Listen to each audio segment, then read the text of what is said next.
spend our professional careers caring for others, and when we become patients or the family members, sometimes our expertise is not welcomed. They didn't want to listen to me. I said to I don't want to diss the nurses, but it was the reality of what happened, because most nurses are excellent.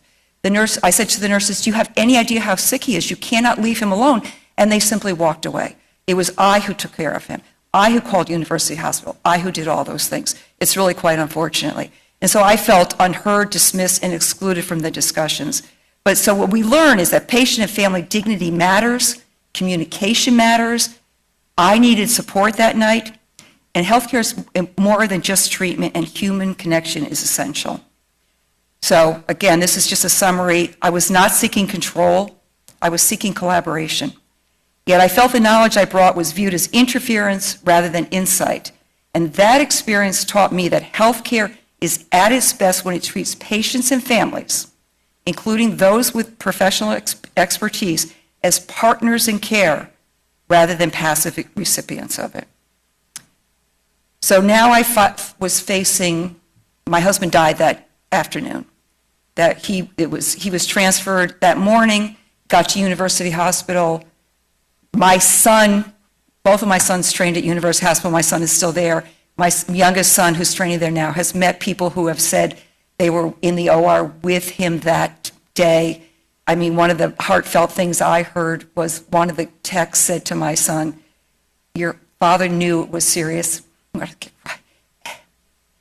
He said, "Tell my wife I love her," because I didn't get to do that. So, following my husband's death on Monday at 5:20 in the evening, I had my 5 children. One was in medical school, 2 were in college, 1 was in high school, 1 hadn't yet found a job. They all came home, and I was now faced with a decision to either allow grief to define the rest of my life or channel that grief into something meaningful. And my decision to run for office was not an absence of grief, but it was grief transformed into purpose. And resilience becomes most powerful when it's paired with action. This event did not limit me, and I used my experience that night to model my career as a state legislator as I move forward. And so this is really another summary of the crossroads of making that decisions, that sometimes leadership begins not when we feel ready. Oh, this is calling about a constituent issue, even though I'm no longer in the legislature, sorry. There's an issue in Summit. We have a person who's blind and she keeps walking. PSE and G put the pole in the wrong place and she keeps walking. So we're trying to fix that. And that brings to the point where my job as a legislator, even though I got voted out of office, it still continues. People still come to me to solve problems because I still know how to get problems solved. But this slide shows that discovering resiliency is revealed. It's not chosen. It revealed that I was resilient, and that was defining the challenge. Defining the challenge was deciding how to use my personal resilience to improve healthcare and advocate for others. So in the midst of this, he died on Monday. He was buried on Friday. I had to make a decision. And what if this experience could help improve healthcare for others?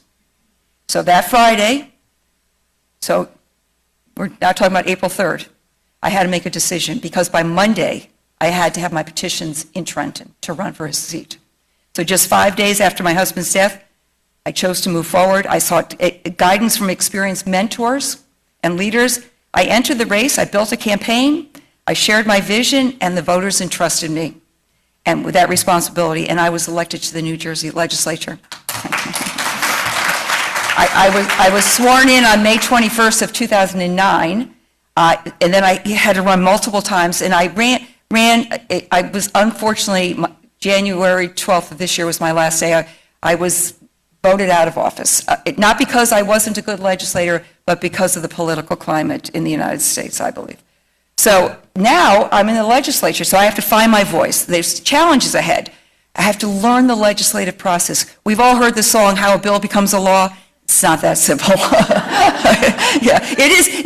That's a summary of how a bill becomes a law. But as you're going to see as I go along, the process is much more complex, and it takes a lot more time. As I said before, as nurses, as professionals, as clinicians, we see an issue and we start to work on it immediately. Well, we can start to work on it immediately, and it may take 17 years for that bill to become a law. Being underestimated. At first, there were people who said, literally, she's only the widow. Underestimating my experience as a nurse, as a master's prepared nurse, who had been a huge community advocate, who had been a partner for my husband. When he went to a political event, I went with him. I understood the political process. Navigating politics. Politics is a tough business. It really is. There's a lot of personalities in politics, and everyone's got. I won't say everyone. Most have a very big ego. And maintaining authenticity. And this was really important to me, that I maintained my authenticity as a nurse who listened, as a nurse who cared, as a nurse who wanted to see change, and a nurse who wanted to make sure that what I did had an impact on patients, families, and the community. So one of the very first things I did, I talked to you about that delay in getting my husband transferred. And it was because we kept asking, where was the ambulance? Where's the ambulance? It's on its way, it's on its way, it's on its way. At 6:15, I told you my husband got to the ER at 2:30 a.m. At 6:15, when it finally showed up, where were you? We just got called at 6 o'clock because he needed a specialty care transport unit. He couldn't go by ambulance because his blood pressure, by the way, which I was the first person to take, was only 60/40. I said to them, like, what are you doing? And they just kept waiting and waiting. So I put in a piece of legislation, A792. It became public law in 2013. So you can see, so I introduced it on January of 2012, and it wasn't signed into law until June of 2013, because every single piece of legislation has to go through an entire process. You have to introduce it. It has to be written by a group of professionals in Trenton called Office of Legislative Services, so that that language is consistent with current law and can be enacted as we go forward. Then you have to go to a committee. Everything has to go to a committee. And then you have to have a discussion, and everything has to be passed by the Assembly and the Senate. The language has to be exactly the same, and then it has to be signed by the governor. This bill started out, this established hospital protocols for the immediate dispatch and timely transport of critically ill patients by SCTUs. It started out by saying it had to be dispatched within an hour. So all of that had to be changed because everybody said, well, what if we don't get it out within an hour? But so the language becomes really important in these pieces of legislation. But I can say that I worked with a lobbyist, and he dissected his aorta at a hospital that was not able to take care for him. He was transported after this bill became law within an hour, and he survived. So if nothing else, I know that it was one of the doctors who my husband worked at University Hospital said, if you want to make a difference, get this bill passed. And I did. This bill only took a year and a half. As we go forward, we're going to see some things take a whole lot longer. So now I'm the only nurse in the legislature. I was the nurse with a license, the nurse who had clinical experience, and I started to work with Suzanne Drake, APN New Jersey, and the NJSNA, and I started to work on nursing legislation. And I couldn't help noticing, this is from August of 2016. This was after we had started working on the removal of the joint protocol bill. But this was in the Star Ledger, and should VA nurses act like doctors? But what struck me about this piece, this was in the Sunday Star Ledger op-ed section, is look at the nurse. She has on a cap, we don't wear caps anymore, and she doesn't have a face. There's no face. And so healthcare policy has human faces. Decisions on healthcare policy focuses on the patients, but it's also important to remember that the healthcare providers have human faces as well. Nurses are not simply physicians or workforce statistics. They're professionals who bring knowledge, judgment, compassion, and experience to every encounter. They are not caricatures. Nurses are part of the solution, and I've listed there all the things, what they do to be part of the solution. And the patient has a face, the family has a face, and the nurse has a face. And when nurses are treated as statistics instead of as partners, we miss one of the most important voices in improving healthcare. So now I'm going to talk, I did a lot of legislation over the years, and I've talked about this at different venues, but today I'm going to focus on the removal of the joint protocol. And this bill, well, no, I'm on the wrong one. I'll find my voice. Yeah, so anyway, this is just a summary of what I just told you. That nurses are trained to bring, again, a summary, how situations affect the patient, the family, improve access to care, improve outcomes, and are there unintended consequences? So as I'm working with the NJSNA, as I'm working with all the other nursing professional groups across the state at every level, at the Union County college level, at Rutgers University, at every level, at Thomas Edison University, at every level I was working, and what we found is that there were politics that became a barrier to healthcare. There's a difference between politics and policy, and you have to understand the difference. Policy is what we write. Politics is what gets in the way of policy. And that's an important point that people don't understand. Everybody thinks it's very simple. Like, just put a bill in. It's politics that gets in the way. So the IOM report came out in October of 2009, which coincidentally I had just gotten into the legislature. I have a copy of that book in my library. When I moved, I got rid of most of my books and kept that one book. It's a well-respected organization that provided an outline for the future of nursing. And one of the most important things it said is allow the professionals to practice to the full extent of their license and experience. So now I have a platform to make a difference. And as I said, I started to meet with Suzanne, with Judy Schmidt from NJSNA, from NCADMAS, Carolyn Torrey, ONL, the Organization of Nurse Leaders, all the different groups. And I made it my mission. And I said to Suzanne, I'm not getting out of this. I'm not leaving the legislature till my bill becomes a law. Little did I know I'd get voted out, but and the thing that I found with this, when I talk about statutory differences, and this I think really encapsulates a lot of it, is physicians may do everything. So I told you 2 of my sons are doctors. They're both surgeons. They have nothing about psych drugs at all, but they can prescribe psych drugs. They may do anything, but they can do less. APNs can do much more than they are allowed to do, but they may do less. And that's professional chauvinism. And my husband, who was a very wise man, said, there are enough patients to go around. What are we afraid of? What are the physicians afraid of that they want to, I think it's power, to relinquish their power. And the head of the ER at University Hospital said to me, the more qualified healthcare providers we have, the better the overall health of the U.S. population. And if that is absolutely correct. So I said, it's time to release the tether. I'm sure all of you know about the joint protocol. It's a contract you have to sign. I won't go through the details of that. But you can see that we introduced the bill. The first assembly bill was introduced on December 6th of 2012. So we had to work on the bill first. I got in 2009. I was working with Suzanne, APN New Jersey, ONL, Judy Schmidt, all the important people.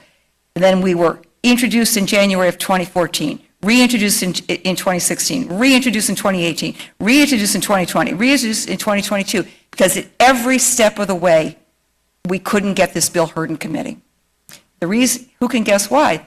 There was a physician who was the chair of health committee. He refused to hear the bill. You know, like I said at the beginning, every single piece of legislation must go before a committee. I made recommendations that go to Consumer Affairs Committee. You're licensed through Consumer Affairs. I suggested it go through Regulated Professions. They didn't want to insult the Health Committee chair, so they completely would not even hear the bill. And yet, the nurses were relentless. The nurses who worked on this bill were relentless, as was I. Anybody who knew me, I was the budget officer for my side of the minority party. And anybody who talked about limitations on access to mental health, I said, pass my bill.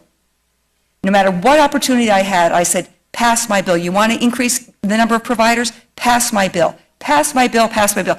I became like a broken record. I'm sure I became irritating, but I didn't care. I didn't care.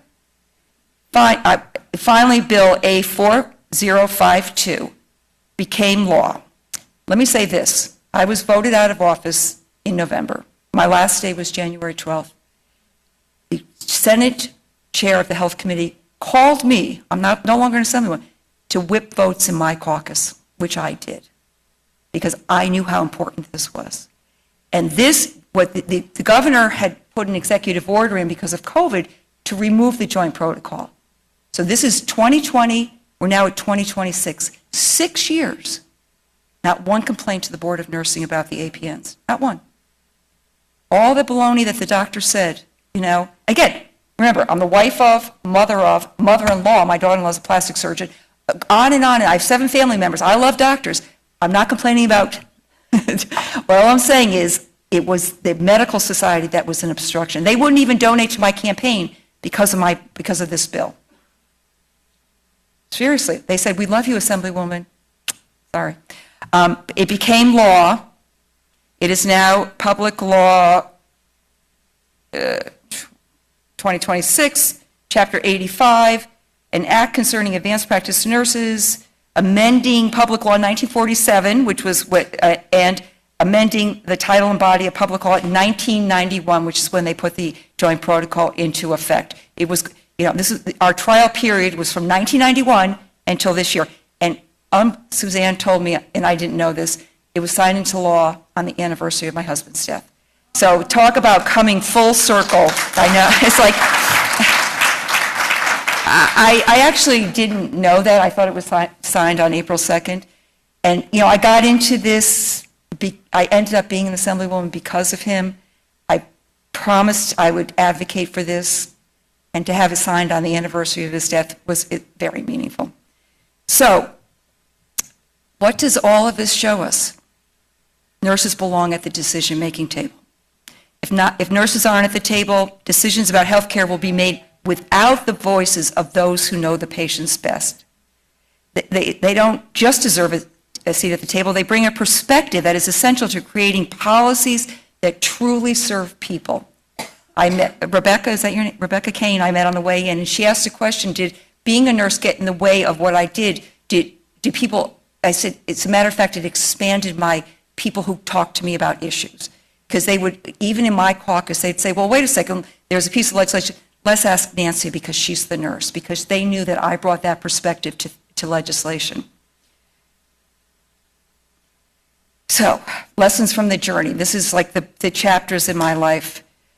Leadership is forged during moments of uncertainty, loss, challenge, and change.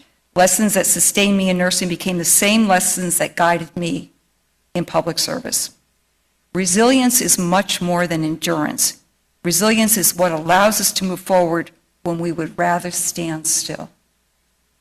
And resilience is deciding what to do with difficult circumstances. The journey continues. It's important that all of you stay involved. Nurses and healthcare providers are the most trusted leaders and the most trusted people in the country. Nurses are the largest number of providers in the country. You could be a force to be reckoned with. Unfortunately, you don't consolidate into a group that lets your voices be heard. If you look at education, NJEA, they have a powerful voice in legislation because they're all in one umbrella. Unfortunately, in nursing, there's many umbrellas, and we need to work together. We have to work together. I found that out as I went through each level. If I went to one place to speak, they would object to one of my pieces of legislation because it affected them versus them. It was like, we must work together.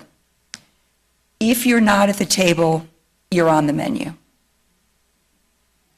You have to participate in policymaking, or others will make the decisions for you. What I found out through those 17 years is they always forgot about the nurses. There's one piece of legislation that sticks in my mind. It was called the Boys and Girls Club of Passaic County, and What it did was allow minors to self-admit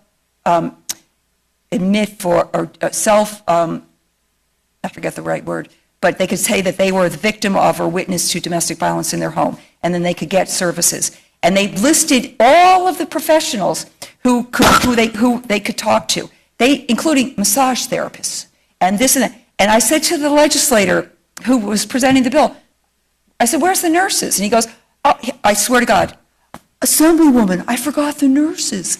Well, I heard that over and over again. I forgot the nurses. So you have to make sure that you have a seat at the table so they don't forget the nurses. So know who represents you at the state, local, and federal level. And know the difference between state and federal law. People confuse us all the time. People, we will let you know if it's in our purview or not, but people ask us to do things that we can't do and change things that we can't change. Understand how laws and regulations are made. The bill's been passed, and Suzanne's going to talk about this, or maybe Judy Schmidt's going to talk about it, but that law is now law, but now we have to work on the regs. So every single piece of legislation now has to have regulations, and they're written down in Trenton. It's not so simple as now we have the law. We now have to work on the regulations. Join your professional organizations. Serve on boards, commissions, and committees. Testify and participate in public hearings. Don't be afraid. We're all just like me, just regular human beings. I mean, we don't bite your heads off. We let you speak. If you go, I tell young people when I speak to high schoolers or young people, I say they have to listen. I was one of 5 kids, and I have 5 kids. Nobody ever lets you finish a sentence. So they have to listen, and if you go prepared and you have a script, nothing ever says that you can't read from the script. My youngest son had to go speak at the American College of Surgeons, and I said to him, "Max, bring your script." Nobody ever says that you can't have a script, and he did a great job. And he's still in training. Testify and participate in public hearings. You can't speak on the floor of the assembly when we go for the final vote, but you have an opportunity when it goes to committee. So you go to njleg.org, which tells you the calendar of all of the legislation. You can follow a piece of legislation and see what committee it's been assigned to and when there's going to be testimony on it. And you can sign up to testify. If it's a very, budget committee, we're given 3 minutes. If we see there's a lot of people, you're given 3 minutes. But if you prepare and you have it ready in front of you, 3 minutes, and your voice matters. Build relationships with policymakers. Judy, Suzanne is one of my dearest friends. We met sitting next to each other at an NJSNA event, and we've become dear friends ever since. Same with Judy, we're friends. Get to know them. Like I said, they're just real people. There's nothing scary about us. Vote in every election. A lot of people are single-issue voters, and some people aren't.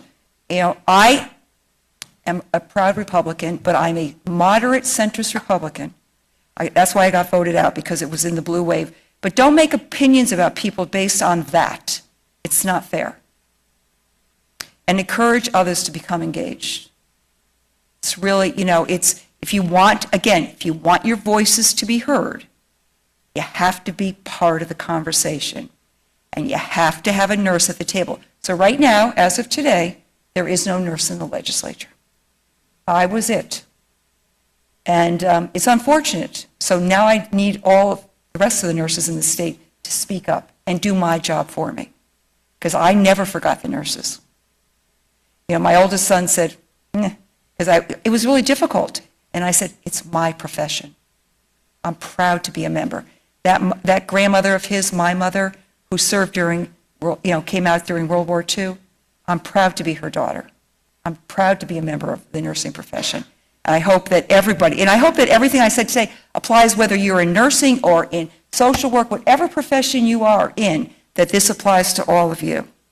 So the next chapter is yours. As I said, nurses are consistently the most trusted professionals in America, but with that trust comes responsibility to lead. If you don't participate in policy discussions, they're going to be made for those who know the patients the least. And remember I said earlier on, the unintended consequences, every single piece of legislation that I ever looked at, you have to ask yourself, what are the unintended consequences? And trust me, there always are. I think when I worked with Suzanne on a piece of legislation, it was about the red flag laws. But what happened as a result was that people weren't seeking psychiatric care because they were afraid of certain things. So you have to know what the unintended consequences are as well. And make sure that you voice those before it becomes the law, because it's much harder to change it once it becomes the law.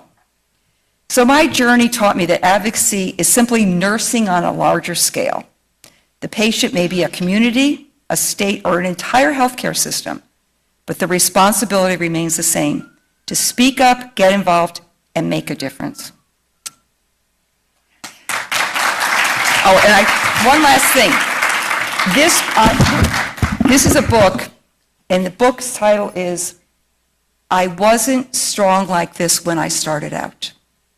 Believe it or not, my husband was a member of the Alpha Omega, Alpha, whatever, the Medical Honor Society, and they send out quarterly newsletters. And I happened to look at the back, and this was a review by a physician, and it's a series of short stories about nursing. And I have given it to so many of my nurse friends, but I think the title says it all. I wasn't strong like this when I started out. I would recommend it for all of you. I have no it's not my book, I don't get any benefit. But I think it's just like the title itself says, it reflects what I was. I wasn't strong like this when I started out, and now I am. And so, but thank you very much. Did I introduce you there?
Not be afraid.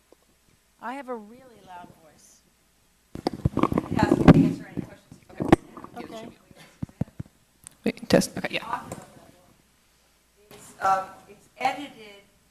Here you go. Go right over here. Okay. Okay. It's edited by Lee Gutkind, Leegutkind. It's called The Stories of Becoming a Nurse.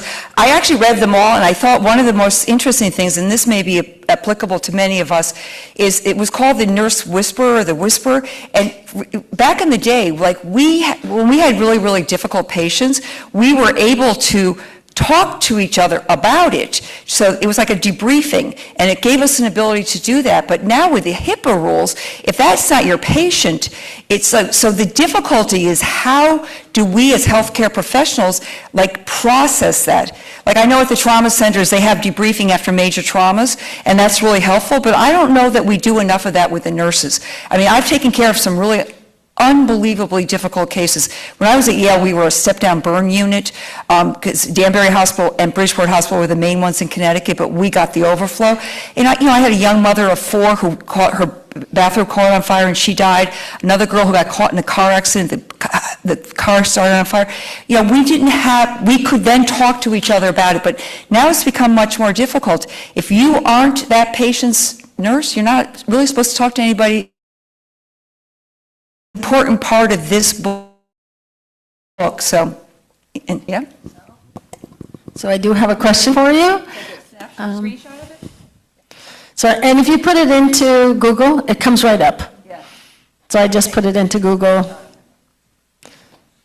And now I'm going to introduce my friend Suzanne Drake. I just want you to know, as she's getting ready, Suzanne also is a co-editor on the Guidelines to Advanced Practice, Guidelines for Mental Health Psychiatric Nursing for Advanced Practice Nurses. And she also wrote the How to Start Your Own Practice chapter in there.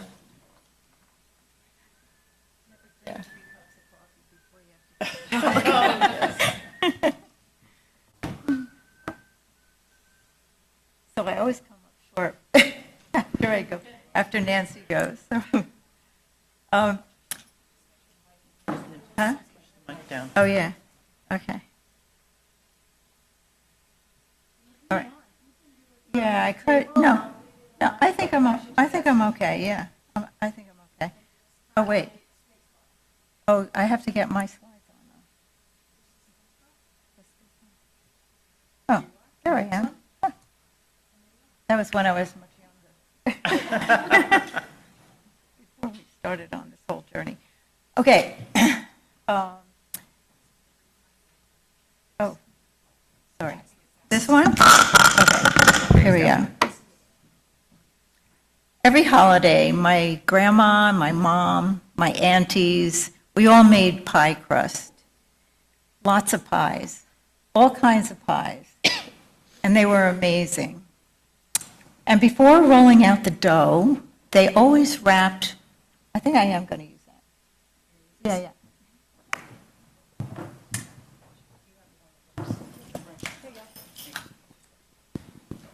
That's better. Thank you. Hello? Okay. All right. Before we rolled out the dough, we used to wrap the rolling pin in tinfoil. And no one liked doing it. The foil crinkled, it tore, it left creases in the dough. But that was the Drake method. And one year, when I was 8, I was promoted to the head wrapper. And that sounds a lot cooler than it was. But it emboldened me to ask, why do we wrap rolling pin in the foil? And my mom said, well, that's how Grandma did it. And Aunt Rosemary said, it's better for the dough. And Grandma said, well, that's how my mom did it. And then Great-Grandma was wheeled in, and we asked her, and she laughed and she said, oh, honey, I only did that because my old rolling pin was cracked. The foil kept the dough from getting stuck in the crack. So for years, everyone had been wrapping perfectly smooth rolling pins because no one realized that they were solving for a broken one. And that's the point. Sometimes we preserve outdated workarounds and practices long after the evidence shows otherwise. And healthcare does this too. We inherit rules and policies and routines, and that's how we've always done it, kind of systems. And some were created to solve a real problem, but sometimes the problem changes, and the evidence changes, and the workforce changes, the patient's needs change, and the practice or the workaround remains. So this talk is about 3 parts: the past, the present, and the next chapter. The past is how I learned to see systems. The present is how clinicians and allies organize to change one. And the next chapter belongs to you.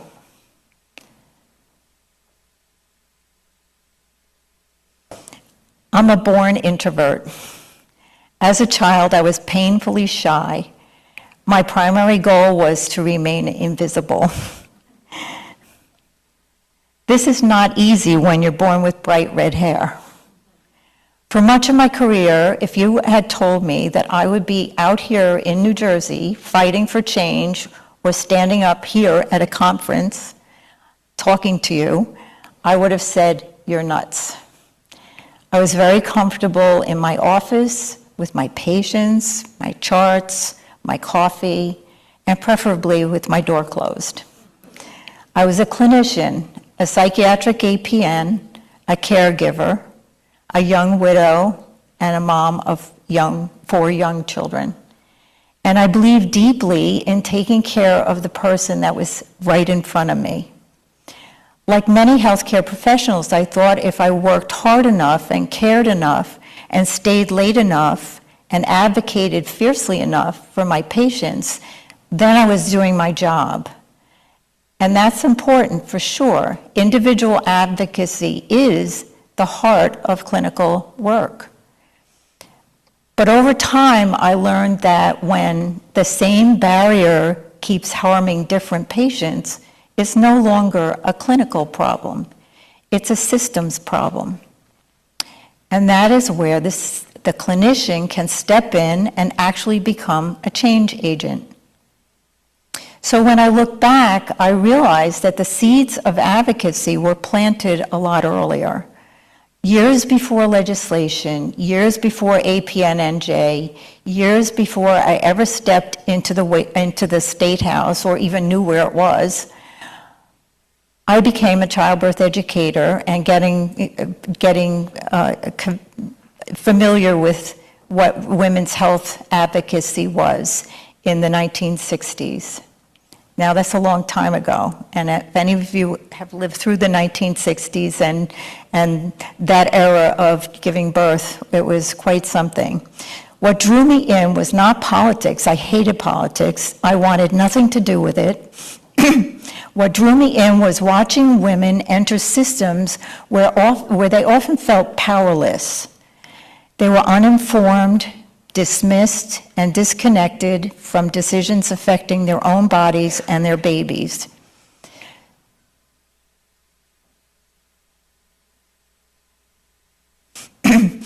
I was a labor and delivery nurse back then with an associate's degree, fresh out of school, wet behind the ears.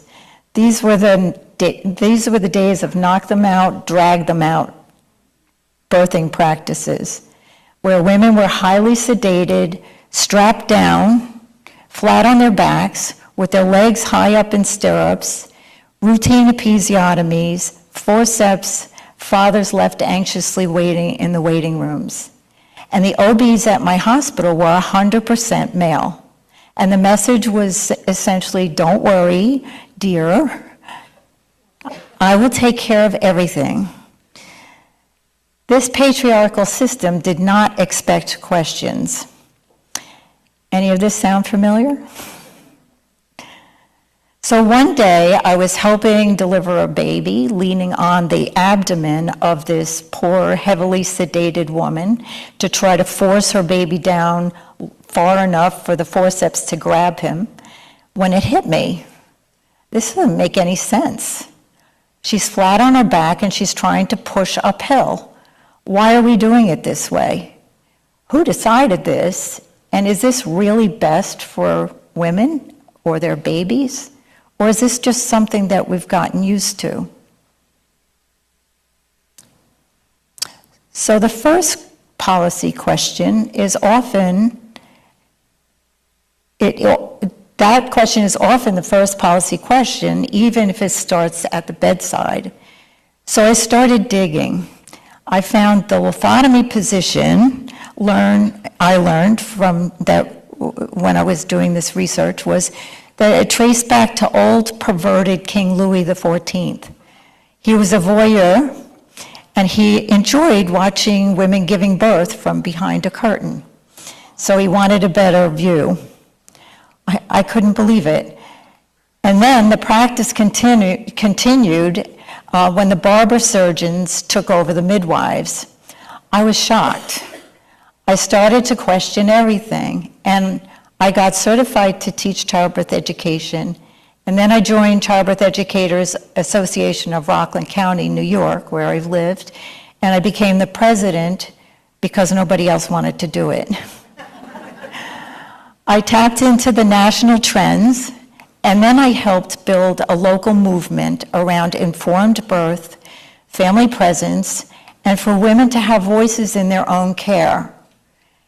Education changed people. Once intimidated, these families actually started asking questions. Consumer pressure grew, and hospitals began actually changing their policies. And we only had 2 hospitals in that county. So the one hospital was causing a lot of competition with the other hospital, so the whole thing spread.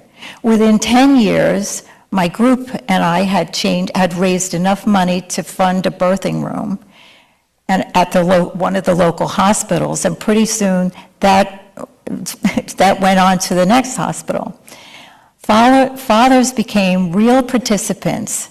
Dads cried in the delivery rooms when their babies were being born, and the moms and the babies stayed awake.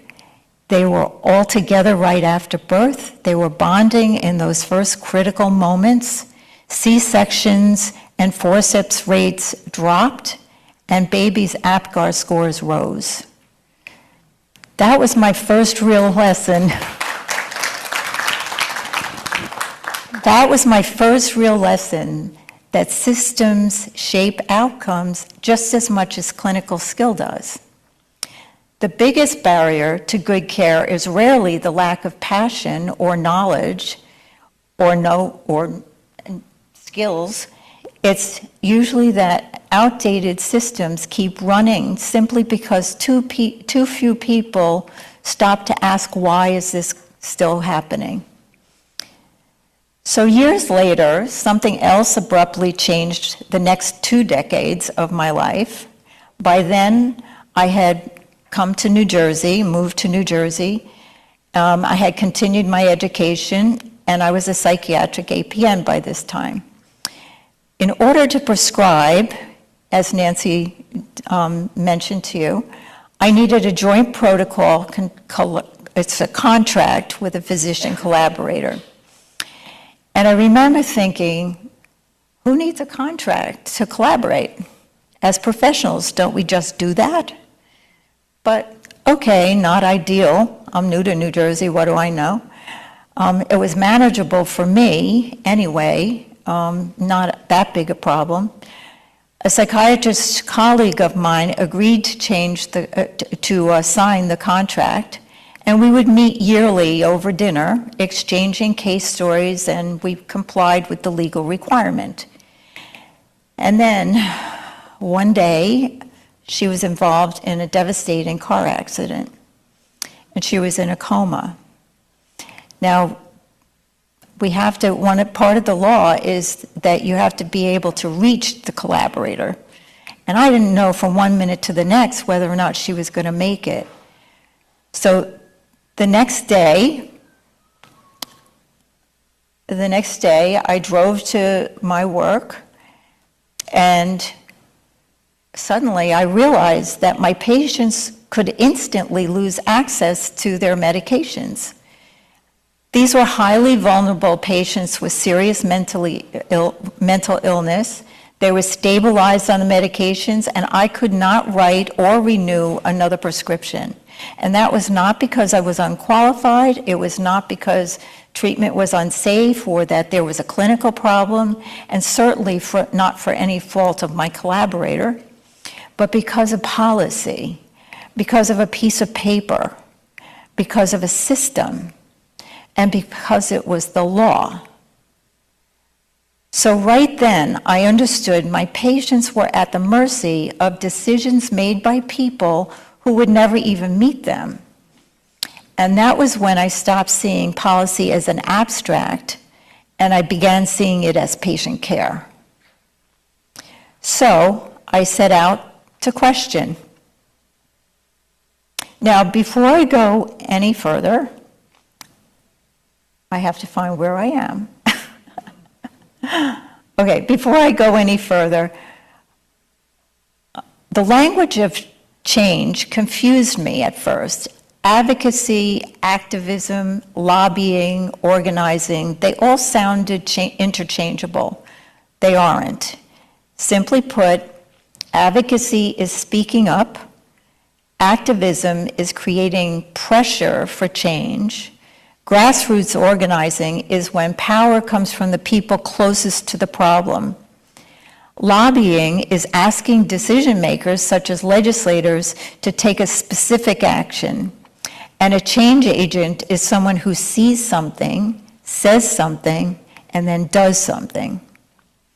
And lobbying sounded to me like something done by people in expensive shoes who knew where to park in Trenton. Paid lobbyists represent clients' interests for a fee.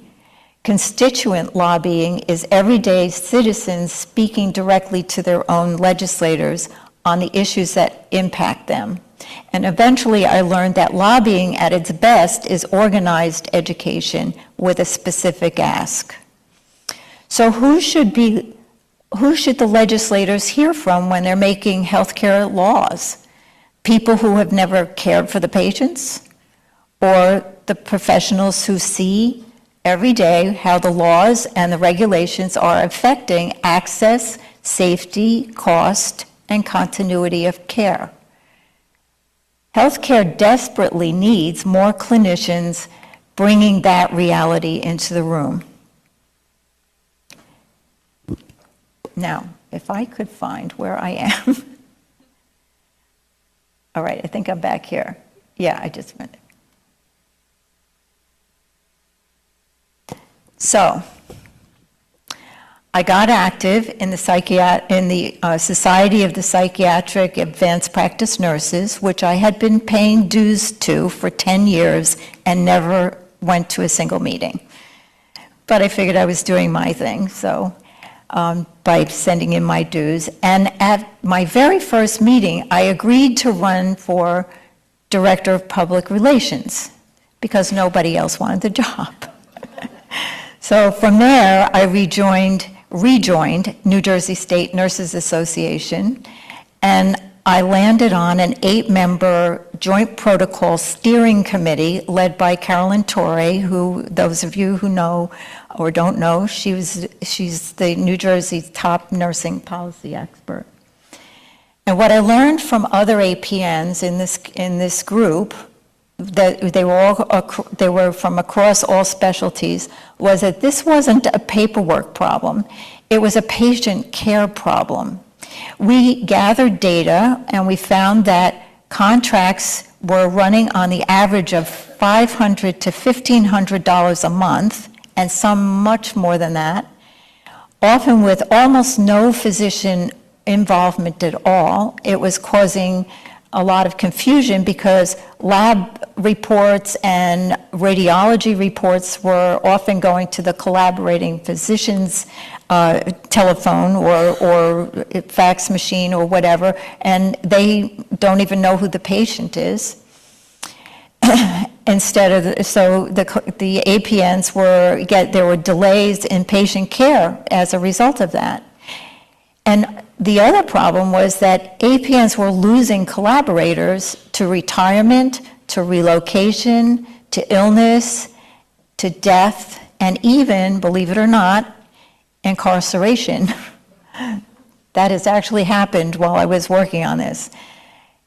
Carolyn and I wrote a white paper, and then we drafted the first bill, the Consumer Access to Healthcare Act, which Nancy mentioned has to then go to OLS for making sure everything in it is up to snuff with the law. We got sponsors in both houses, and I had already met Nancy, and boy did we luck out with Nancy. She was the only nurse in the State House at the time, and Senator Vitale, who has always been a friend of nursing. Nancy, she was amazing. She carried this issue with knowledge and credibility like no one else in the State House. She was just incredible. The week the bill was introduced, I built a website to hold literally thousands of, totally a suitcase, two suitcases actually, worth of data, thousands of research across many years. And then my colleague, Grace Riley, and I grew it into a membership organization that we called APNNJ, and we assigned district leaders for each district, legislative district. And we went out to hospitals and we held workshops on how government actually works, and we created a structure for getting clinicians in front of their own legislators. Now that's when I learned the difference between having an opinion and making a movement. So one of the hardest lessons was becoming aware that being right isn't enough to change policy. If evidence opens the door, but stories and relationships and organized people are what walk decision makers through that. And as Al Capone said, and so did Nancy, if you're not at the table, you're on the menu. Or another way of saying that is, if you're not on the bus, you might be under it. So we learned how to translate clinical truth into language, into common language, because legislators come from every walk of life, not just healthcare.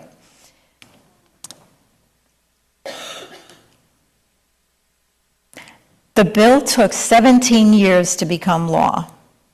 17 years. Now, I know Nancy was introduced as being a lawmaker for 11 years. It's actually 17 years that she was in the State House. That meant that every 2 years, it became a new legislative session. It had to be reintroduced again, and a new bill numbers, and we had to keep changing all this on the website. And we just had to start all over finding new sponsors. For the first 11 years, patients struggled with access, and APNs kept paying for these expensive contracts that added cost without any oversight. And then COVID changed everything. Governor Murphy waived the joint protocol requirement because the state needed providers working at the top of their license. And guess what? The sky didn't fall. For 6 years, APNs practiced under that waiver, and as Nancy mentioned, not one single report of unsafe practice reached the Board of Nursing. The emergency had become a live pilot program, a demonstration project. But when the waiver ended, which was 6 years later, APNs who had tasted practice without that rolling pin system were not willing to go back to it. So we can't talk honestly about policy without talking about power. The bill had over 50% support in both houses towards the end of our process, and we still could not get a hearing for 17 years. Legislative leaders are gatekeepers, and money and institutional relationships decide which bills move and which ones don't. Our opponents were influential and fierce, and that reality is useful to know when you're trying to change anything. When the waiver ended, the urgency became an emergency. A coalition of 28 leaders from 4 major APN groups, New Jersey State Nurses Association, Judy, New Jersey State Nurses Association, university deans, researchers, stakeholders, and even AARP showed up at the meeting. We all met weekly for 4 months, and we texted constantly, coordinating testimonies, op-eds, calls to legislators, data collection. We never let up. And Assemblywoman Nancy carried this bill in the State House long before victory was certain, and she sacrificed real political capital to do that. Losing her near the end was a real setback, but that election also shifted the political landscape. Meanwhile, Nancy's role didn't end when she left the office. Before the final vote, Senator Vitale called on her for help, and in order to rally support from within her former caucus. And thankfully she did, because she changed a number of people's minds with those phone calls, and it got us over the finish line. So that alone is a powerful reminder that movements endure because of relationships, because of trust, and people who remain committed long after the spotlight has moved on. So together, their relationship and their working together carried the bill across the finish line. So, as we know, nothing becomes a law until the governor signs it. So, that's the next step of lobbying, is lobbying the governor's office, which we bombarded her office with phone calls, emails, letters, everything. And Governor Sherrill signed our bill into law on March 30th.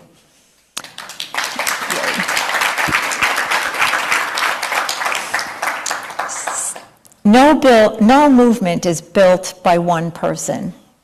It's built by clinicians writing testimony after work, patients sharing painful stories, families who kept showing up, stakeholders, partners, champions, and legislators willing to listen. Many APNs had never contacted a legislator before. Some were terrified, like myself at first. These professionals who all of us, who could handle a psychiatric crisis, a cardiac arrest, and 12 angry relatives in a family meeting, but ask them to call a legislator and all of a sudden they needed a paper bag. Slowly, they found their voices. People who believed that they had no influence realized lawmakers listened when trusted professionals actually spoke to them clearly. And they want to know about what's happening in their communities and in their districts. So what was really powerful were people that were actually talking to their own legislators. That's who we sent out to speak. So activism is often quiet. Democracy is not something that happens somewhere far away. It's something we are allowed to do, and we have a responsibility to do, and a responsibility to participate in. So I used to picture activists as angry protesters wielding signs, and pepper spray was part of the equation. But none of that was my vibe. But activism does not always look the way we might imagine. Sometimes it looks like reviewing legislative language late at night. By the way, that's a great non-benzo replacement for Ambien. Training colleagues after work, organizing district leaders, writing testimony, correcting misinformation for the 100th time, getting potential sponsors to saying yes, refusing to quit when progress feels painfully slow. Persistence is a strategy, and today APN-NJ is an umbrella organization, the largest APN-only organization in New Jersey, approaching 1,000 members. But what matters to me most is not the size, it's what people become through the process. So even after victory, the work continues. Passing a law isn't the same as implementing it. Regulations, pharmacies, payers, education, accountability, all of that matters. It matters now more than ever. Every regulation either improves access or obstructs it. Every reimbursement rule either supports care or undermines it. Policy shapes patient care every single day. And if healthcare professionals don't help shape those systems, someone else is going to. Again, usually someone farther from the human consequences. And the devil is in the details. So the lobbying continues as we're doing now, starting with the regulators. I was invited here for my policy experience. So let me put that lens on where this conference actually lives. How about the revolving door of substance use disorder treatment? If we were going to talk honestly about moving from practice to policy, we can't only talk about the victories, we have to ask, where are our systems failing still?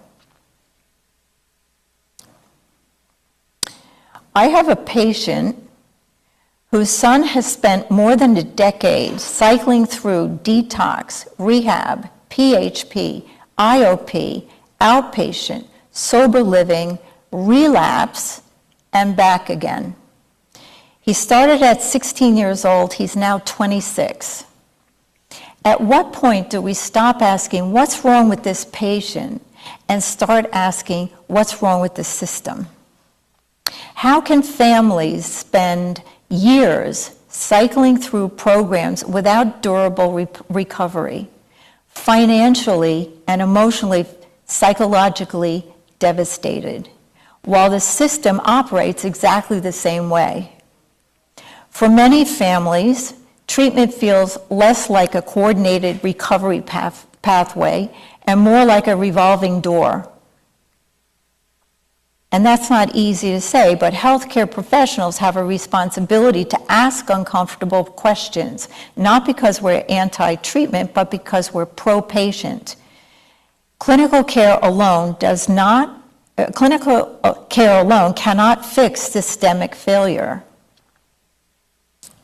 Now, to New Jersey's credit,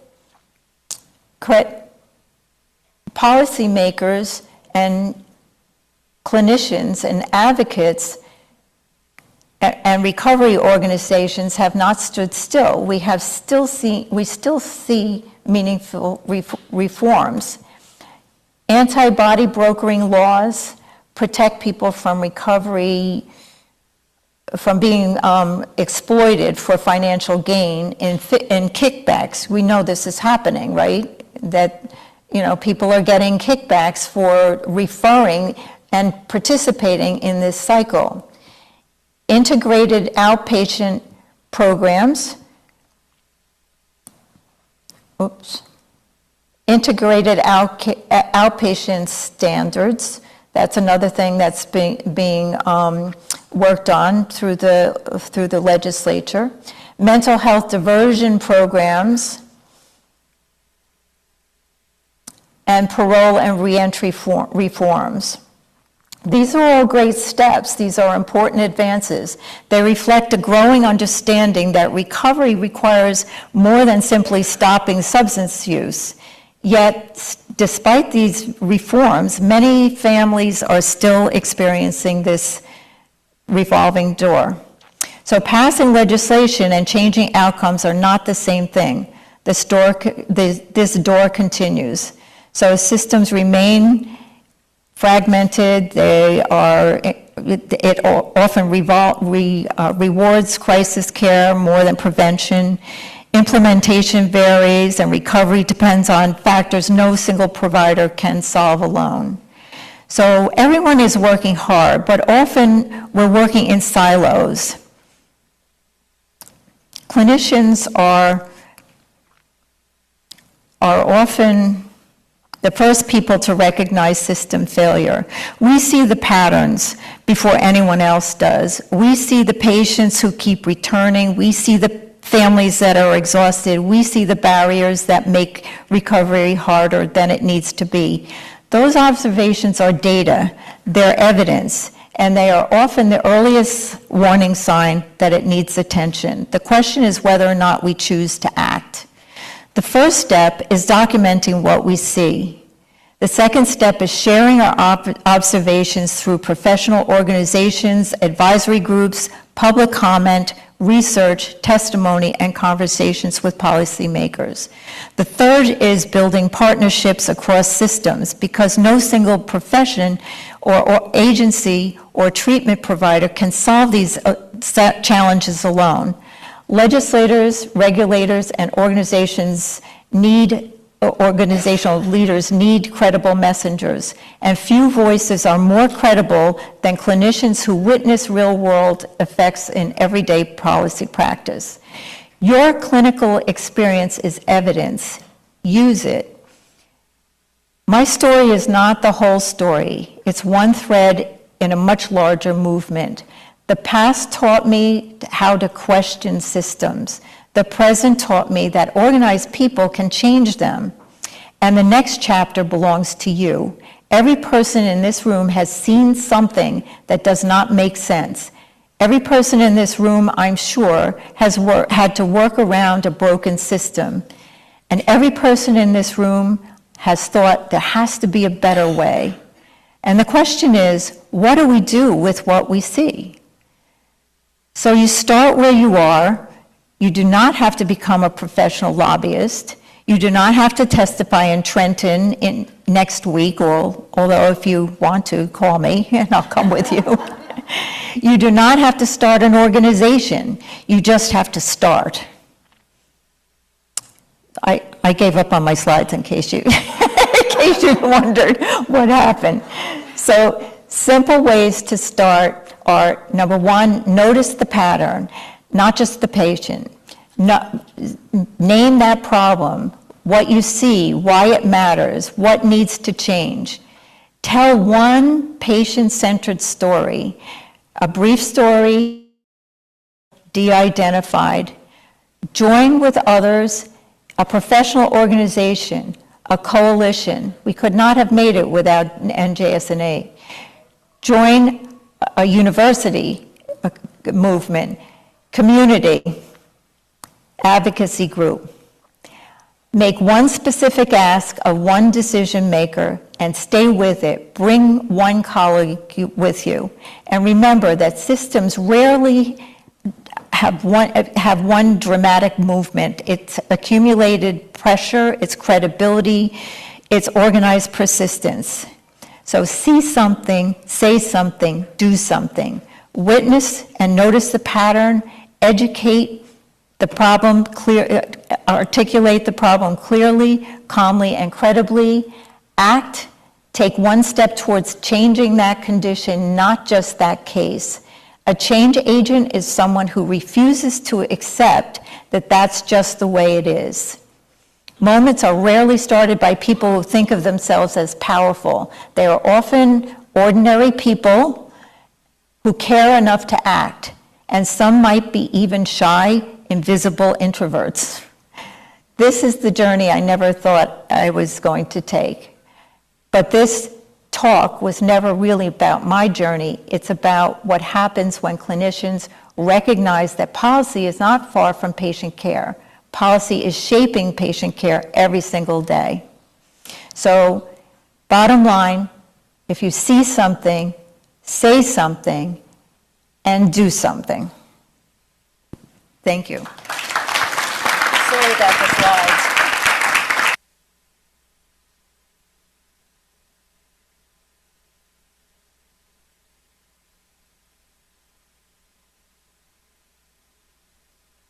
It's not working now. Oh, there we go. Let's have a round of applause for Suzanne and Nancy. If you have questions, please hold them up and someone will come around and take the questions from you. I do have a couple that are already ready. So the first one's for Nancy. What's your plan now? Are you going to continue to advocate for policy and push legislation to include nurses?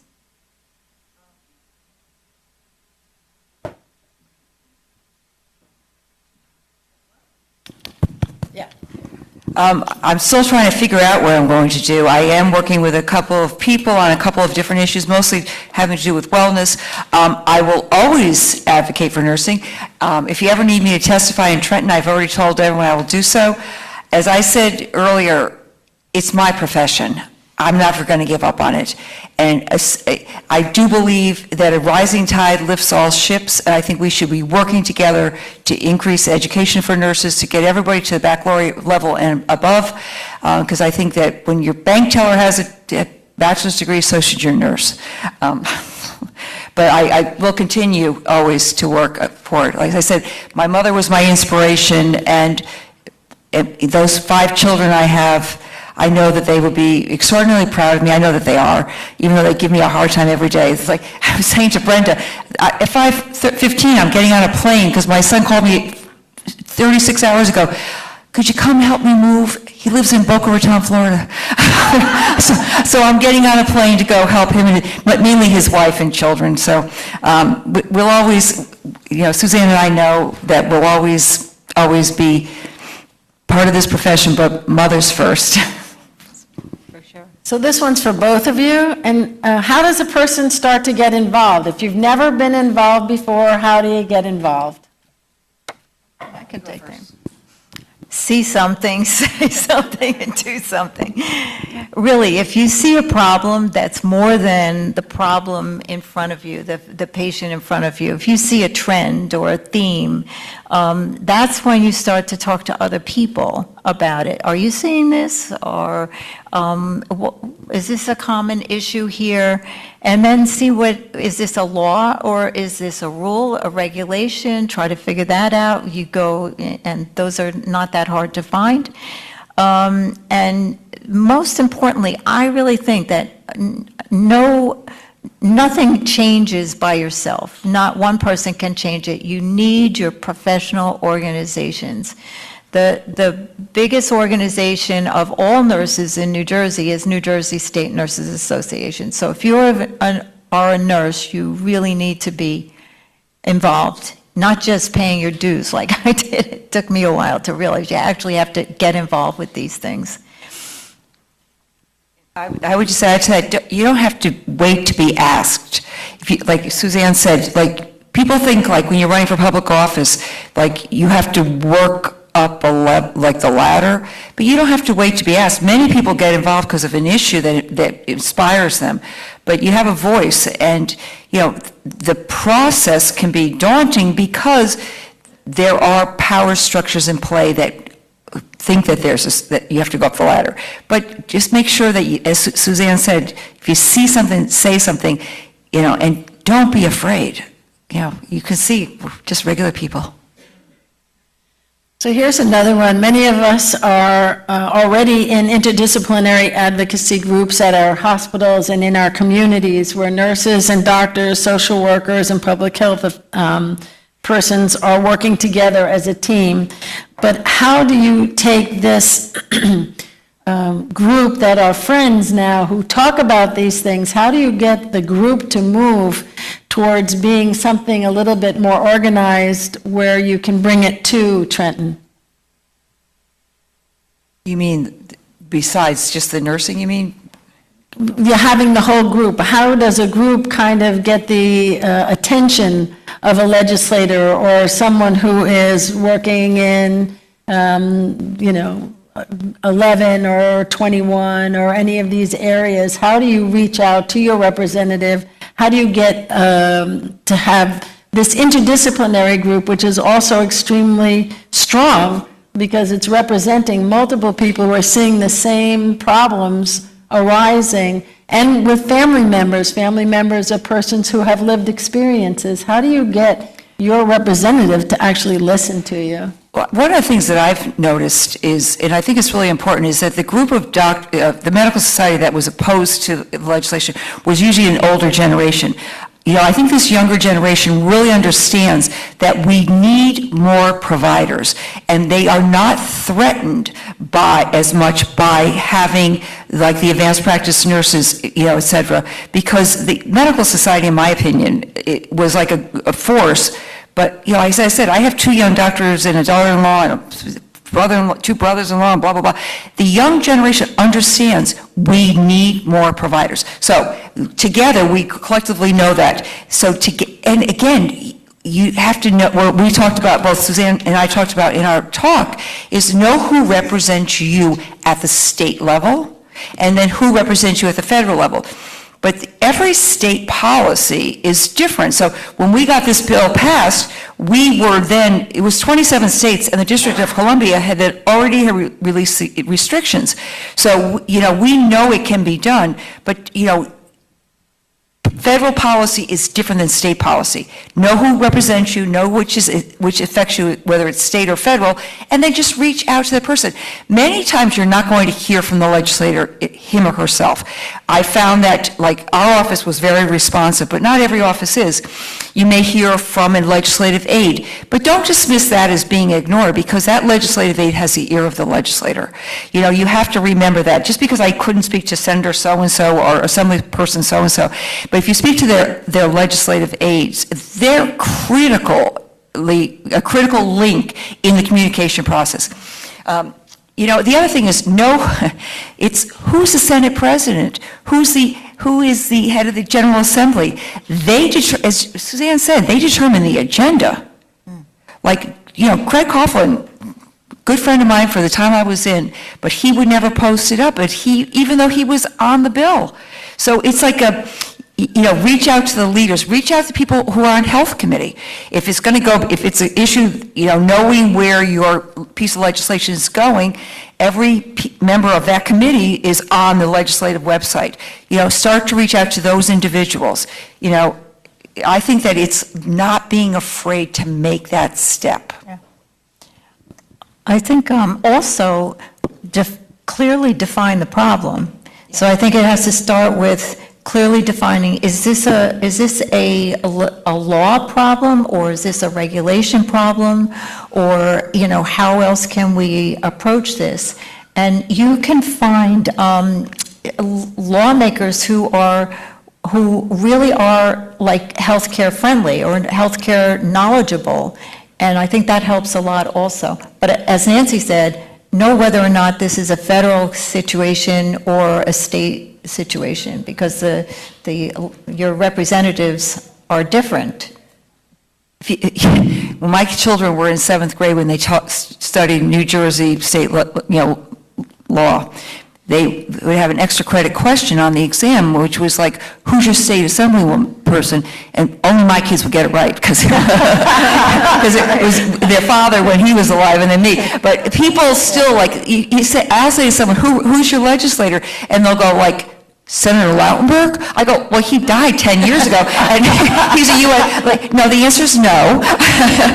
but people don't have any idea the difference between the state, your state. Remember, I said that state law impacts how you can practice your profession. The reason my husband, a surgeon, went into politics was because he understood that state law affects how people practice their profession.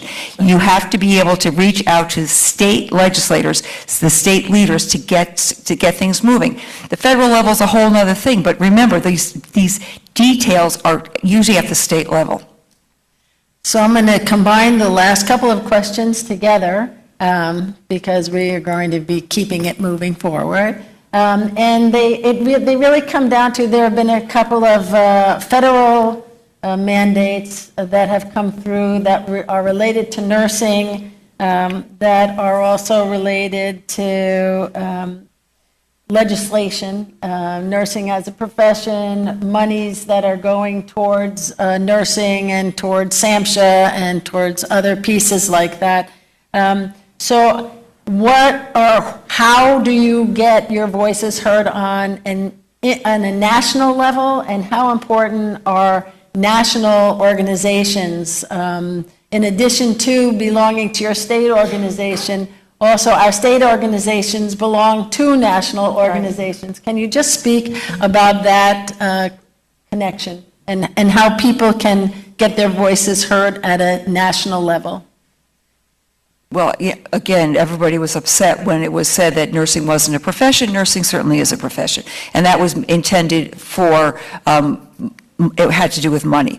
But again, know who your congressperson is. We have 12 congressional districts, 13 congressional, 12 congressional, we lose population, 12 congressional districts. Know who your congressperson is and reach out to them. It's that's what's important. Anything else? No, I think you covered it. It's really about knowing, like we said over and over again in our talk, know who represents you. They're your voice. I always said, I am your voice in Trenton. So, we are your voice. I'm not anymore, but the legislators are your voice, and that, you can make an impact on them. Because remember, one thing, and this is, so people have to remember this, legislators want to be reelected. And the way you get reelected is if you listen to your constituents. Now, I didn't get reelected. I can be fun, I can be like, whatever about it right now, because but the fact is, issues are important, because what did I say earlier? You could all be a force to be reckoned with. The largest number of providers in the state are nurses, but they're not organized, and they don't their impact isn't felt. NJEA says something, everyone follows right along. They have influence. The nurses are fragmented and need to work together to make sure that their voices get heard. I learned that over my 17 years, is going to different groups, whether it was the baccalaureate level, the associate's degree level, the master's level, and the Union, I told you, Union County College versus this one, everybody was like competing. They should not be competing. You should be working together. And I think that's critically important. But legislators want to be reelected, and you have to vote for them. So know who, Suzanne was really, in her group, was really great at knowing what district everybody was in. So she would galvanize, they would galvanize. The people in my district was District 21. But the other thing is, if I was the prime sponsor of the bill, you don't have to call me. So they go, you got to vote for the bill. I go, my name's on the bill. But it's really about, we will always ask what town you lived in, because if we heard from somebody from like Barnegat and it wasn't my district, it wouldn't have as much impact for me in District 21. However, if you're in another district, if you're in that person's district, you know that their voice counts because they have ability to vote for you. And you can call. Oh, you know what? You can not only call and you call, but email. We set up folders in our offices under different topics. The topic could be whatever, I give an example of the bear hunt. The bear hunt is a great example because people, whenever that comes up as a topic, something triggers a whole group of people who just start calling. And we get 385 calls from people who don't want the bear hunt. They don't live in the district, but we keep a record of who calls in our district, who doesn't, if they call from another district. So your voice matters. We go to take votes down in the General Assembly on a general session day. We look at who, if we're getting a lot of response about certain bills, we have a thing called a consent list versus non-consent. The non-consent list are people who we're getting a lot of discussion about a certain piece of legislation, and there's opposition to the bill or support of the bill. And we have that discussion in caucus. So I was in senior leadership. We would meet in senior leadership. We would discuss consent and non-consent bills. We would go to leadership. Then we'd go to our caucus, and we'd have a discussion. And that's when you can actually make an impact. That's where me as the nurse made a huge impact, being in the front of the room of my caucus as the nurse. That's why I think having a nurse in the legislature is so important. It really is. It really is. It's going to be missed because your voice it was helpful for me to articulate what made sense and what didn't, what impacted patients and what didn't, what was baloney and what was real. There was a lot of baloney out there. And also using how you use the nursing process to solve problems. Right. Yeah. That whole thing that I listed at the beginning, like listening, building teams. It's all about building teams. And, and Suzanne and Judy and the group that really attacked this issue and went to each legislative office. And like I said, it's a process. And you can see, it may take 17 years, but you can get it done if you work hard enough. Before we move on, I'm going to ask Dean Smolowitz to come on up. Because this year we have our first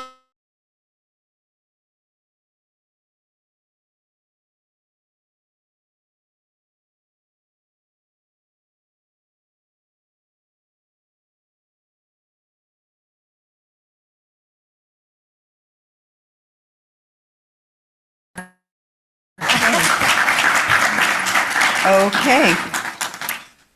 So we're here today, this is really a privilege, okay? So we're here today to explore what it means to speak out, to look at the intersection of healthcare, legislation, and powerful roles that nurses and other healthcare professionals and administrators play in shaping the laws that govern our community. There's perhaps no area where public policy is more desperately needed, and where speaking out carries higher stakes than in how we address healthcare delivery for individuals facing substance abuse disorders. It's a crisis that demands not just clinical expertise, but political courage. It requires leaders who understand that addiction is a chronic disease requiring compassionate, structured, and accessible care, not bureaucratic roadblocks. This is why it is my distinct honor today, on behalf of Montclair School of Nursing, to present the first Diagnosis to Recovery Leadership and Service Award to a champion who embodies the very spirit of this conference, former New Jersey Assemblywoman Nancy Muniz.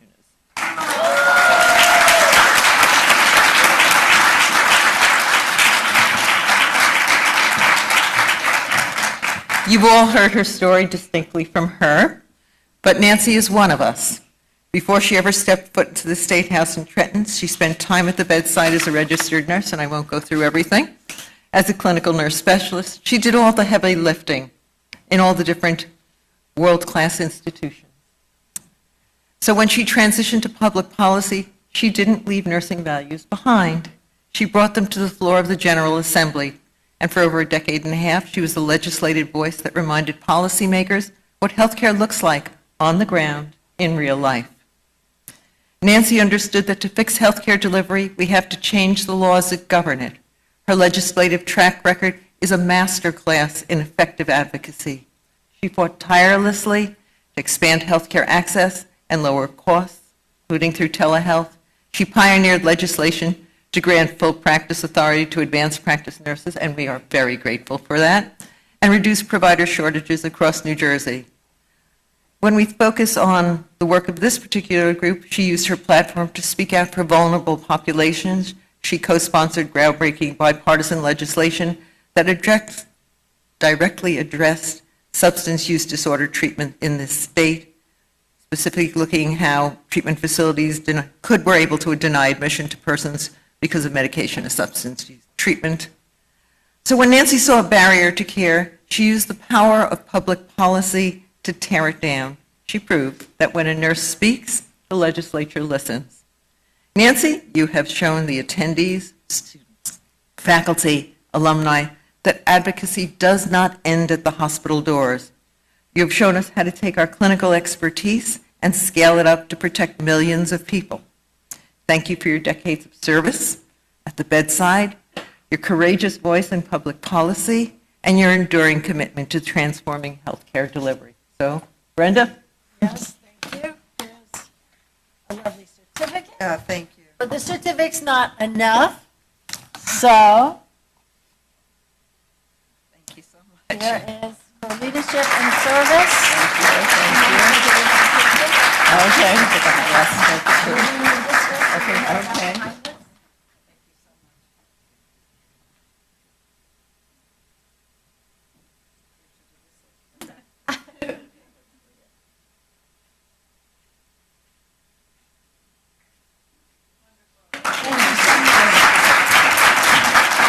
Thank you. And now please, network talk. We're very lucky today because we are going to have David Awadallah, who's going to be coming up next from Alaska to speak with us. And then we are going to have Judy Schmidt, who's going to be stepping up and expanding a bit more on NJSNA and politics. And then we're going to move into looking at larger systems, hospital systems, and governmental systems with Dr. Marshall and Dr. Julian.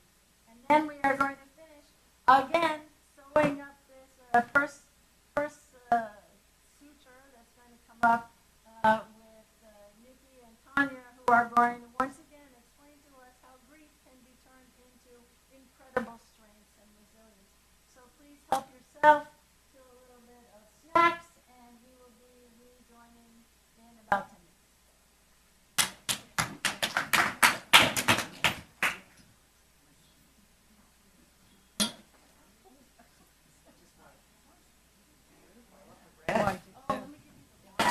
Oh, okay, great. That's excellent. Thank you.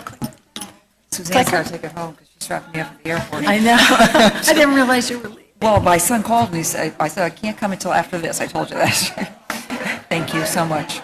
Oh, thank you. Thank you, I hope that presentation was okay. It was great. I have to tell you, I was so disappointed when I found out that you weren't reelected. It just pissed me off because the blue wave is stupid, because you're not going to know who's running. Exactly, they have no idea. What? No, they just went blue. They won't believe, and it's like terrible because So you they, have to run again. oh, well, it's hard to raise money. That was one of the questions. Is how do you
I also want you to invite you to join Anne Marie Fleckville.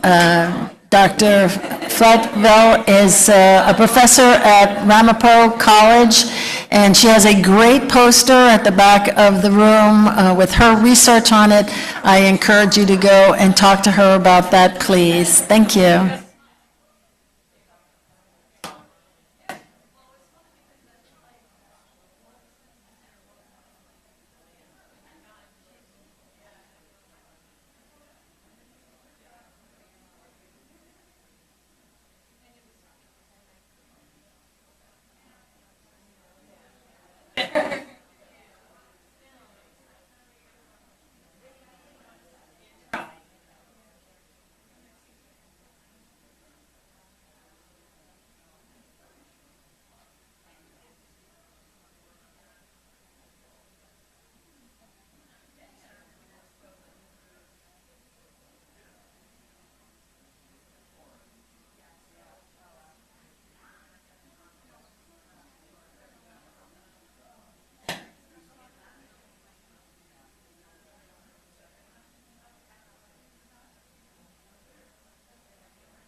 know something? heartbroken before about politics. I never.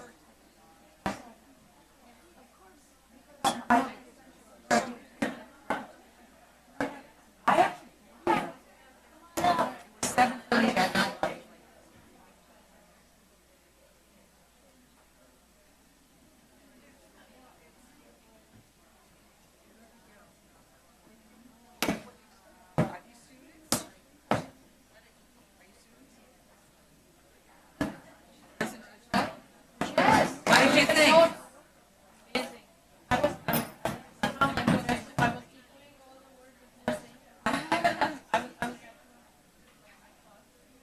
Where do you go to school?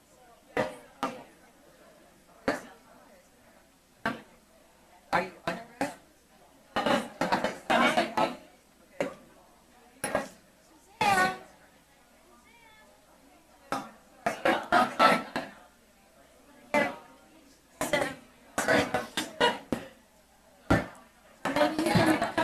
Suzanne's so used to standing in front of me. We're like a foot difference in height.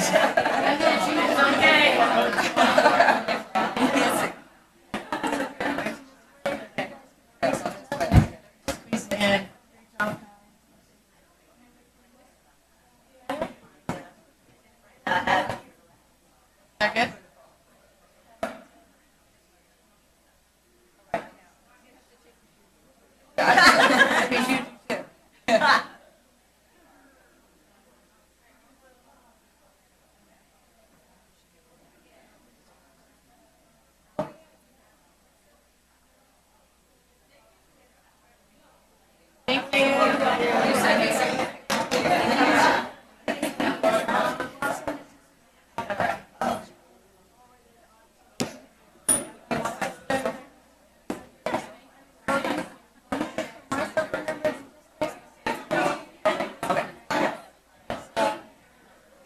Oh, so it is then, like, ordered them, it's called Luna Locks, and they put it in and it stays for, like, for 3-4 months. Yes, it is mesmerizing. And you can take the colors, you can have symptoms, and you can have them live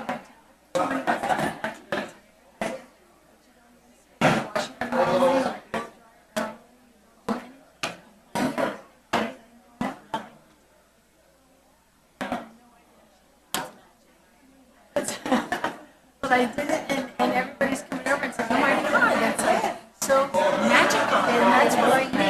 I need to have like time.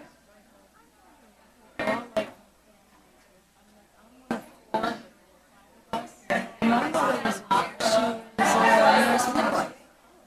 Yeah, and she went to Columbia. Yeah, way back in the 40s. So, I'm just wondering how many people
I'd like to take this time to call everybody back into the room because we have Mr. Awadala in Alaska waiting to speak with us. So if I could get everybody back to their tables, that would be wonderful. Thank you. Also on the tables is our newsletter. Please take a moment to look at it, and please visit our website because there's so much going on. We are offering so many different things, webinars and podcasts and lots of different courses in mental health first aid, and we also are open to anything that you would like to suggest. Maybe we will ask if we can get Nancy to maybe do a webinar with us in the new year so that we can get deeper into the woods and learn more. So we are now going to be moving on to having Mr. Awadala, who is our next speaker. David Awadala is joining us from Alaska. He works with the Substance Abuse and Mental Health Services Administration, SAMHSA, Office of Recovery, part of the U.S. Department of Health and Human Services. In addition to leading the Office of Recovery's criminal legal system and collegiate recovery efforts, David led the Department of SAMHSA's National Model Standards for Peer Support Certification. David also oversees SAMHSA's Center for Addiction Recovery Support, which is called CARS, and supports agency and national collaboration across the continuum of prevention, treatment, and recovery.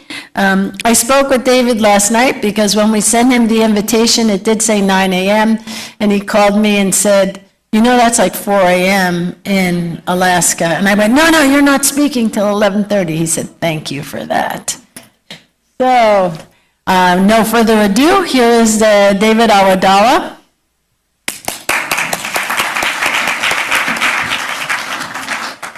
Thank you, Brenda.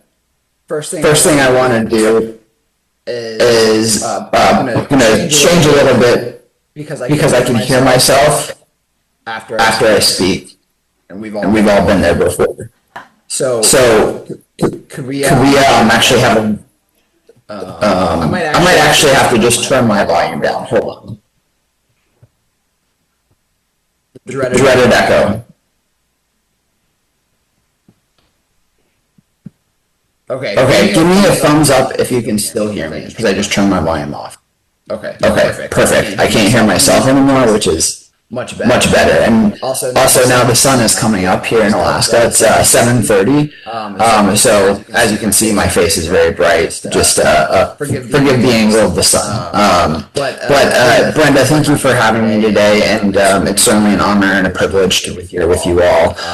And talk a little bit about the work we're doing at SAMHSA, share a little bit about my story, and as Brenda mentioned, I'm a public health advisor with the Office of Recovery within SAMHSA, which was established in 2022 to advance recovery across the nation. So I'm going to talk a little bit about what we're doing in the Office of Recovery and SAMHSA more broadly. And really I want to talk about connection between policy practice and lived experience, and how we're using specifically lived experience within SAMHSA to enhance the work that we do across the nation. So I'm going to share my screen and a slideshow. So one moment.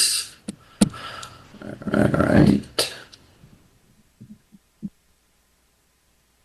Okay, I just sent a request to share my screen.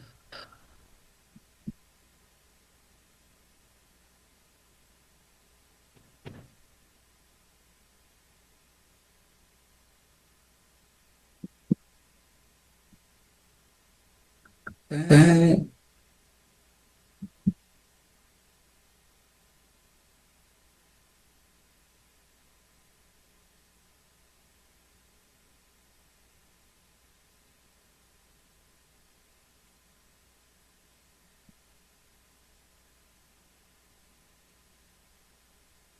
All right, can you all see that? Thumbs up. Thumbs up. Perfect. Perfect. So, when people think about board policy, they often think of like the regulations and legislation, government documents, bureaucratic processes. However, I think the most important policy lesson that I've learned, both really before I joined the federal government, and then certainly since I've joined as well, it was really that board practice, because we often think of like community work, treatment programs, people helping people, but I think oftentimes policy and practice are treated separately. We think of them as two distinct parts of the kind of public health continuum, right? And what I've learned is that policy and practice are connected inherently, and when both remain grounded in experiences of people and families and the communities that they serve, that's when they're effective. And so I want to talk a little bit about kind of finding purpose through the connection between policy and practice and the lived experience that's happening across our communities. The first thing is I get to talk about the boring stuff. So the first thing is this disclaimer. So which is that oftentimes in presentations we say or display things that do not necessarily represent the views or opinions of our employers, and certainly in my case federal government. And so just to note that I might say something or share something, and certainly that's going to be my story today, that does not necessarily reflect the views of SAMHSA, HHS, or the federal government as a whole. And I do not have any financial or other potential conflicts of interest to disclose.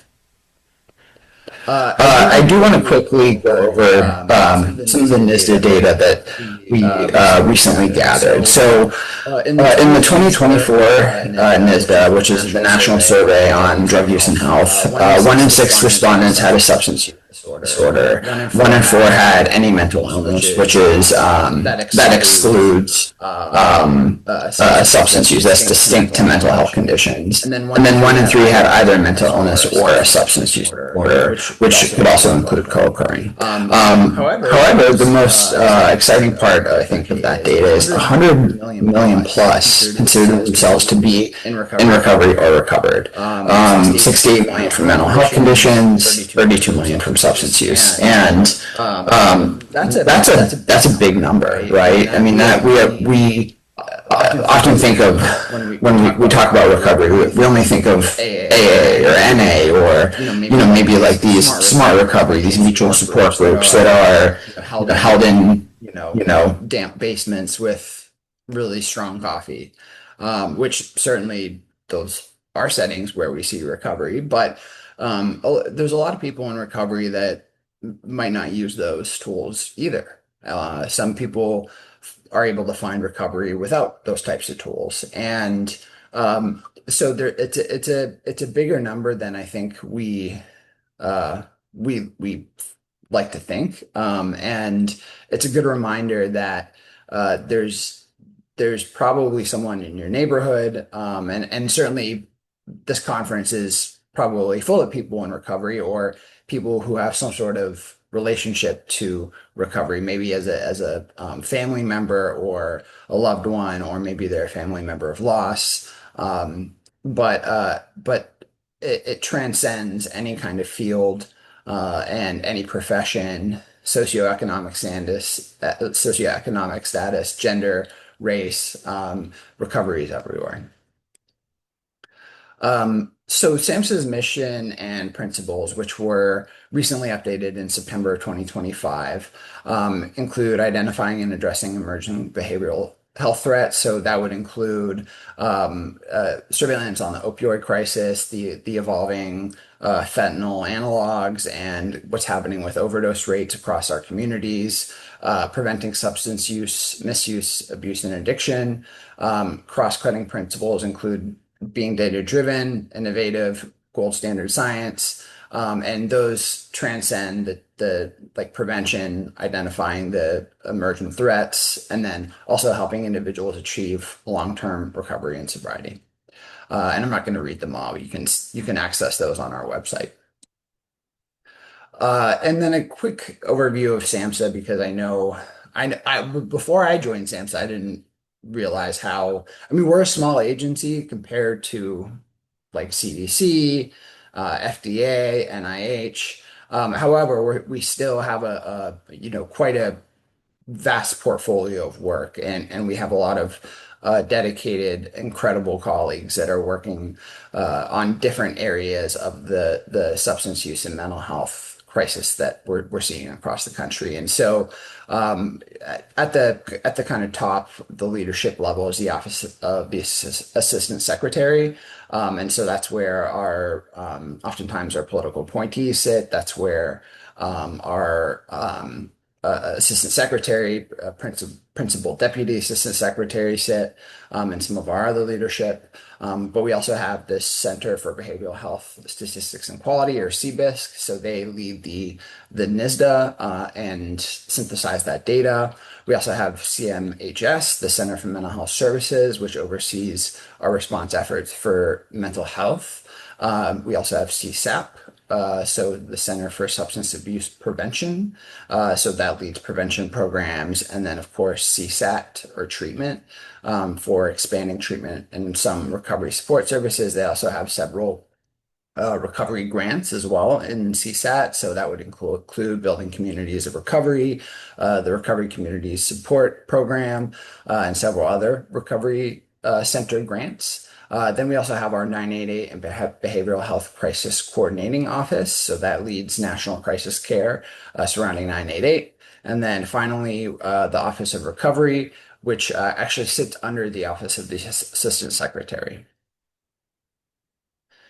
So I mentioned that we were established to advance recovery from mental health and substance use conditions across the nation. And I do want to point out that SAMHSA and the Office of Recovery recognize that people with experience are fundamental to improving mental health and substance use services, planning the delivery, administration, evaluation, and policy development of services and supports to improve our processes and outcomes. And we also have a working definition of recovery that was established, I think, in 2010. So it's tried and true. It was developed by the field in collaboration with the field. And it's a process of change through which individuals improve their health and wellness, live self-directed lives, and strive to reach their full potential. And I love that definition for a number of reasons. I think mostly because it's left up to interpretation.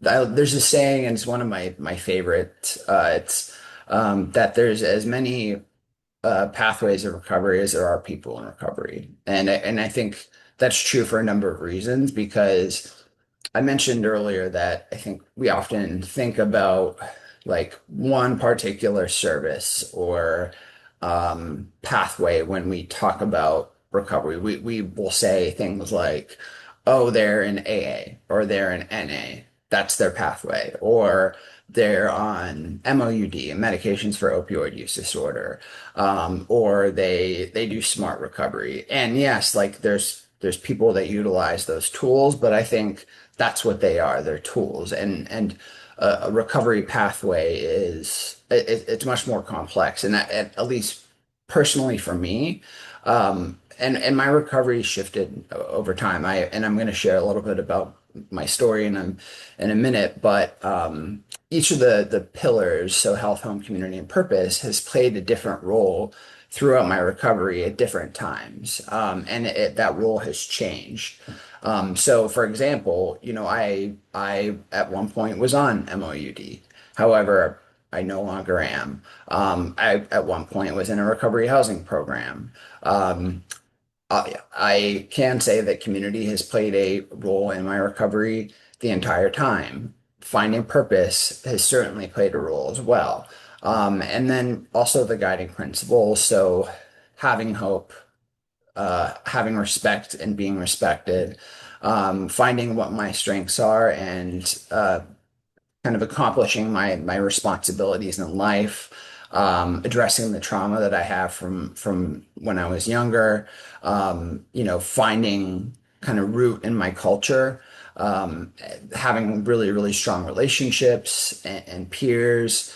Peer support played a very big role in my recovery.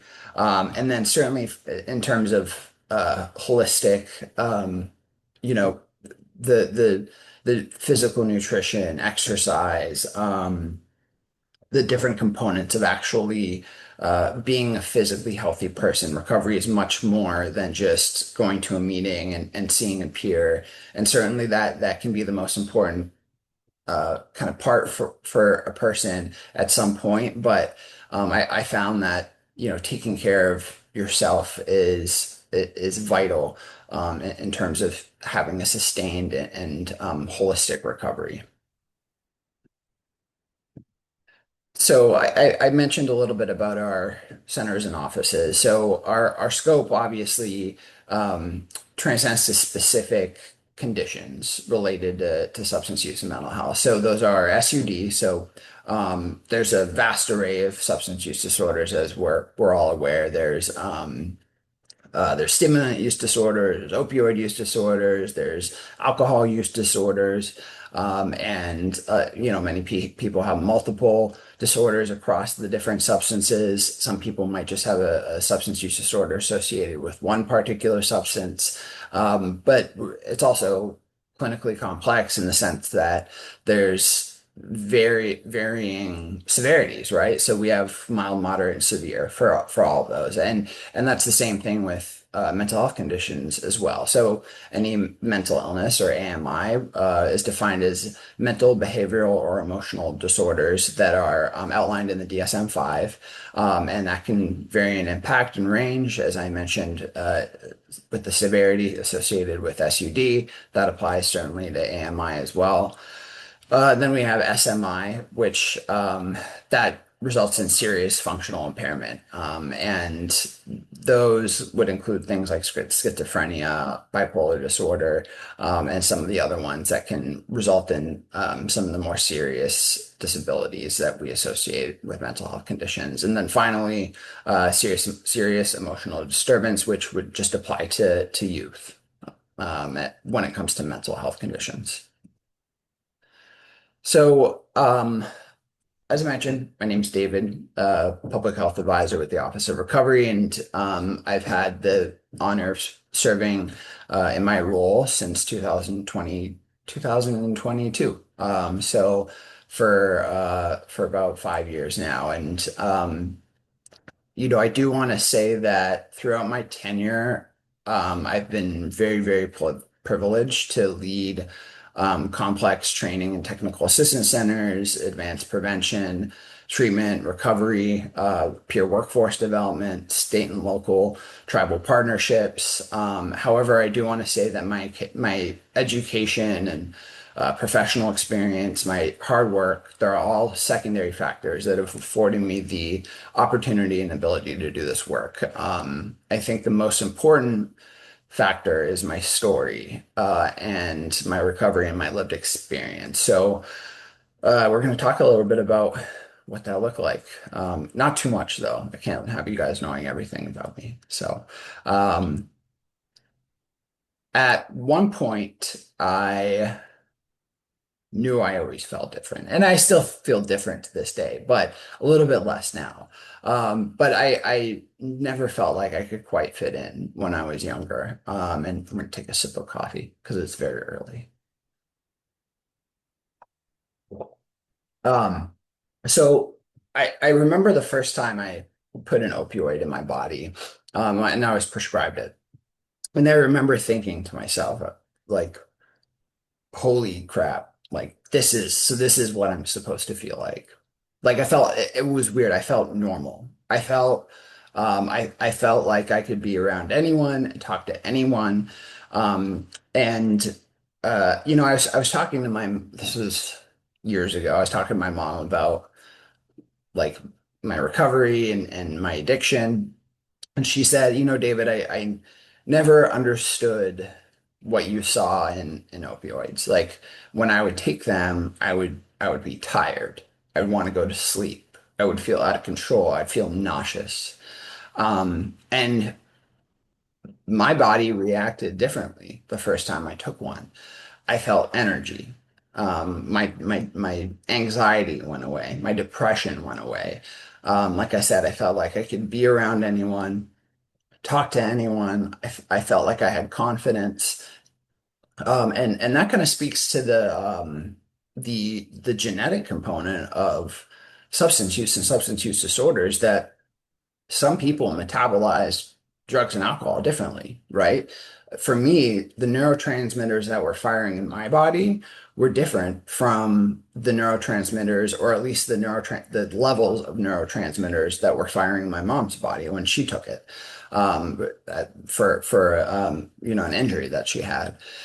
And I think that's important to keep in mind when we talk about substance use in recovery, and mental health conditions in recovery, is that we're all different.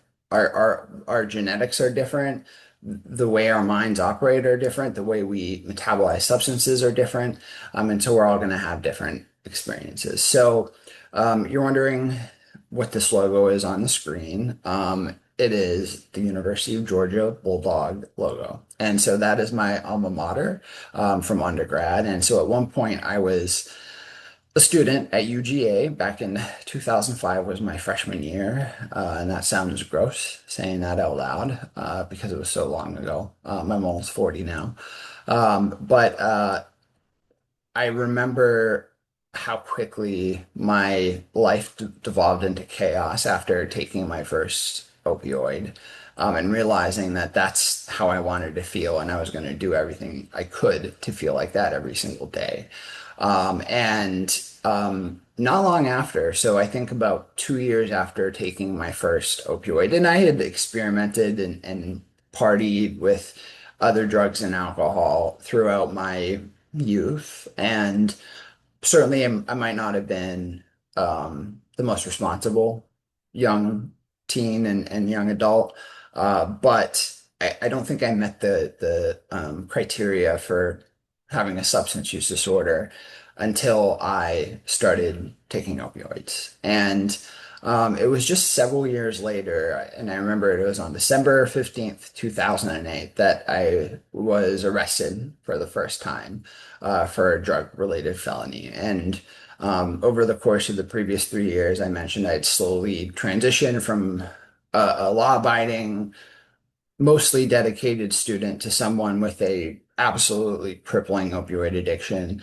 and someone who was in an active mental health crisis. And so that arrest was the first in a cascade of dominoes that fell, involving almost every outcome that we often associate with substance use and mental health. And it seemed like every few months it was like the same exhausting climb, like a never-ending story of withdrawal, depression, arrest, treatment, maybe like a short stint of abstinence. I wouldn't even call it recovery for me. Near overdoses, probation, diversion courts, every single consequence you can think of. And I do remember one particular period of kind of on and off abstinence back in 2013. And I actually skipped over a part. So I got arrested so much that the courts actually eventually sent me to prison. So I actually spent 2 years incarcerated in the state prison system in Georgia. And that was between 2011 and 2013. And I was released in January of 2013. And I was mostly absent when I was released. And this time that I was just referring to before I forgot my most important part of my story, which is going to prison, it was a internship that I had to do to finish my bachelor's degree at the University of Georgia. I had basically finished all my classes before I went to prison, or I think I had like one semester, was released from prison, did that one semester, and then I had this internship to do. And I pretty quickly found one, and I got offered a position with a national organization's public health team that would have required a move to Boston, Massachusetts from Atlanta, Georgia. So I lived in Atlanta, and I had my car loaded up, my bags packed, and I was prepping to leave the next morning for an 18-hour car drive to Boston. And I had signed all the paperwork, and everything was contingent upon background check.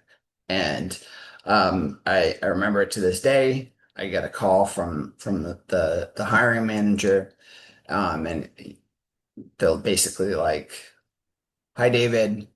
Regret to inform you that your background investigation came back, and we're not able to move forward with your internship anymore."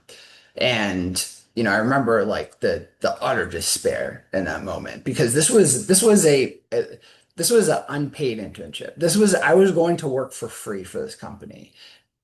So I remember thinking, I was like, well, if they're not going to let me work for free for them, how am I ever going to find a paid career like that actually like enables me to find my purpose and support a family one day? And pretty quickly, I was back at it, back on the streets. I was using it again. But thankfully, I didn't wind back up in prison. I didn't get arrested again. And in 2015, I was afforded the opportunity to access affordable and evidence-based services, including clinical treatment, medications for opioid use disorder, recovery support, recovery housing. And those services, at least in my case, are what helped me change my trajectory from being arrested and having these internship offers rescinded to long-term recovery and federal clearance and employment and living in Alaska, and having my own family. So as I mentioned, I forgot to click through the slides, but I was in the Georgia Department of Corrections, and then here's a couple of my mugshots with me with a shaved head. It's not very endearing, is it? But and then the card on the bottom, that's what they give you when you're released from prison, because a lot of people don't have driver's licenses, or if you did, they're probably expired. So that is what I had. And then I also noticed this when I was making this slideshow a couple years ago. Is I don't know if you see the under at the top, it's the where my head is like really, really shaved. At the bottom, it says someone tagged me as a hottie. I'll take it. So now that with more than a decade of leadership in behavioral health, recovery systems, national policy, nonprofit, partnership development, and large-scale fiscal management, I'm able to combine my lived experience and professional expertise to advance federal recovery initiatives. And that's something I could never have imagined. I remember sitting in prison, literally dreaming about not necessarily this. I could never have dreamed of this, but just having something positive in my life. And if you had told me back then that this is what I would be doing and this is where I would be at, and I'd have like the amazing spouse that I have, and that my father-in-law is in town. I got to take him out on this like inflatable boat to explore a glacier. My parents are coming on Thursday. I actually leave on Thursday for another conference in Denver where I have to go speak. And these are all things that I could never have grasped before. So it's pretty incredible what recovery and what community can do. And I do want to give a shout out to community, because it's other people who have shared their experience with me that has given me the ability and the purpose and allowed me to find my purpose in the work that I do now. So, oops, I skipped over. I also want to transition really quickly back to kind of like the beginning slide, like the intro, um, and talk about the relationship between policy and practice. And there's also another lesson that I've learned associated with lived experience, policy, and practice, and that is that the best policy is informed by practice. The best practice is supported by the policy that it helps create, and that when one exists without the other, progress becomes difficult. I think practice without policy lacks sustainability, and policy without practice lacks relevance. And when they work together, that's when we see systems change. And when they're informed by the people they serve and people with lived experience, that's when we see the most effective change and the most meaningful change. And I've seen it firsthand as someone in active addiction, as someone in recovery. I've also seen it firsthand when working with state leaders, community organizations, peers, researchers, advocates, people with lived and living experience, that the most successful initiatives are rarely created by a single person, a single expert, a single policymaker sitting alone in their office or behind their desk in Alaska. They're built through partnership, they're built through listening, they're built through humility. And I think Deborah had mentioned some of the work that I had the privilege of doing here at SAMHSA. And so one of the most rewarding experiences was helping to lead the development of SAMHSA's national model standards for peer support certification. And that required consensus building across states, tribes, nonprofits, behavioral health providers, peer-led organizations, RCOs, federal partners like the VA. It brought together stakeholders and partners across multiple different perspectives, communities, experiences, priorities. And it was challenging, right? I found that, especially in this field, we're very strong-willed and we have very valid, but maybe a little too strong opinions about things sometimes, at least personally speaking. And I found that what united everyone was a shared commitment to improving opportunities for those who are in or seeking recovery, and in many cases, a shared personal connection to the devastating impacts associated with both addiction and mental health. And I do specifically want to acknowledge the absolute incredible role that family members play in policy work as well. I think some of the most influential people that I've worked with have been family members of loss, parents who or siblings who have lost their family member to an overdose. They are, I think, some of the strongest advocates and strongest change makers in this field. But working with all these people also reinforced something else for me. And that is that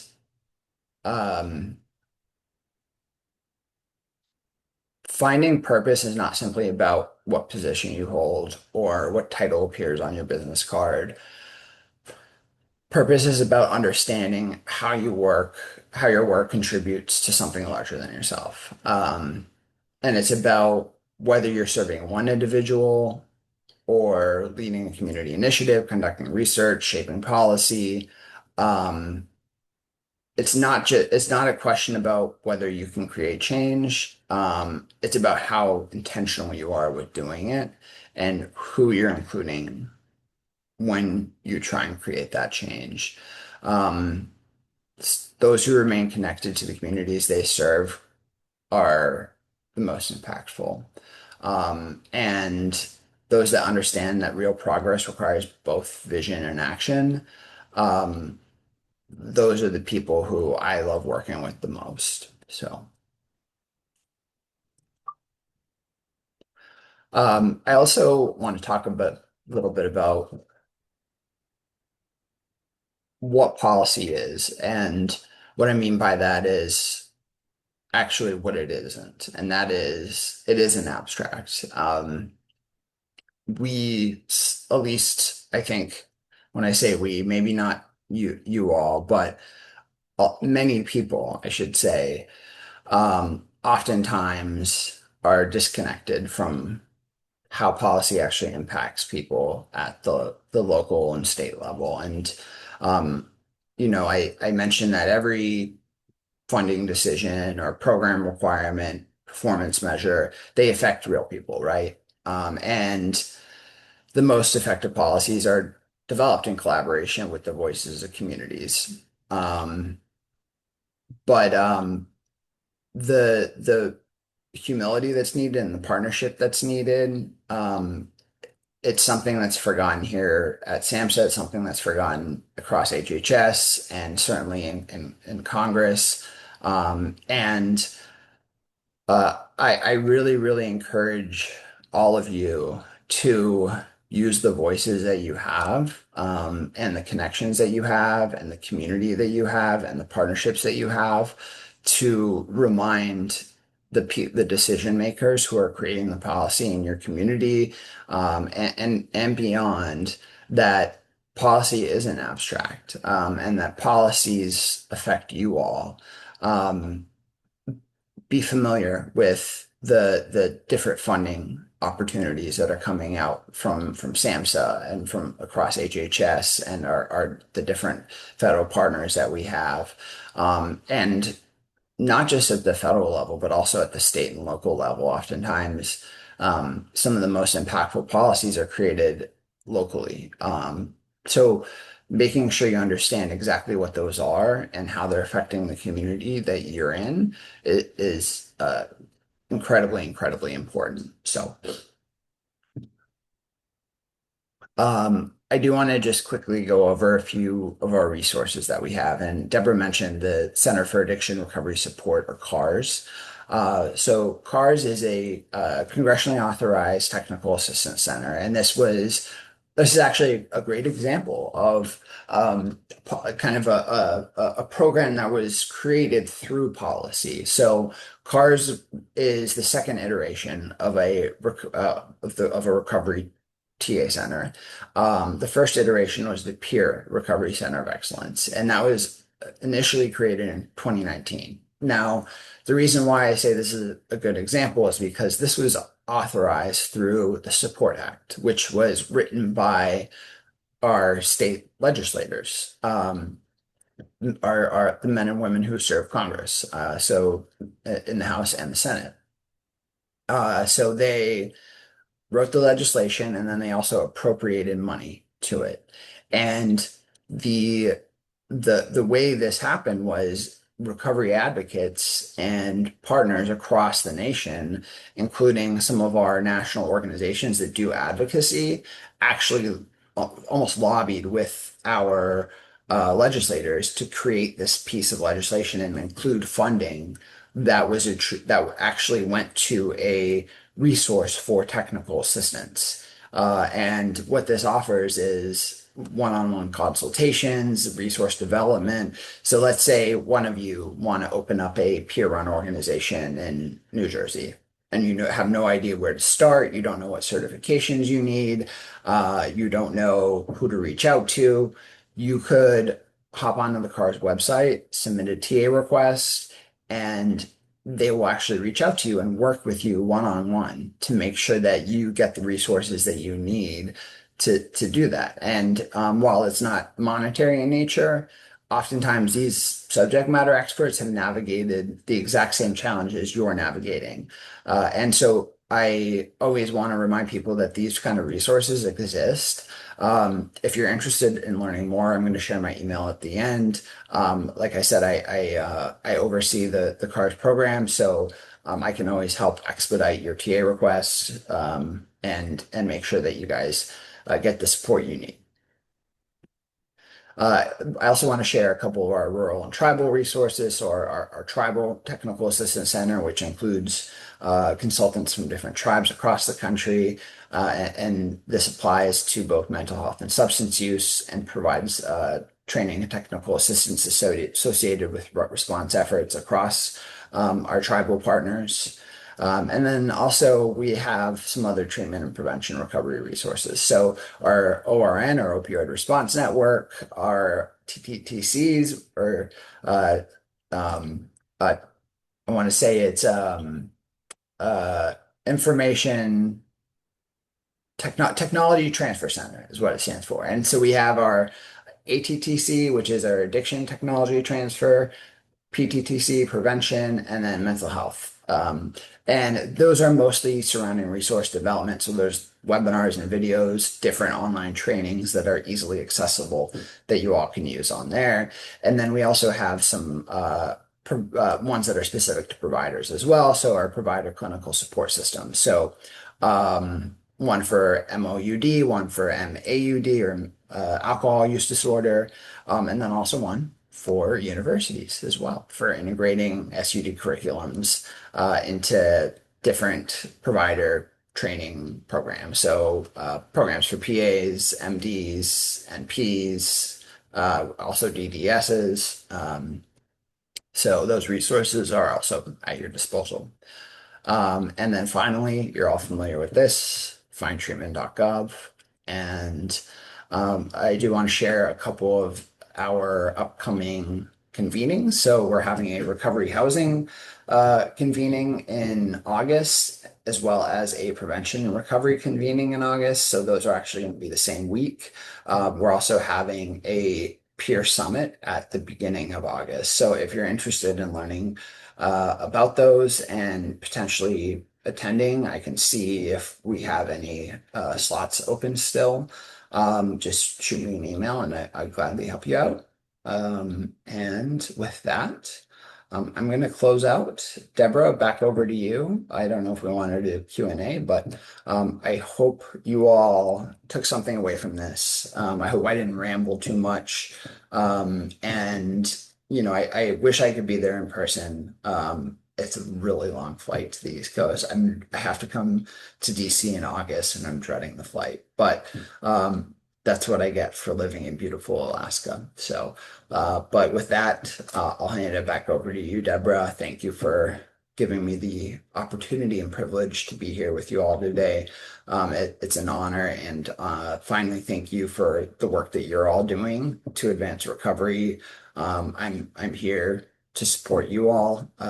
Please don't hesitate to reach out. And thank you very much. Deborah, over to you.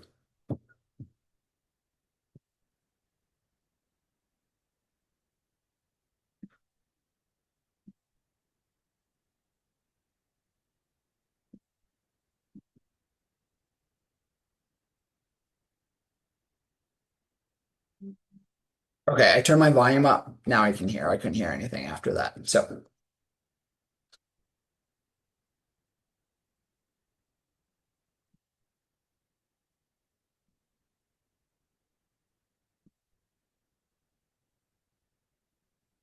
Okay, maybe I can't hear. Can you all hear me still?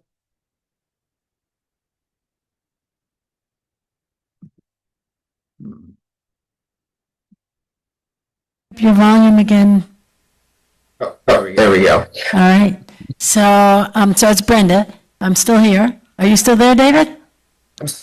Okay. So if you have any questions for David, please just write it on the index card. And David, I do have one question here, and it's who do you think had the greatest impact on your recovery journey? That's a good question. Oh boy. Who had the greatest impact on my recovery journey? I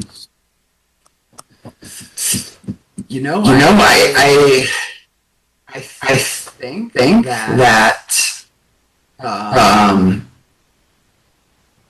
so there's two people that come to mind, and they I think personally speaking, and then there's also someone that comes to mind professionally speaking.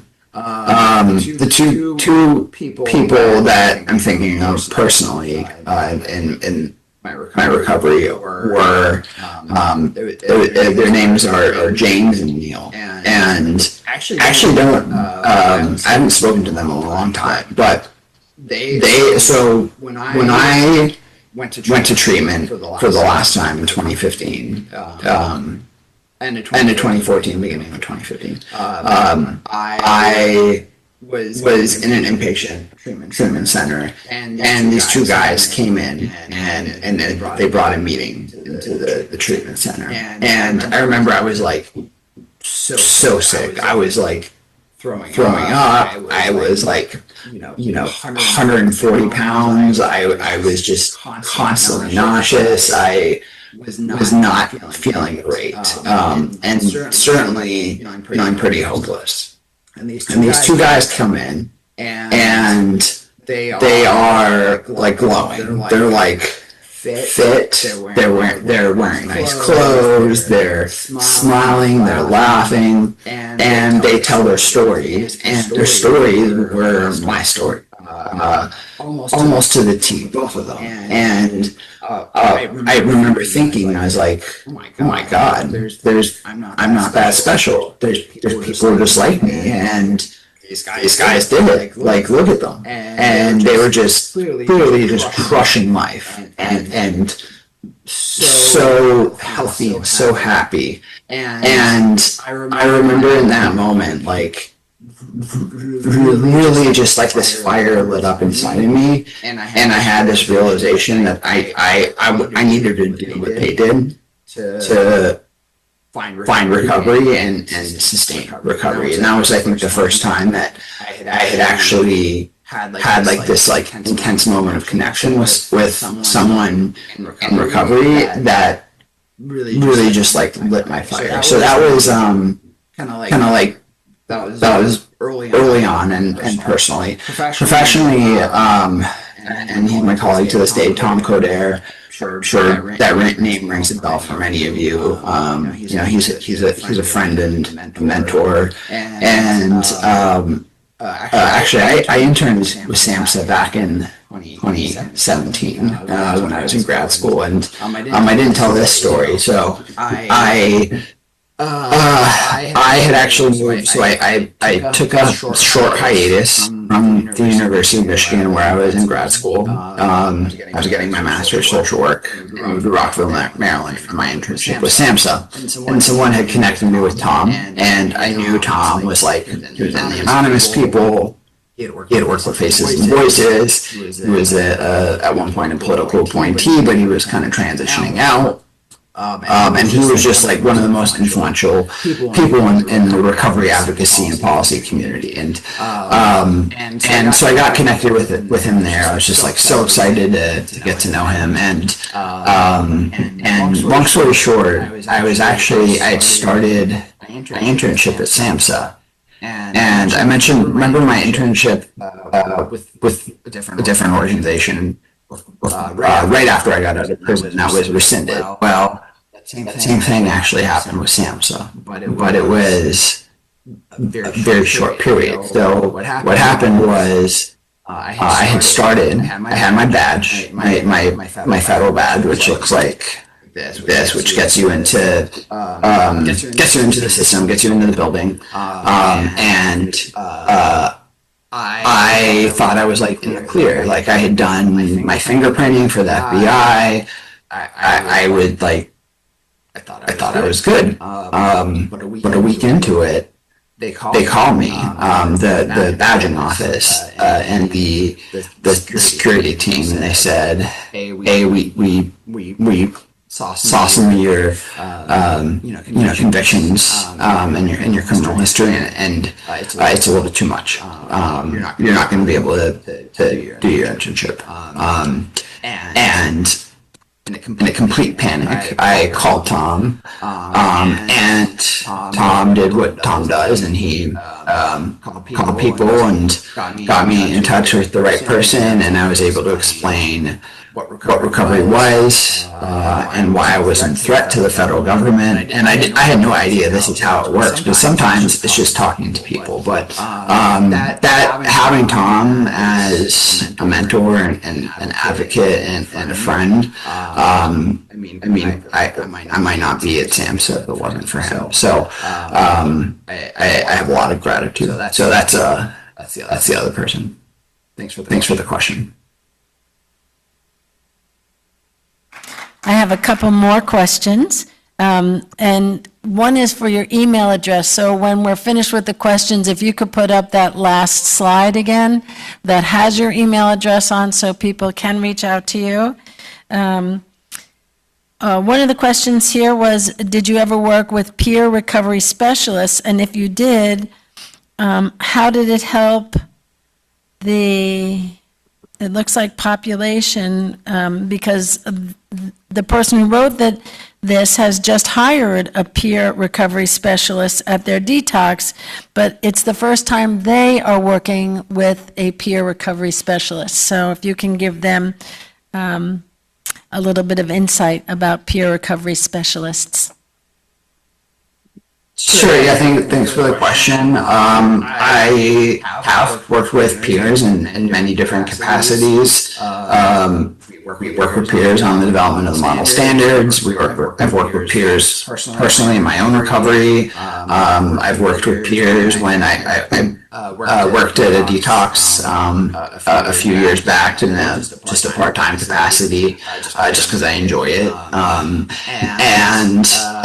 Yeah, I mean, I've seen peers connect with people in treatment and tons of settings. Peers can be integrated into not just clinical treatment for substance use and mental health, but also jails and prisons, emergency rooms. I've seen them integrated into like overdose response teams. The whole gamut, collegiate recovery programs. And I've seen peers connect with people that no one else with. So congratulations on hiring a peer at your detox. I think that's awesome, and I think you'll probably hopefully have a really, really positive experience with them. And I'm assuming that you're going to end up hiring more, is my guess, because they're, like I said, I've seen them perform miracles, and people who are about to AMA and walk out the door from various settings, including treatment, they don't because they connect with a peer, and that peer is able to share a story like those two guys that walked into the treatment center for me that can actually impact them and help them make a decision that's positive for their recovery. So I hope that answered the question.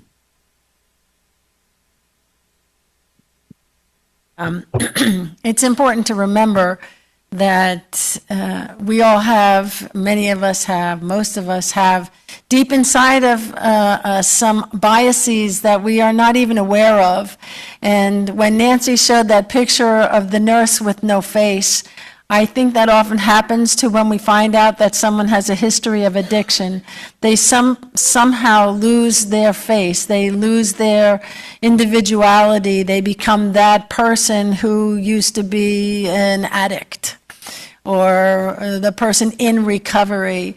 And each person is really human, and we have to make sure that we stay focused on the fact that we're individuals, that we each have different requirements and needs. And as David's saying, it's that conversation, it's that critical conversation that we can have to connect on a much deeper level with someone, rather than just what they do, but who they are.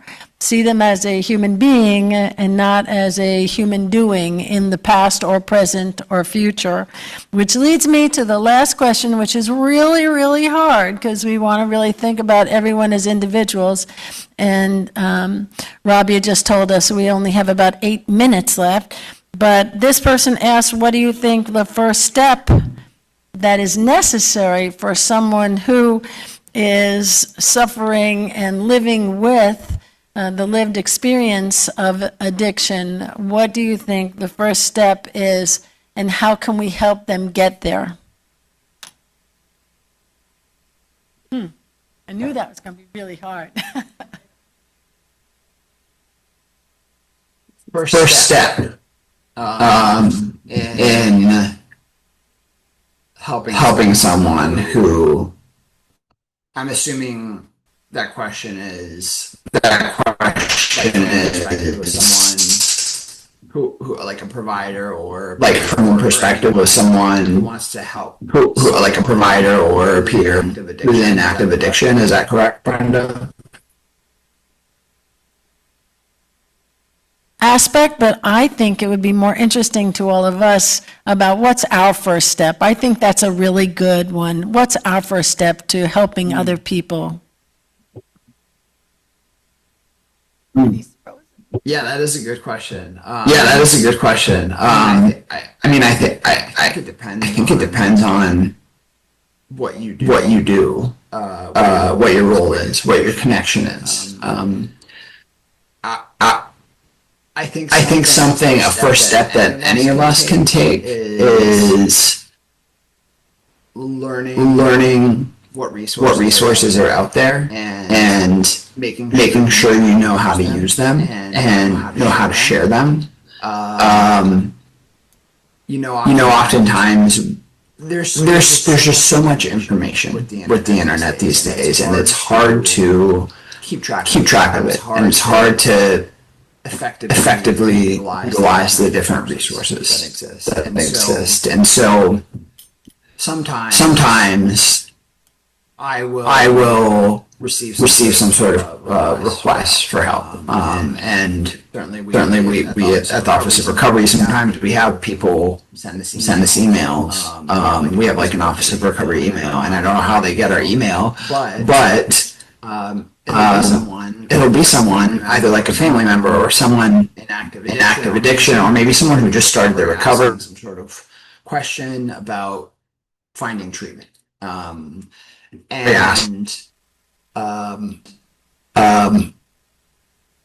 think I sometimes forget what resources like individual people and communities across the nation can be using, and so finding ways to familiarize yourself with the resources that are in your county, the resources that are in your state, and the resources that are across the nation as well, where in case you're in a situation where someone you love or complete stranger is asking for your help, that you're able to at least provide them with some sort of information or some sort of connection. And so I think that number one is making sure you have a good grasp on the resources. Number two, I think something we can all do is learning how to effectively talk about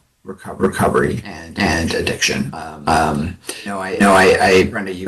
it's interesting. You said something about like the nurse with no face, and how oftentimes there's a stigma, or people dehumanize people in addiction. Or like let's say someone who has a history of drug seeking goes into another hospital. It might be on record. They automatically have some sort of statement bias. They probably might just discharge them, and say, get out of here. Finding ways to actively talk about substance use and recovery as well, and what recovery can look like, I think is really, really important. And I think we do, and I'm guilty of it as well, as like sometimes we say alcoholics, addicts. We hear the word junkie thrown around, crackhead, and I actually, outside of like who are actually in recovery, I think using those words, I think can sometimes be harmful because of the automatic stigma that's associated with them for people who are not familiar. Just people who are not familiar. The people like you and I, people we're all kind of associated with this work for a reason, because we care. But not everyone is like that. And so finding ways to talk about people who are using substances and people with substance use disorders, and ensuring that we're using like actual clinically relevant language, right? So instead of saying crack addict or crackhead, saying someone with like a stimulant use disorder, right? And that I think is a good way to humanize the challenges that those populations face, especially when talking to like a layman, someone, your neighbor, a friend. And learning to, and not being afraid to talk about it either, right? And speaking up if you hear someone say something that you think might be a little bit, I disagree with you on that. Like, don't be shy when it comes to this work, because we all know someone. I'm assuming everyone here knows someone who's either in recovery or someone who is in active addiction or someone who's passed away from an overdose. It can take anyone at any time, and it's oftentimes life or death. Across this administration and across the Biden administration, across every single presidential administration for the past 10 almost 20 years, we've had leaders in recovery, and we have doctors in recovery, we have dentists in recovery, we have attorneys in recovery.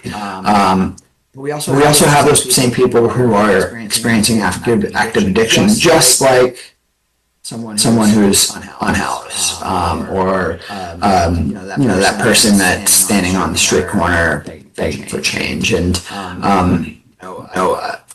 we all know that this issue transcends many of the things that we often associate with substance use. So, learning to talk about it, I think, is the second thing. And then finally, as a policy maker or official, government official, I always recommend that people familiarize themselves with the legislation that's going to affect them. So, for example, if you didn't know what the Support Act is, I hope you take some time to look it up, and familiarize yourself. All you have to do is hop into ChatGPT these days, or Claude, or some of the other AI tools, and ask them, what is the Support Act, and what is its impact on the substance use and mental health crisis? And it'll pull all that information for you and synthesize it in a way that's pretty user-friendly. And also familiarize yourself with AMSA.gov. CDC has a web page on response efforts associated with the substance use and overdose crisis. And so, I think just taking time to do research and making sure you understand exactly what's happening at the federal level, how that's impacting states and then impacting communities, but also what's happening in your community as well when it comes to policy. So that was a very long-winded answer. Back over to you. No, that was great.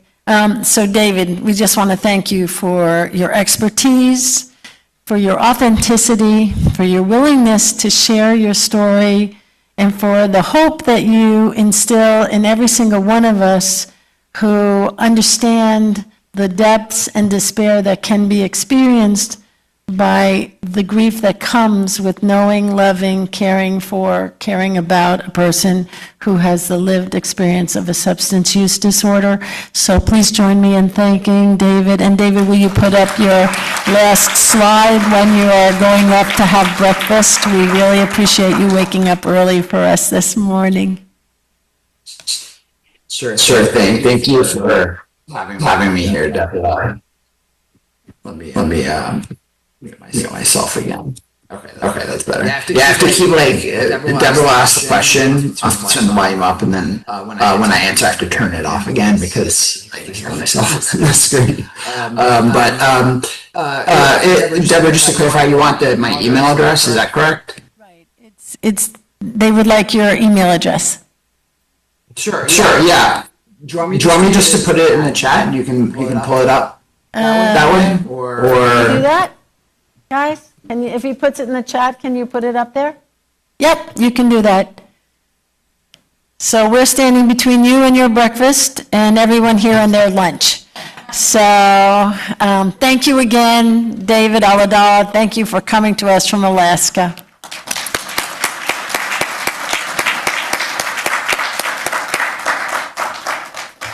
So lunch is now in the back of the room. Please take a time to go and look at the poster and talk with each other. bye everyone. Thanks, David.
Hello, I hope that you're enjoying your lunch. I'm going to ask people to come back in and come back to the tables because we are going to move forward with our next speaker. You can continue to enjoy your lunches, but please come back to your tables. I'm so pleased to introduce Dr. Judy Schmidt.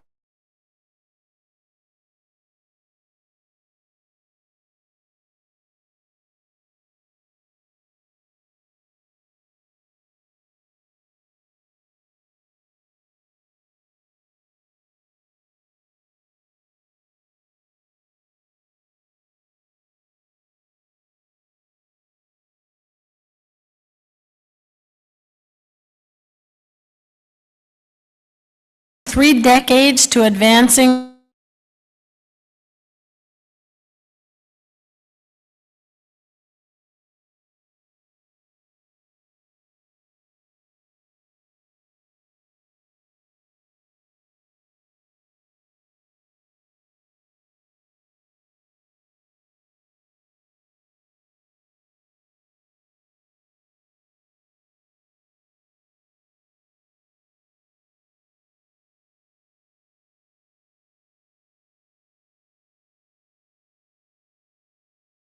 She leads statewide initiatives focused on nursing workforce development, healthcare policy, professional advocacy, and educational advancement.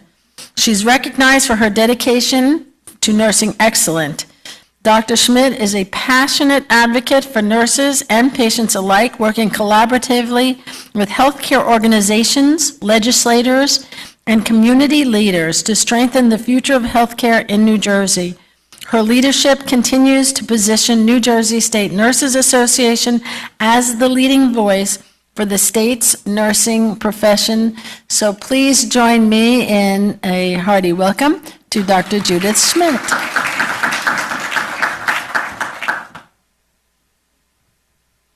Thank you, Dr. Marshall.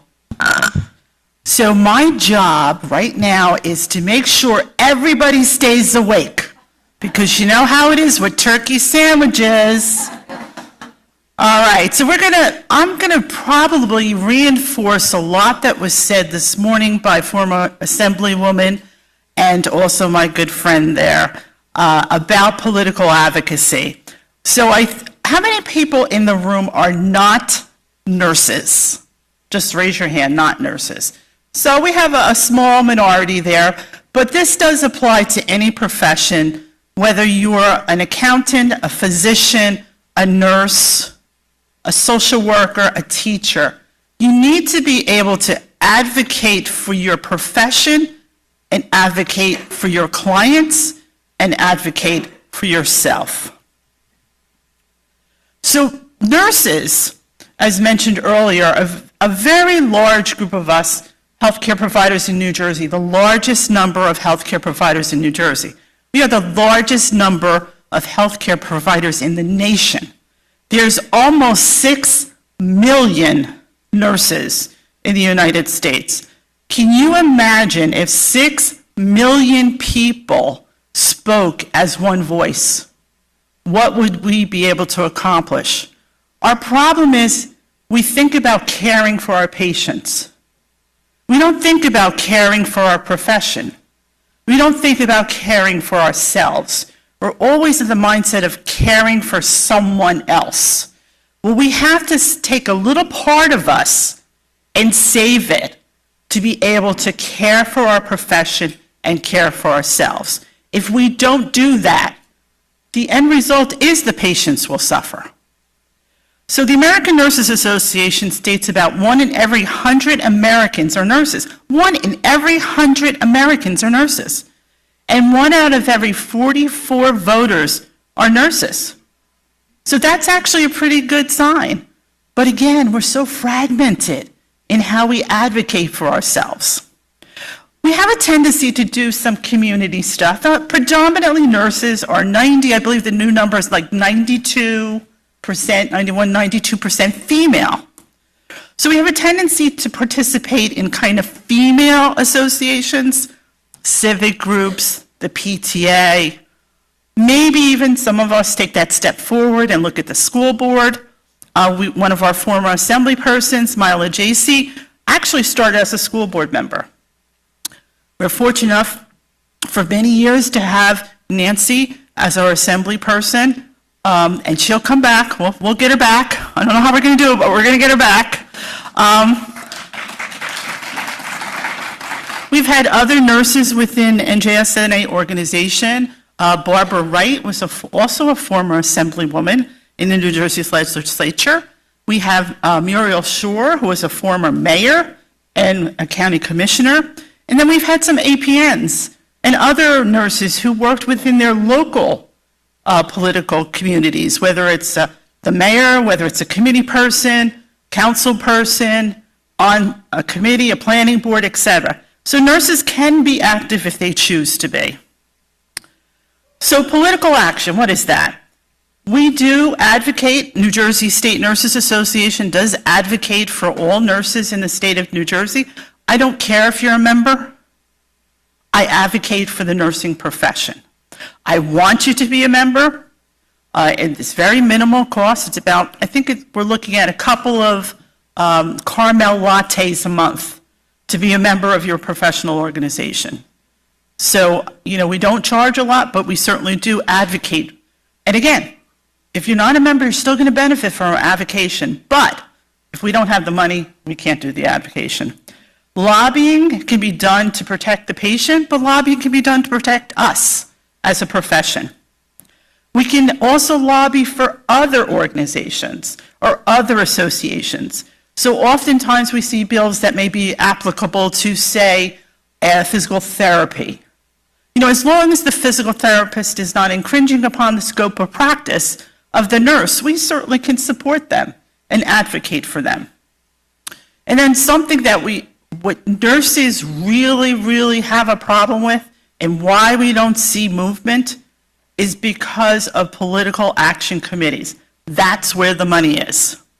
It's great that there's 225,000 of us in the state of New Jersey, but oftentimes we're competing with other groups that raise millions of dollars in supporting candidates for office, etc. So even though we have the numbers, we don't use those numbers because those numbers are almost stronger than the dollars.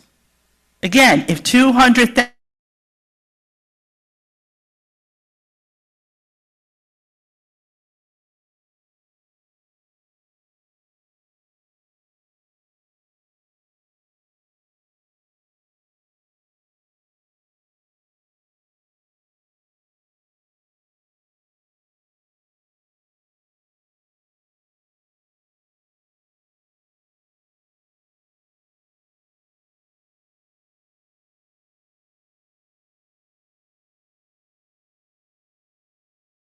to do. It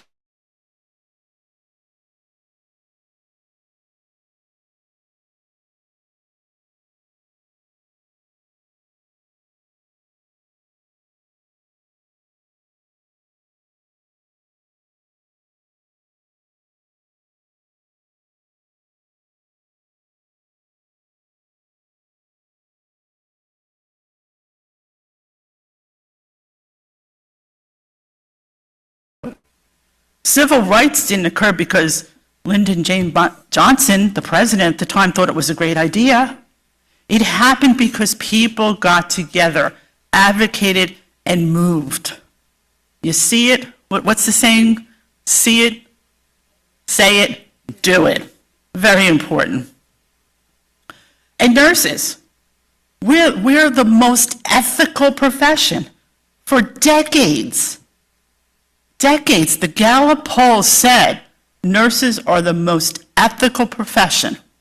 We even surpassed ministers and priests. Well, we don't want to go with the priests so much, but ministers, as the most ethical and trusted profession. Society trusts us. How many times have you had your neighbor or maybe a family member say to you, "Oh, can I ask you a question? I have this bump back here. What do you think I should do?" They trust you because they know you're educated. You went to school. You have a solid base. Society trusts nurses. And when we say something is a problem, they listen to us. Sometimes, and Nancy, put your fingers in your ear, sometimes our elected professionals or politicos don't listen. But the public listens. And that's where we need to advocate. Get not just nurses talking about our issues, but getting our families and our friends and other professionals also talking about the issues. There is strength in numbers. So let's talk about how nursing got here. And this is true really of any profession, because we all know that there are statutes that guide us in how we practice. So I'm going to talk a little tiny bit, a couple of slides, about the history of advocacy in nursing. I know none of you know who Florence Nightingale is. All right, we have no clue who she is. We consider her the founder of modern nursing. And you know, if it wasn't for Florence Nightingale, what did she talk about? Clean air, clean water, fresh bandages. Was anybody else talking about that? No. It was the nurse.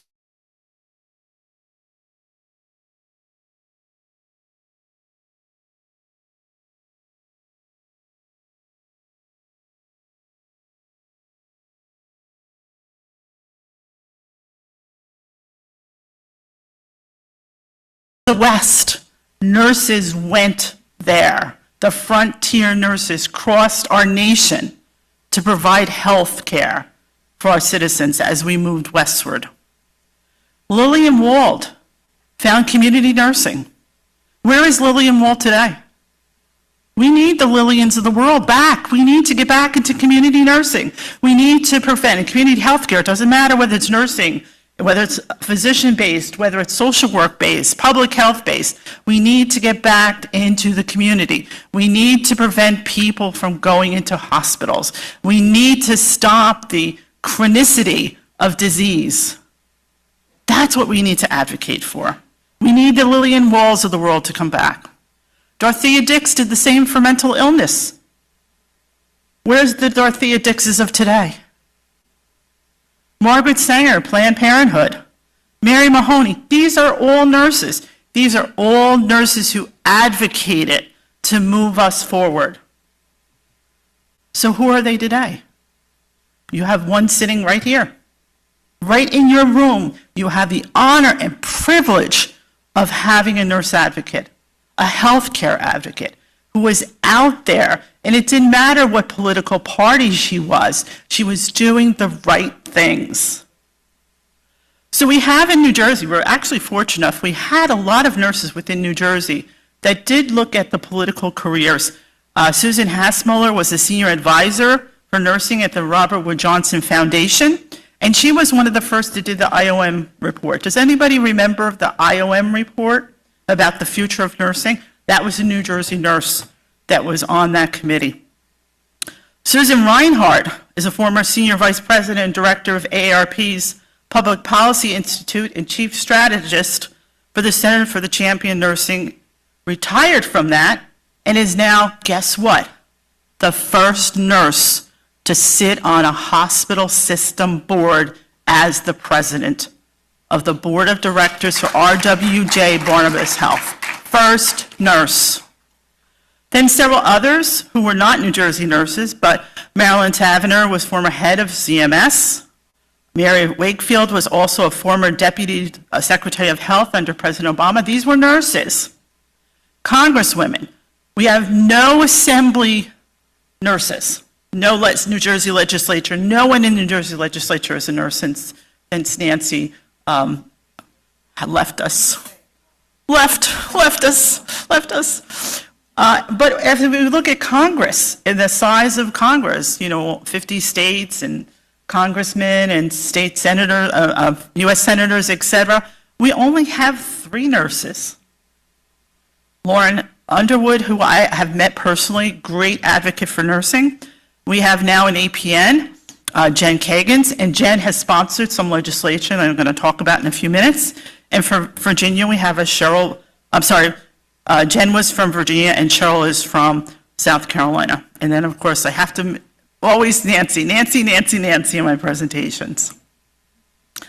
So there's a couple of men. We won't forget about those men out there that we have in nursing. Tim Porter O'Grady was one of the founders of the shared governance programs. If any of you work in hospitals where they have a shared governance model, Tim Porter O'Grady was one of the initial researchers that developed that program, still continues to talk about shared governance today. Dr. Ernest Grant is the past president of the American Nurses Association. Today he is teaching at Duke University in North Carolina. His specialty is in burn management. So he was an absolutely wonderful advocate for nursing at the federal level and also for men in nursing. You know, we need to have more men in nursing. Sometimes I think when we look at advocating for nursing, we're looked as a female profession, and sometimes there's a lot of gender bias. You know, well, you're just little ladies. You know, we don't really want to listen to you. So it's really, I think, important that we get more men into nursing and more men actively involved in advocating for nursing. And then Dr. Peter Burhouse, he's a healthcare economist. So this is a nurse who is really looking outside of nursing and clinical practice as we know it, and looking at the economics of nursing. And guess what? Nursing is very economical. We're very efficient. We're very cost, prohibited, that we don't spend a lot of money when it comes to healthcare. Nurses do the right things, do it efficiently, and with the least amount of cost when it comes to some other providers that we know.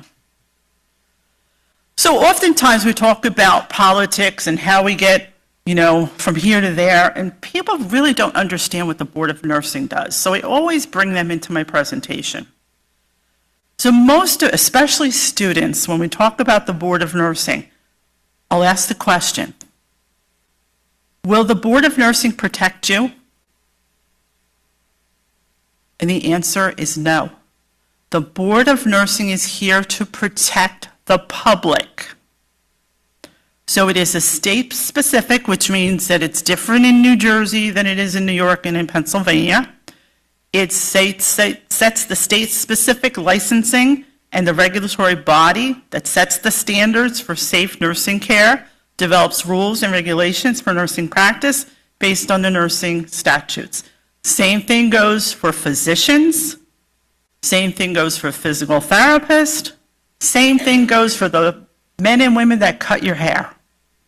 They are a state licensing body. The Board of Nursing is there to protect the health, the safety, and welfare of the New Jersey residents by ensuring those practicing nursing are qualified and competent to do so. So what is the Nurse Practice Act? That is what you need to know what your practice is in the state that you work in. So all states in our territories that we have a Nurse Practice Act or have an act for physicians or rehab therapists, social workers, etc. The Nurse Practice Act itself is sufficient to provide the necessary guidance for the nursing profession. Therefore, each Nurse Practice Act establishes a board of nursing or a board for medicine, depending on your practice act, and has the authority to develop administrative rules or regulations, clarify or make law more specific. So the law about the APNs getting full practice authority is great, but now it's rules and regulation time. And let me tell you, there are people within these, if you don't know, the nursing boards and the medical boards and et cetera are under what's called the Division of Consumer Affairs. And if you go up the chain, it lands all the way up at the Attorney General's office. We may not have nurse-friendly people working within the rules and regulations. So we have to be constantly asking questions, making comments to make sure that those rules and regulations don't indirectly obstruct what we just won in statute. So we have to keep an eye on the regulations. The rules and regulations must be consistent with the Nurse Practice Act, but cannot go beyond it. These are rules and regulations undergo the process of public defense just before enactment, and once enacted, rules and regulations have the full force and effect of the law. And there's a couple other things that you can hear here. Board of Nursing, they have a board, they do education programs, they and I hate to use the word accredit because they don't really accredit it, they just approve. So Montclair State University, their College of Nursing is approved by the Board of Nursing to be able to have that program here. Not that they accredit it, because there's tons of accredited agencies out there, but they just approve that. They have the requirements for licensure, the types of licenses, RN, LPN, APN. The boards, also the other boards would have titles for their healthcare workers, and also the grounds for discipline, action, violations, and possible remedies for that. So oftentimes nurses will ask, well, what can I do in this?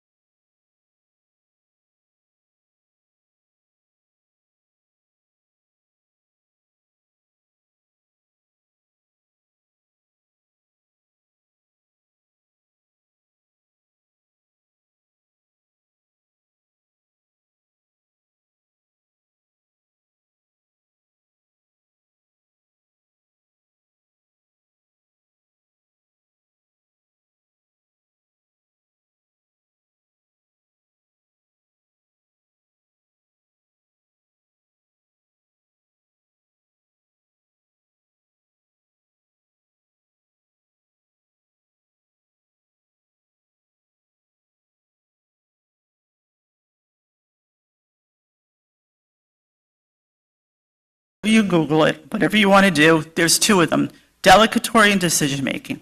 Decision-making is what you can and cannot do, and delegatory is what you can delegate to someone else. So most of us in here are nurses, are RNs, or, with baccalaureate degrees, master's degrees, and doctoral degrees. What can you delegate? So that's the delegatory algorithm, and who you can delegate that to. So I just talked about the Board of Nursing. So how do those rules and regulations come into being? They come from the statutes, and I think Nancy talked a lot about that also this morning when in reference to the APN bill. And this, what happens in the legislature, is now your scope of practice. So let's take a bill. So if someone says, you know what, I will actually go. And again, when we talked about one person, it doesn't happen because it's the right thing to do. It's the same thing with nursing statutes. Laws don't happen because they're the right things to do. There's usually some sort of political action happening. So this is does everybody remember civics? How many people had a civics course in school? Oh, that's good. Because usually I get nobody. They don't even know what civics means. All right? My audience is primarily entry into practice programs. They're not usually, your advanced practice programs. So this is a very down and dirty kind of slide presentation on how something becomes a law. So you identify an issue. So we identified an issue that, we have APNs in the state of New Jersey. They're great. They practice high standards. When we had COVID, they didn't, cause the world to fall off or put blood in the streets because of all the patients that were treated by APNs. So we knew that there were barriers. So we wanted those barriers removed. So that was an issue. So again, we as nursing can advocate all the way through this process. So a sponsor will draft a bill, and it usually goes to what's called the Office of Legislative Services. And they're supposed to do the research to make sure that whatever bill is developed is not conflicting with federal law. So that is what the Office of Legislative Services does. We were told that the more co-sponsors, the better. So I know Suzanne said there was the majority of assembly people and senators that were on our bill. Well, I learned something. Doesn't matter. What matters is 3 people in the state of New Jersey: the governor, the president of the Senate, and the Speaker of the Assembly. If those 3 don't agree, it's not going anywhere. But the process, again, is if you have more co-sponsors, possibly you can influence those leaders. The bill is introduced, is given to the secretary in the Senate and the clerk in the Assembly, and the bill is read for the first time. It's printed and released to the public, and you certainly can look at any bill. We mentioned the New Jersey State Legislative website. Great reference for bills, to know who your legislators are, to know what's going on in the state want to go to a meeting, they have a calendar, but I will have to say that calendar is not always published soon enough. We've had bills, the APN, I have to refer to the APN bill. The APN bill, we could be told on Friday that we're going to have a hearing on Monday. So, you always have to constantly back into that calendar to find out what's going on. So that bill is read and printed and released to the public. It can be referred to committee. So most of our bills in nursing or healthcare wind up in either the Assembly Health Committee and on the Senate side, the Senate Health Committee. But there are a couple other committees now that are out there that were developed in the last year. Well, Assembly Regulated Professions is one. It's been around for a long time, but now there's a new one called Assembly Infrastructure. So we're like, where does this committee fall? And that's important because we want to look and see who the chairperson is, who some of the committee members are. Are they, very pro-nursing or maybe not so pro-nursing? So we really are very interested where it falls. Right now, we would love it to be in health because the chair of health is very supportive, Carol Murphy.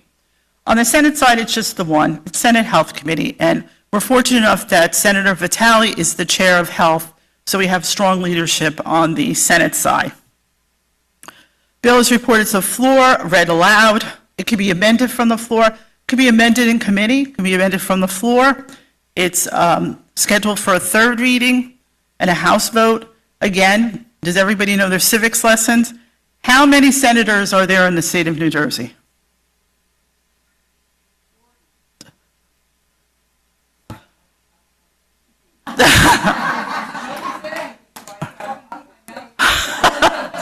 So how many assembly people are in the state of New Jersey? The answers are right on the screen. If it's a majority of 41 and a majority of 21, you just, multiply it times 2 minus 1, and that's the total number, which is very important because when we talk about bills and we get all these co-sponsors, and Suzanne said we got the majority of both of those houses, the bill would pass. The problem is getting the bill to be heard. So final legislation is approved when the bill passes both sides of the House identically. Now, if there's a small difference, little caveat in either side, then it has to go what's called reference committee. And they work it through to come out with a compromise bill, which actually is what happened with the APN bill. It wound up going to reference and coming up with a compromise, which was acceptable to both sides of the House.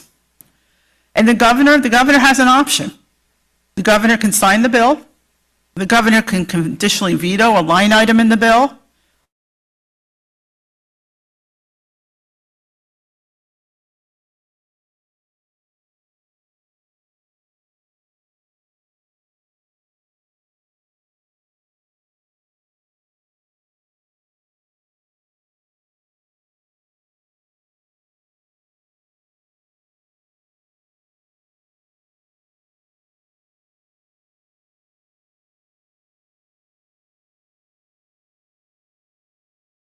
In that last part of the legislative session.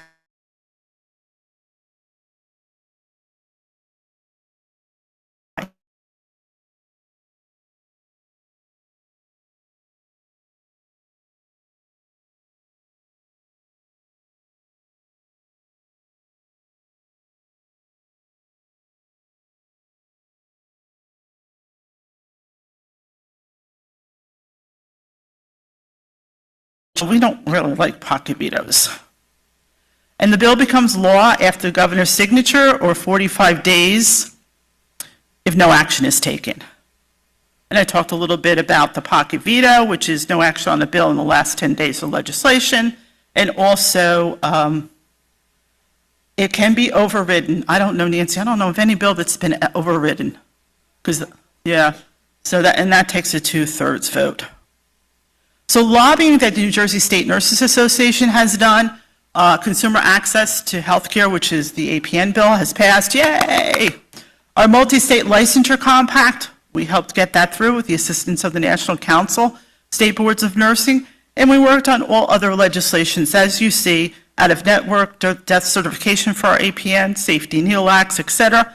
And something that is near and near my heart is the Alternative Discipline Program, RAMP.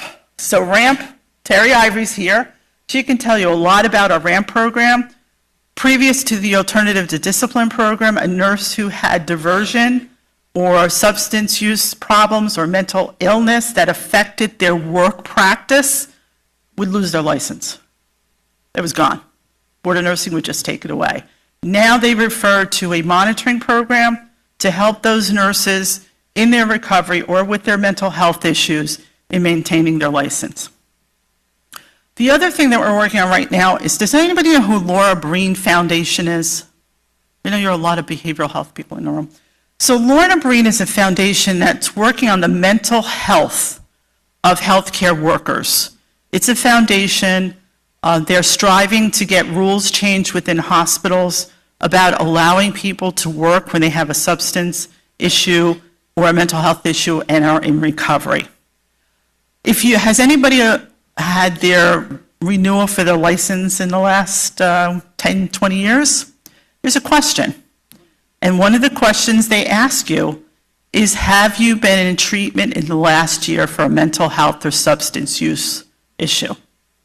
Lorna Breen, the New Jersey State Nurses, the New Jersey Medical Society, and the New Jersey Quality Care Institute is working to have that removed. Lorna Breen, B-R-E-E-N. So we're hoping that we've gone two ways. We're going regulatory with the Division of Consumer Affairs, which they're slow, but they said that sounds like they might want to do that. But we're also going legislatively. So whichever comes first, we're hoping to get that question off your licensure application initial and your renewals. So how can you influence? I think Nancy and Suzanne went over that a million times. Visibility to your legislators. Everybody should know who their legislators are, who your state senator is, who your two assembly people are, who your congressional representative is, and if you people don't know who Andy Kim and Cory Booker are, I don't know what to tell you. All right, so it's very important, we as nurses, even if you just send them a letter or send them a text, it's very easy, you can do it right off their website. You know, and as you get more involved in an issue, you can make more maybe personal appointments, talking to the legislative aide. You may necessarily get that legislator, but it would be great if you were able to do that, and you can do it. You're nurses, you take care of patients, you do extraordinary things. Physicians, you take care of patients, do extraordinary things. Behavioral health specialists, you take care of your clients, you do extraordinary things. Those legislators put their underwear on one leg at a time. They're no different than you. They just hold a different profession, that's all. So as I finish this presentation, I'm getting in my car and I'm headed down to DC, to what's called A&A Hill Day.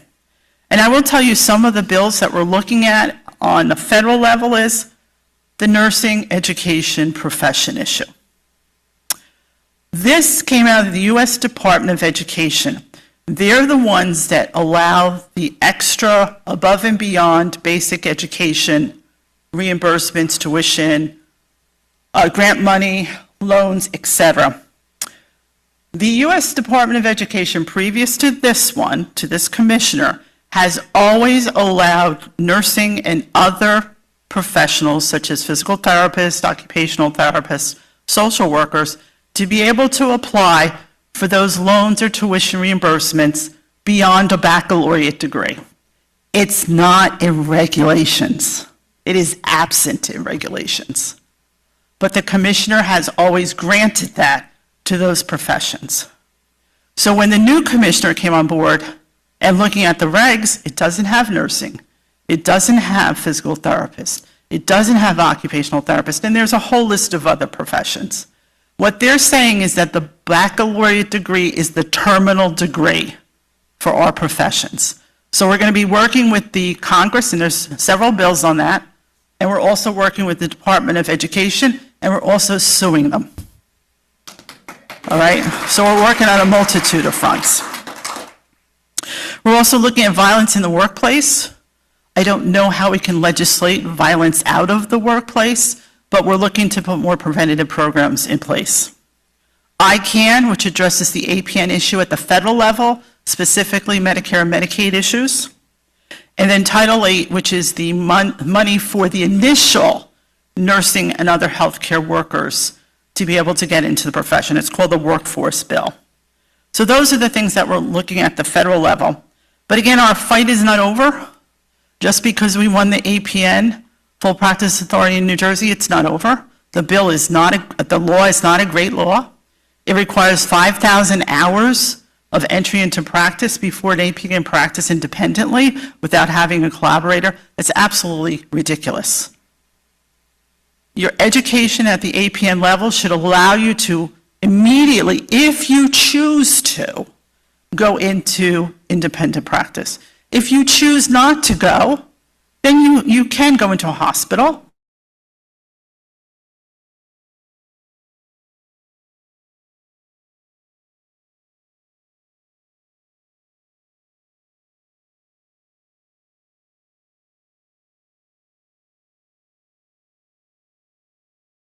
And the New Jersey State Nurses Association does advocate for nurses. We have several different committees we look at. IMPACT, which is our political action committee. We raise funds to support, and we supported Nancy many times, to run for office and to continue to be able to run for office. Our legislative committee looks at bills that may directly or indirectly impact nursing. Also looking at bills that may impact other professions that we can support them in their advocacy. Our Congress on Policy and Practice looks at practice within the profession of nursing to make sure that we're up to date in what our standards are, because the American Nurses Association, which is our parent group, developed the standards of care and the standards of practice for nurses throughout the United States. That's what the Board of Nursing looks at, the ANA standards of care. So NJSNA is able to contribute to that at the state level. And then RAMP, our Recovery and Monitoring Program. If it wasn't for the legislators who passed the statute for recovering and monitoring programs or alternative to discipline programs, again, a nurse who diverted or a nurse who was working in a hospital with a mental health condition that affected their work, they would lose their license. Because of that legislation and because the advocacy of the New Jersey State Nurses Association and others, we were able to get that law passed. And now we can keep our nurses who have a substance use issue or a mental health issue and are in recovery working at the bedside, because we need every single nurse that's out there to provide care for our patients, our clients, our residents, no matter where they are, in hospitals, long-term care, in the community, in acute rehab, or et cetera. So I hope after hearing Nancy, Suzanne, and myself, that you will think about becoming an advocate. So I thank you for listening. I know we have 1 minute left, so I'm going to return the minute, and if there's any questions.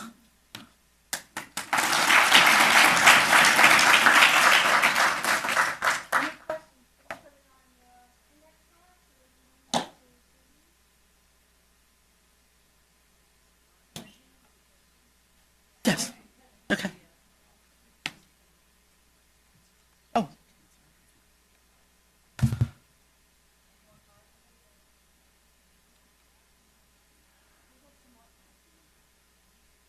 Okay, the question is, are there any current or planned initiatives to increase awareness of the RAMP among nurses, students, and healthcare organizations throughout New Jersey? So my young lady all the way back there, Terry Ivory, she is on the road all the time. Now remember, we can't just walk into a facility and say we want to talk about RAMP, so that we have to be invited. But I will say that you've probably hit every main hospital system within the state. The second is going to conferences and having our brochures out there so that if you're a nurse and you think maybe one of your colleagues may have a problem, that you can pick up the brochure and give it to them to help them, get into a program. The other is we go to schools of nursing. So we want to get them before they're nurses to say, you need to know about this program. And I'll tell you, it's really important. So if we have nurses that have had some marijuana charges as juveniles, you think they're expunged? They're not. A good criminal background check that the Board of Nursing does will pick up expunged records. So please, if you're in schools of nursing, do not tell your students to say they don't have a criminal record if they had one as a juvenile. Because if they pick it up, they are going to throw you into the RAMP program. And we're going to spend 60 to 90 days saying there's nothing wrong with you. You know, and they won't be able to have a license for 60 to 90 days. So please, you know, tell your students if they had any problems as juveniles to please admit that on their applications. So we do the schools of nursing, we do the hospital system.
Has anybody had to submit their 30 contact hours to the Board of Nursing? You did. So they do random audits, but you don't have to, every time you renew your license, you don't have to send your contact hours. You just have to attest that you got them. So my gut is that's what it's going to be. You're going to have to attest that you have the 5,000 hours. All right, and that's all the questions. Oh, one more.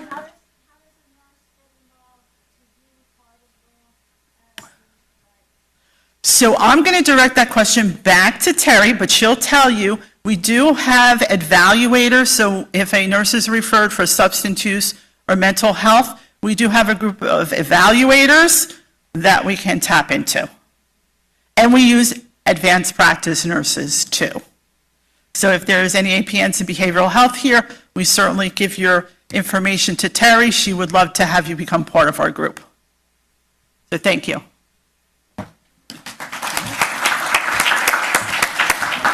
So just take a minute to do a nice stretch, and we are going to move into the next plenary, okay?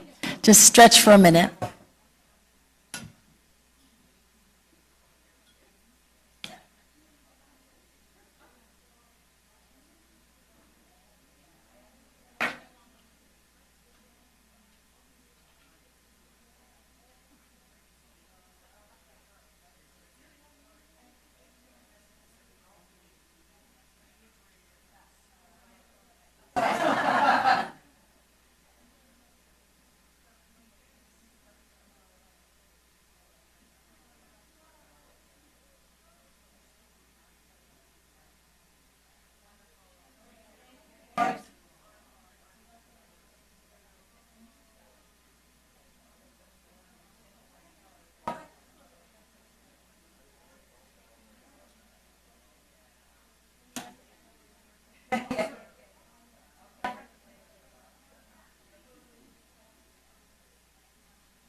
Oh, you think I have that much power? Nah. Okay.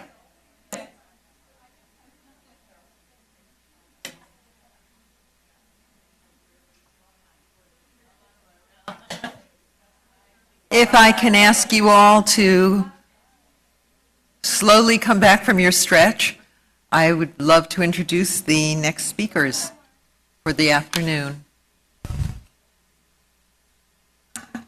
So it is my privilege to tell you a little bit about your next speakers, who are Dr. Lewis Marshall and Dr. Rajmi Jain. Dr. Marshall is a physician, a lawyer, and a fellow of the American Academy of Healthcare Executives. He is the Chief Medical Officer at Lincoln Medical Center in the Bronx.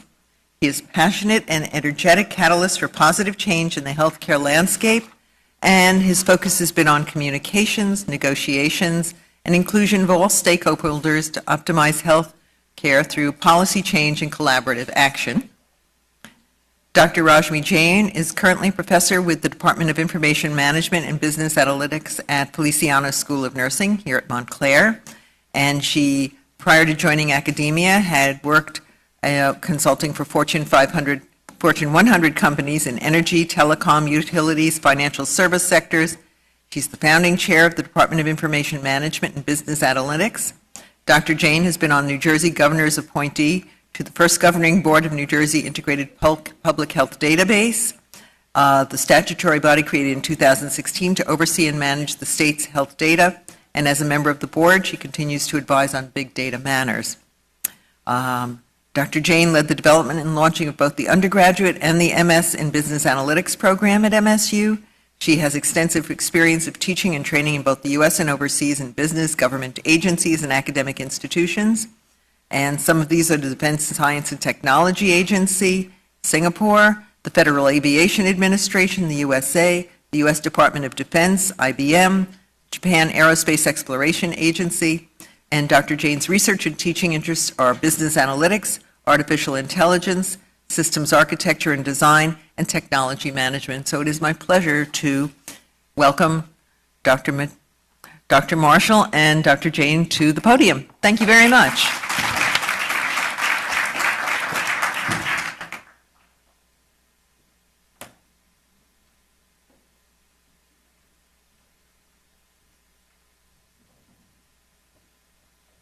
Good afternoon, everybody. I'm glad Judy went before me because I don't have to keep you awake. So feel free to nap.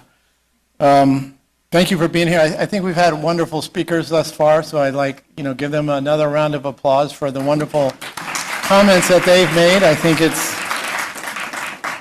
I've learned a lot this morning so far, and I'm a little, I don't know if I'm going to do such a good job as they did, but I'll do my best.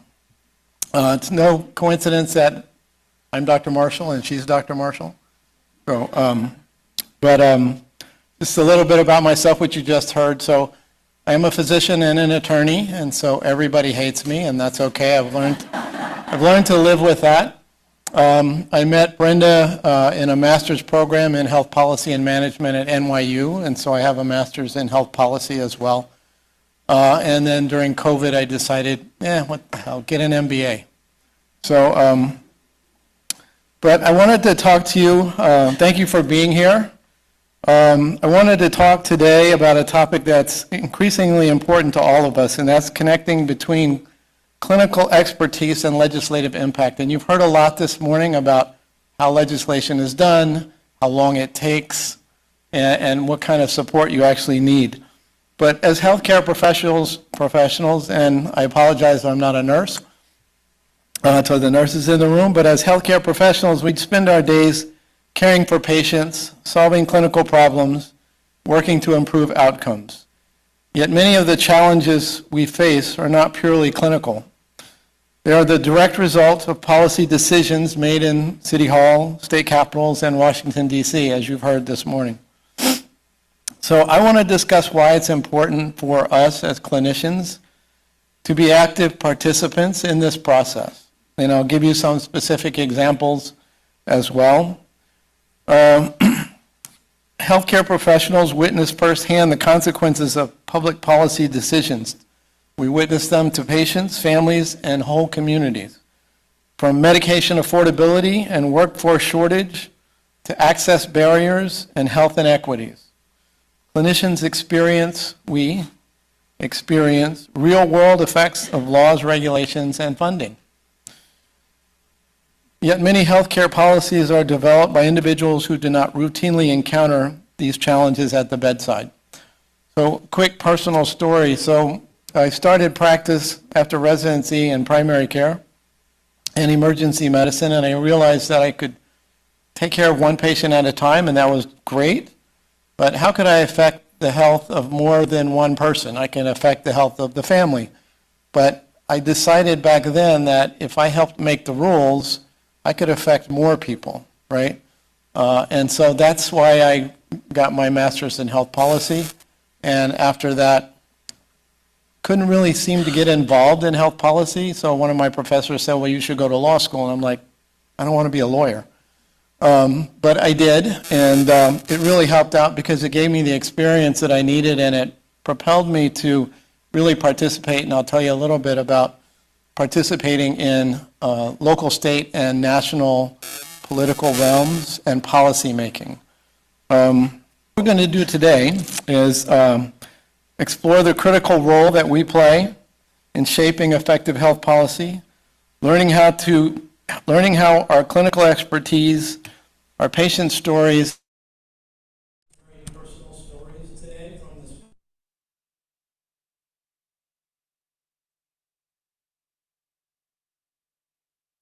Right? And I think that that's just as impactful as a personal story.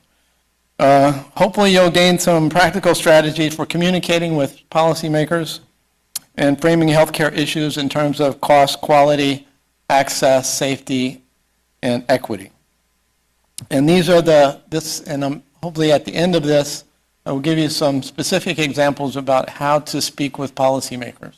Because we know the medical jargon, and we can speak that very nicely, but we don't necessarily know how to speak with our politician friends. Now, I don't know. Okay, there we go. So just full disclosure, I have nothing to disclose other than Brenda's my wife. And,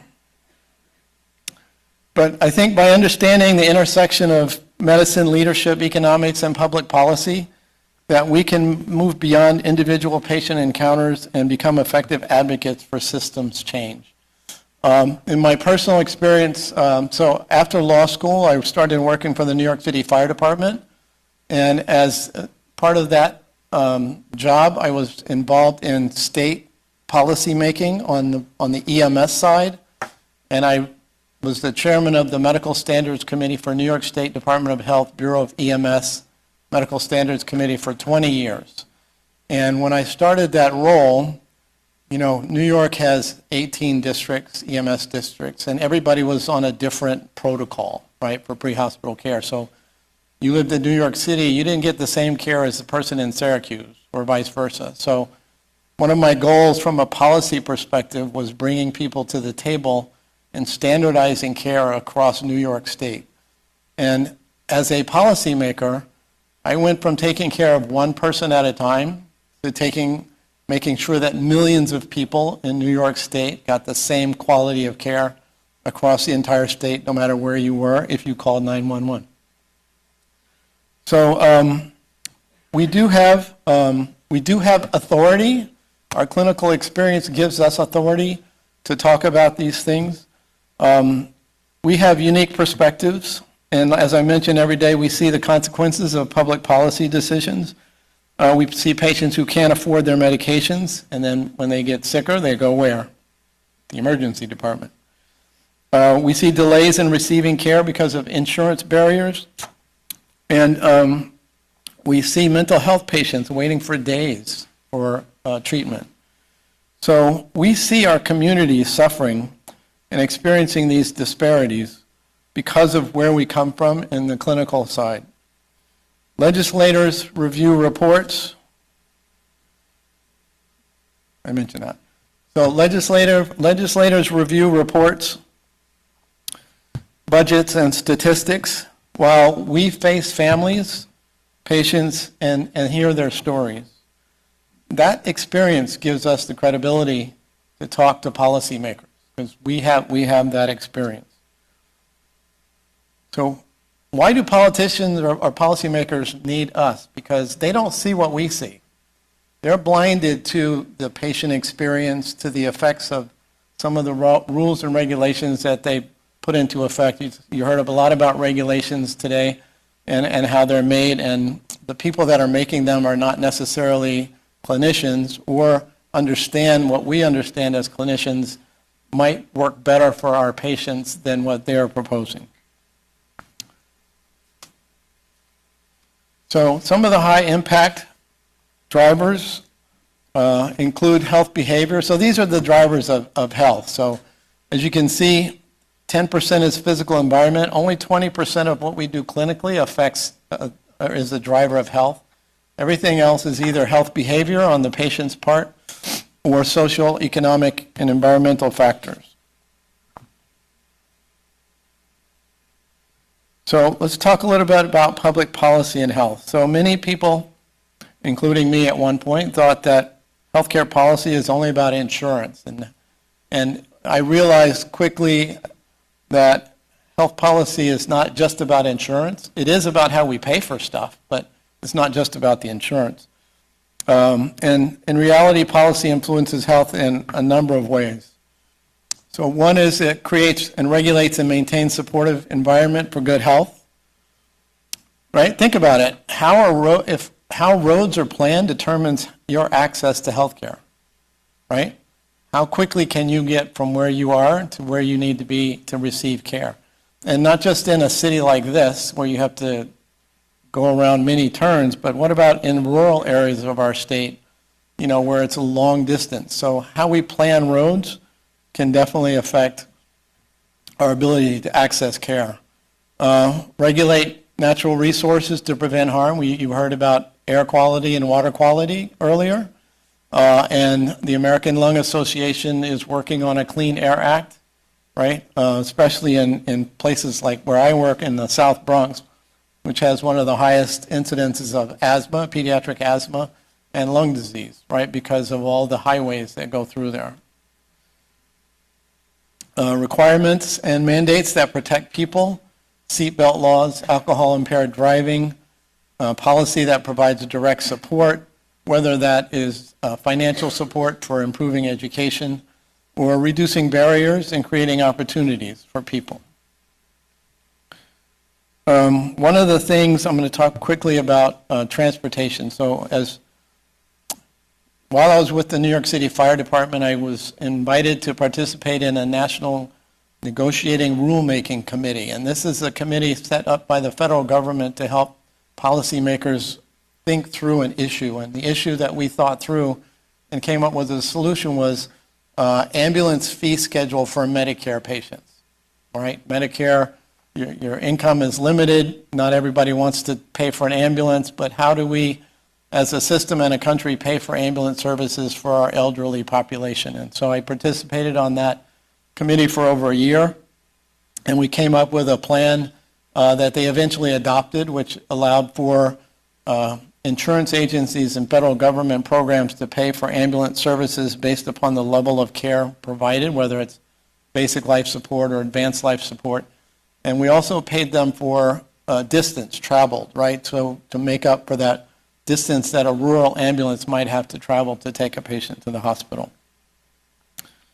So all of these decisions affect health outcomes. And I know I'm going to get lost off my slides, but just bear with me. Educational scholarships, tobacco taxes. Stories are important. We heard some stories today that are really very important. And when we talk to legislators and policymakers, we need to bring those stories with us, whether they're our own personal stories or they're stories of our patients, because this will humanize the data and the statistics and illuminate disparities that we can be faced with. A legislator might forget a statistic, but they rarely forget the story of a patient.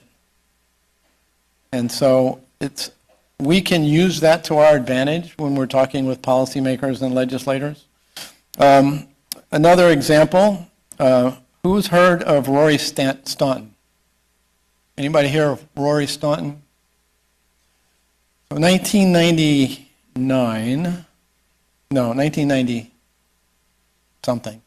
Rory Staunton was a 12-year-old boy who was active and injured his elbow on the playground at school, and he had a small cut on his elbow. And the next day, he started complaining of pain to his mother, who took him to the doctor, and the doctor said, it looks, like a cut, and it'll heal well, keep it clean and keep it bandaged. The next day, he developed a fever, was taken to the emergency department where the doctor confirmed that, yeah, it's a minor injury. He had a low-grade fever. He wasn't eating a lot, so they hydrated him up, and then they sent him home. The next day, he still didn't get any better. The next morning, he woke up. He was having more pain and also having abdominal pain at that point. And so his parents took him back to the emergency room. This is in New York City, by the way. And they took him back to the emergency room of a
some of the things that come, and that's why stories are really important.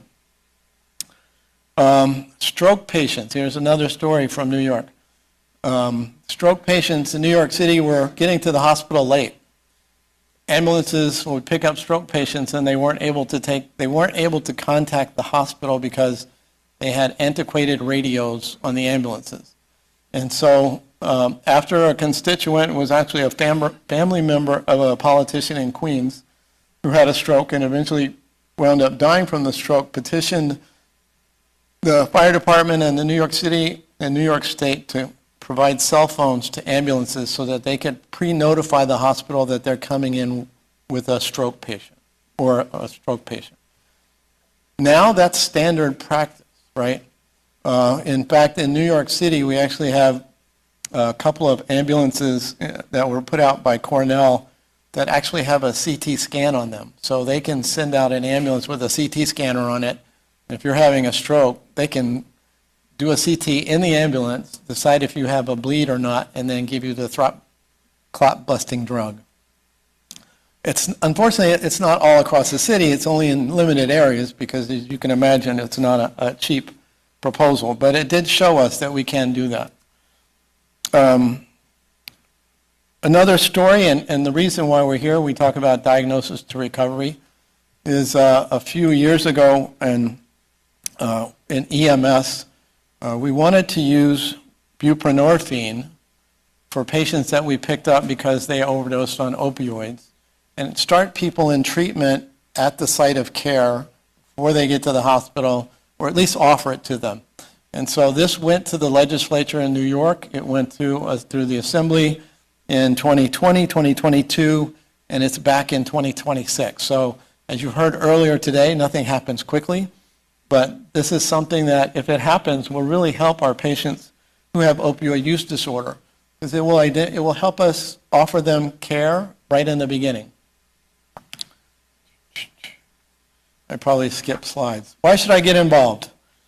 Okay, here's why you should get involved, because you're experts, and you bring practical experience to the table.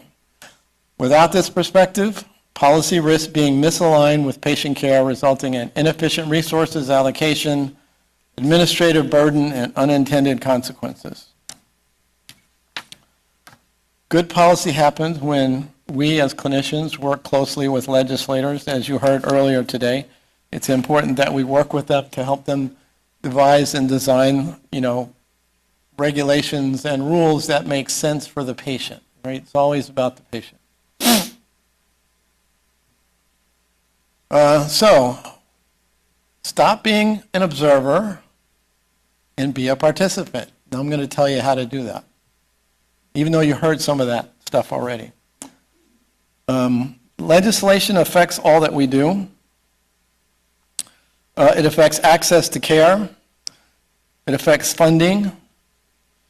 It affects workforce development, and I'll give you some specific wording that you can use when you talk to legislators about workforce development and staffing. Public health programs, mental health services, insurance. Oh, thank you. All this cold temperature makes my nose run. Community resources. So now with everything you've heard today, who wants to run for office? Raise your hand. Nobody? Come on. You should all be ready and willing to jump in and run for office. It may take you years to get one law passed, but since you don't want to run for office, you can help shape policy and legislation. So you don't actually have to run. So what can you do? You can meet with legislators. You can testify at policy committees. And they're always looking for the public to comment, right? Anytime they're bringing on a new rule or regulation, they're always looking for public comments. Whether they're in-person comments or written comments, either one is valuable for you and your constituents and your patients. We want to educate our policymakers on real-world healthcare operations. They need to know what we see and what we do in order for them to make effective policy decisions on how our patients are going to be cared for or paid for. Write op-eds and policy reviews, and I think you have a session this afternoon about how to write, right here, how to write. And there are courses on how to write op-eds, and you can always write an opinion piece. And I think that even has value when you're talking about changing somebody's mind who has the ability to change policy or legislation. Be an advocate for workers and patients. And then master the message, right? So when we talk to policymakers and politicians, we need to deliver the right message. You can't go in there and just randomly talk. You have to have a specific reason for being there. This is just my opinion. And I always think that you have to lead with a story, lead with a patient impact story, because that's going to get their attention. And I'll give you a specific example. How this policy impacts patient care at your level, right? How is the policy going to affect the patient? Making sure that there's no unintended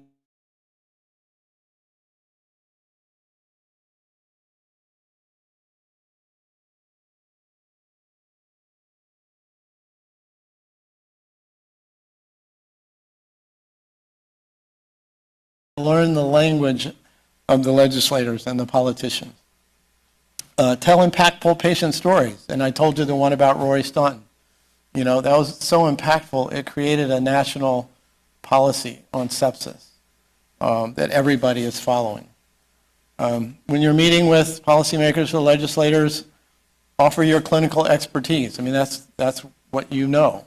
And offer that to them. Offer to be a resource, to give them opinions about policies that they're considering, especially if they involve patients. I want to stick to one issue. I'm not trying to insult anybody, but don't get too complicated, right? Go in with one issue, because you can go in as many times as you want. You can go back and give more issues, but try to stick to one issue. And also deliver the right ask, right? They don't want you just to come in and talk to them about an issue that you have or a patient's story. They need a solution, and you are the ones that are able to give them solutions. So go in with the right ask. Offer a solution to them. Say, here's the problem, here's the policy that's written, but here's a better solution. And allow them to do that.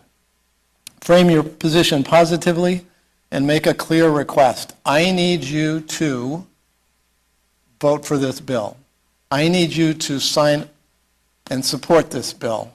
I need you to support the distribution of funds so that we can take care of more patients with substance use disorder. Be very specific about your ask, because it'll be very clear to them what they should be doing next. How do you make connections? Well, we try to connect with everything, right? You want to connect it with everything. You want to connect it with cost, right? Because this is what they're going to talk about. How much is it going to cost us to provide that care? How much is it going to cost us to provide that service or that education or the free medications or the treatment? How much is it going to cost society? Look about quality. How is the quality going to be affected based upon this? And how about access? Does the policy or legislation improve access or hinder access to care, right?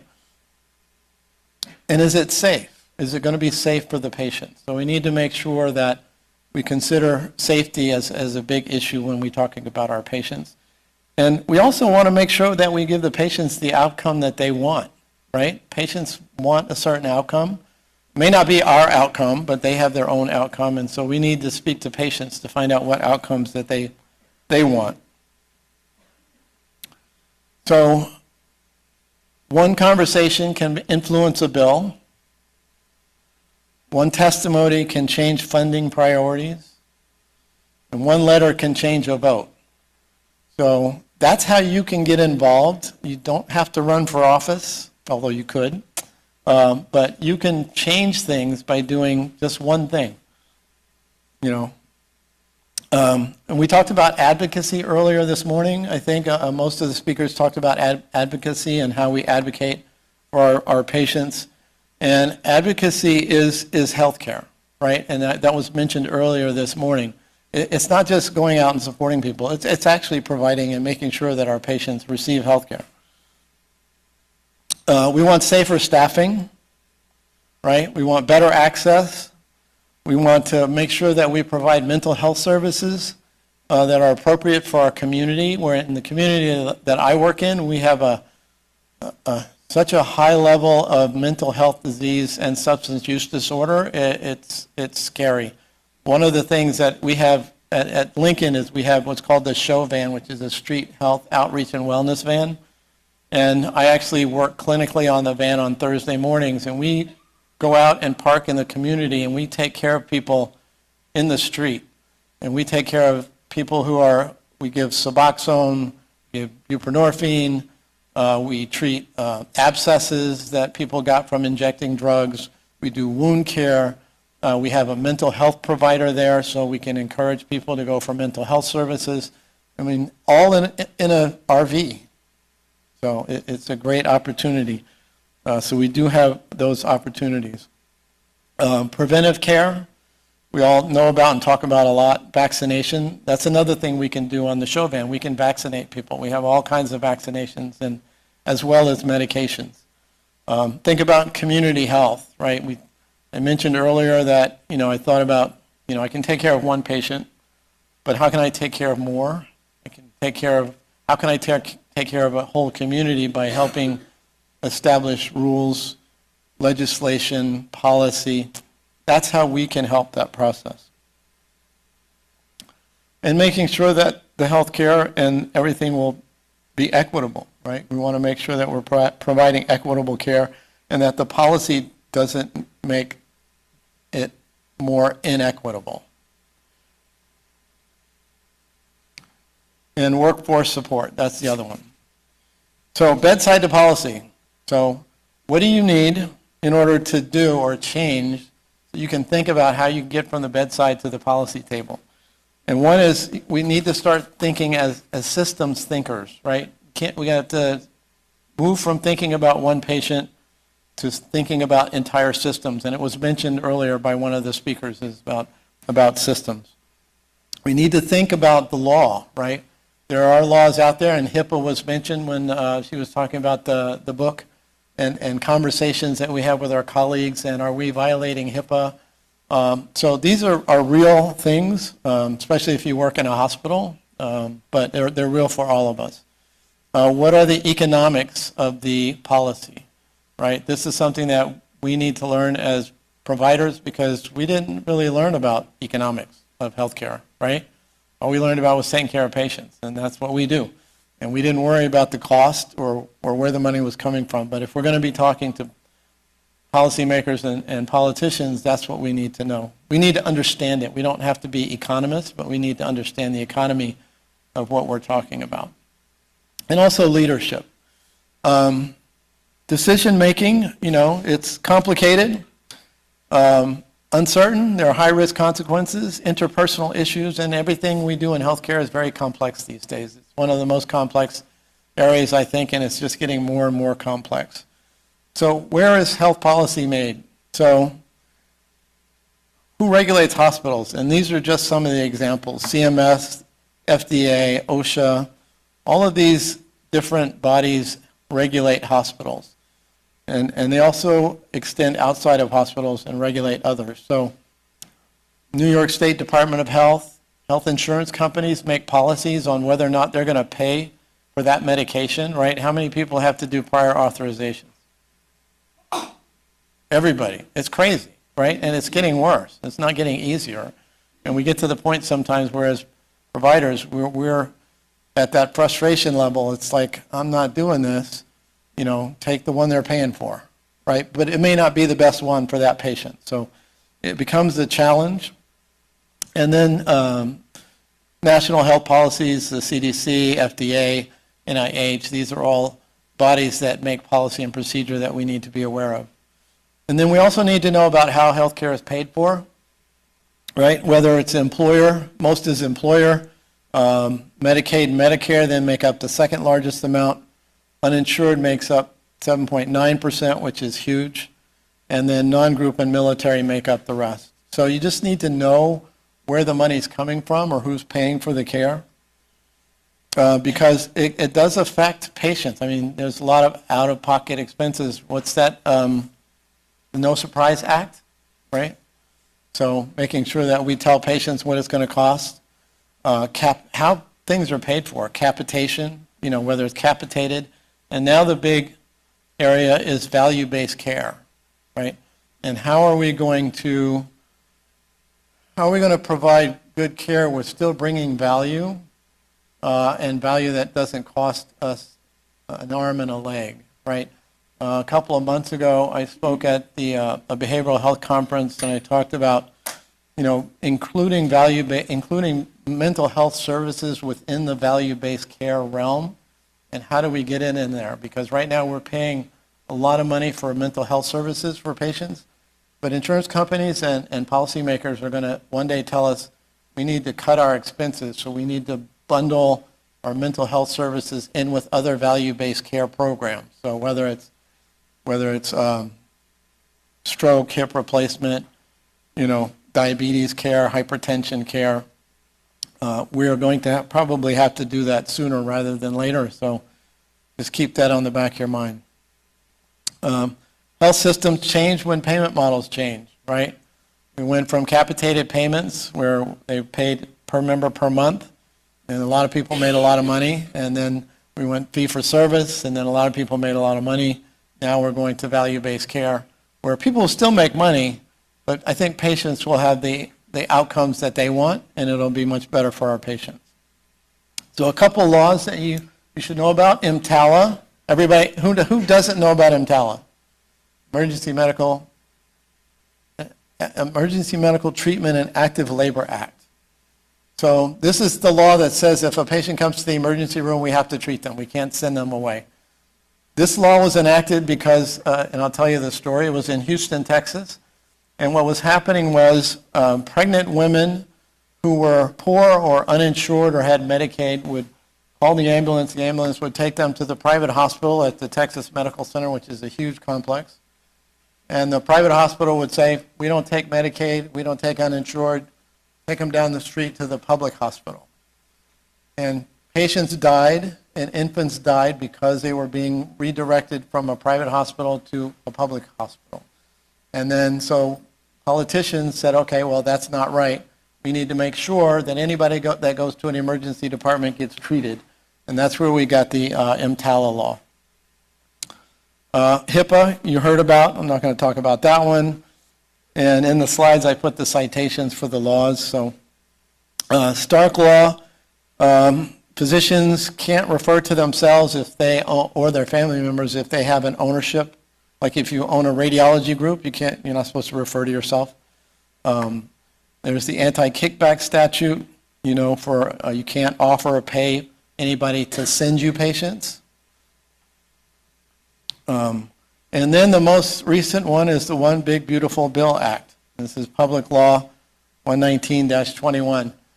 And every health system in the country is trying to figure out how we're going to work with this, because over the next 3 to 5 years, as they change the rules for Medicaid, cut resources, cut funding, put in work requirements for patients on Medicaid, making Medicaid re-registration more difficult for patients, and they fall off the rolls, and then less money is spent. But what's going to happen with those patients who fall off those rolls is they're going to have to go to the emergency department for care, or they're going to have to forego care until the point where they can't forego it anymore. So this is something that all of us will need to be thinking about over the next 3 to 5 years, and how that's going to play out. So like I mentioned, we focus on one patient at a time, while policymakers focus on larger issues like the population, the trends, the cost, disparity, access. So we just need to be aware of that. We can communicate to influence policy. We need to learn the language, data, metrics, cost, value, equity, and outcomes. Not that we don't know that, but we need to know how to talk to the policymakers about those things. Am I getting close to time? You got time? I have time? Okay. So, how to talk to a policymaker. So, how many people would say this when you're talking about staffing? We're busy and short staffed. We need more staff. And if you go to a policymaker or politicians and tell them that, what will they say to you? So what? Oh, well, it's not my problem. So you have to make it their problem by saying, staffing shortages increase patients' length of stay, delay discharge, and increase costs across the system. Change your message. Make it about cost, quality, care, and don't just complain because we're busy and we're short-staffed, right? So that's one. I have another example.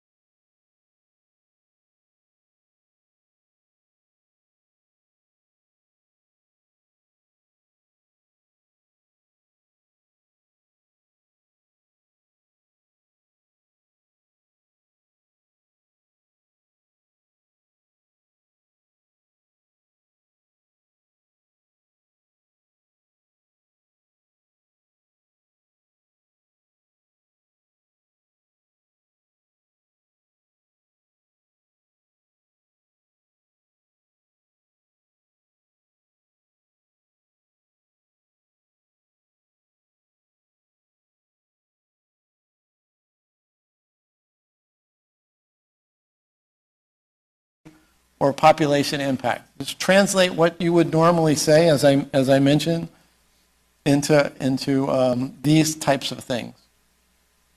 So as a chief medical officer, when departments come to me and they said, Dr. Marshall, we need 2 new neurologists. I'm like, okay, how much is it going to cost me? What's it going to do to our third next available appointment? Because that's important. Patient access is important to me. How is that going to improve our quality? How many minutes? 10 minutes? Okay. I think I'm getting there.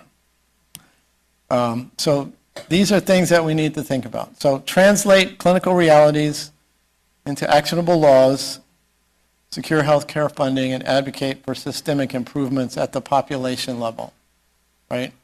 So I spent a few years in college health at NYU. I was the medical director for the university. And we had, NYU had campuses in Abu Dhabi, Shanghai, New York.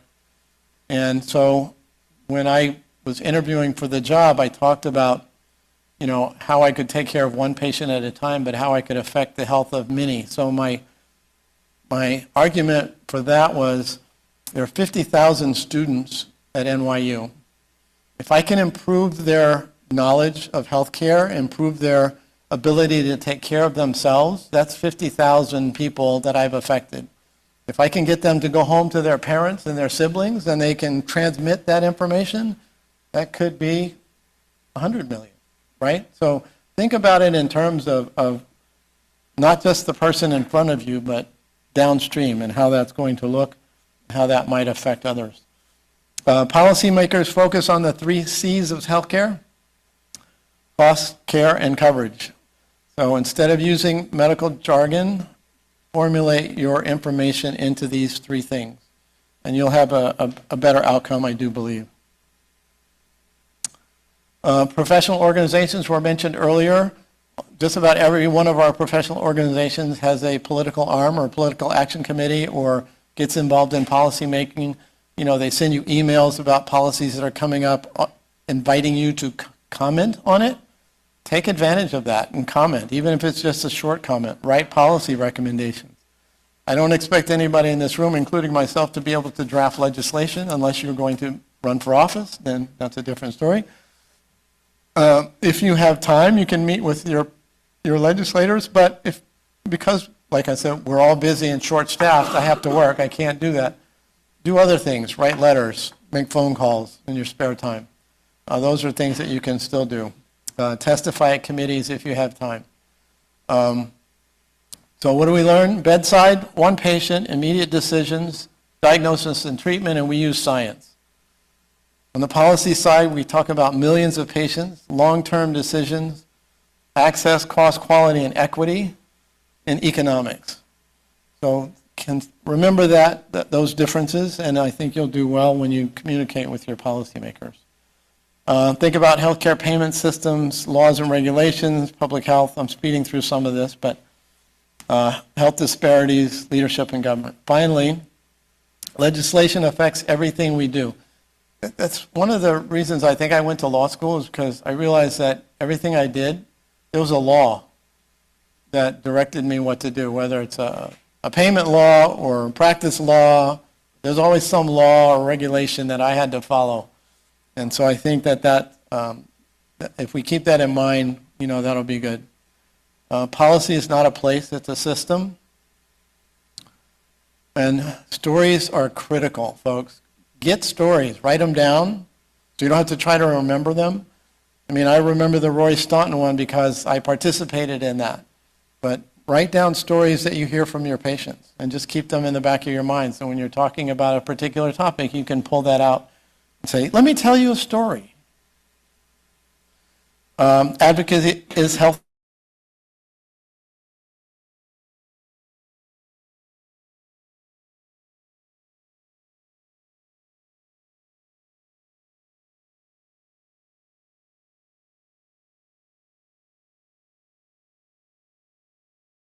Things better for our patients and our communities. So at the bedside, you help a patient.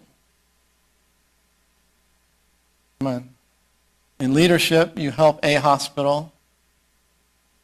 But in policy, you help a population. So that's what I'm leaving you with, I do believe, and I'm happy to answer any questions. I still have 5 minutes, but what?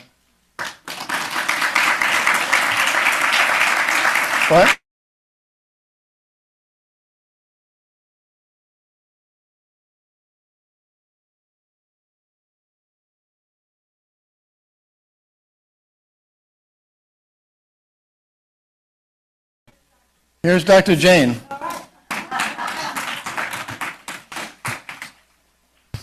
Oh.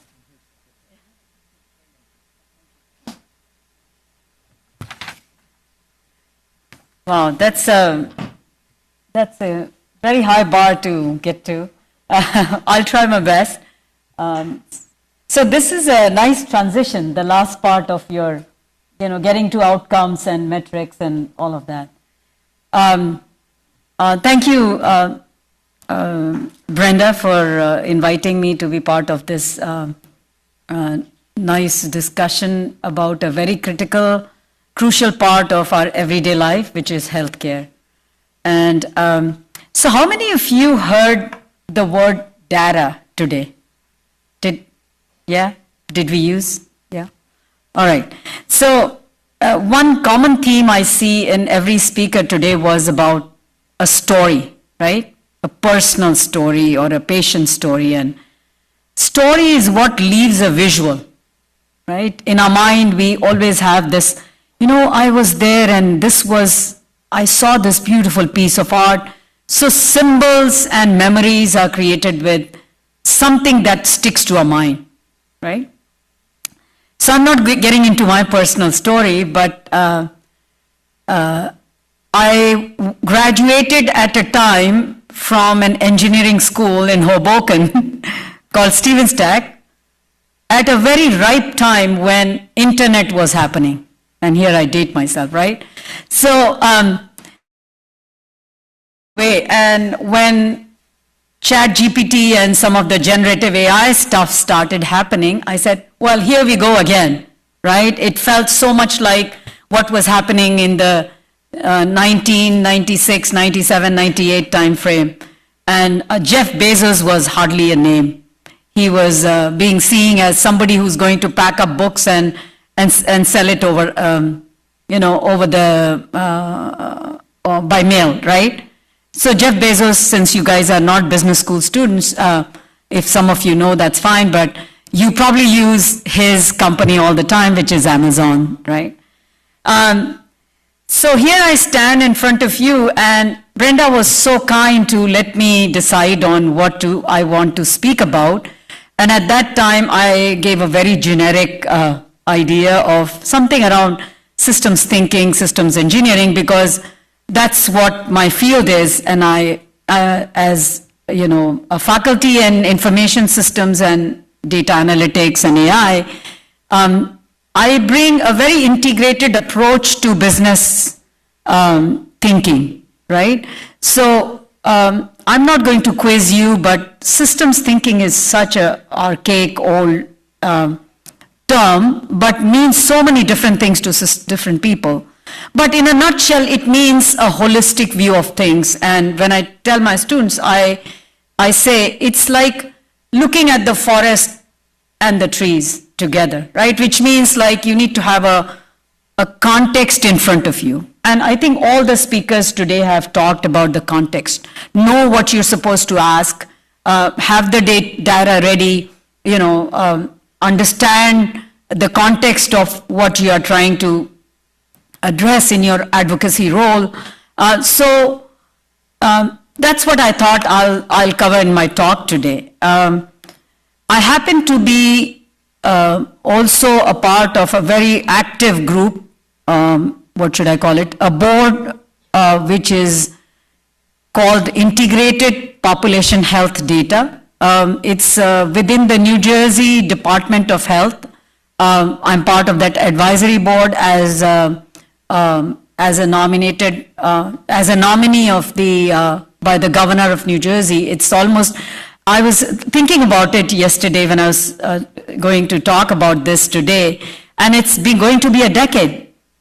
2016 is when this board was launched, and we have come a long way.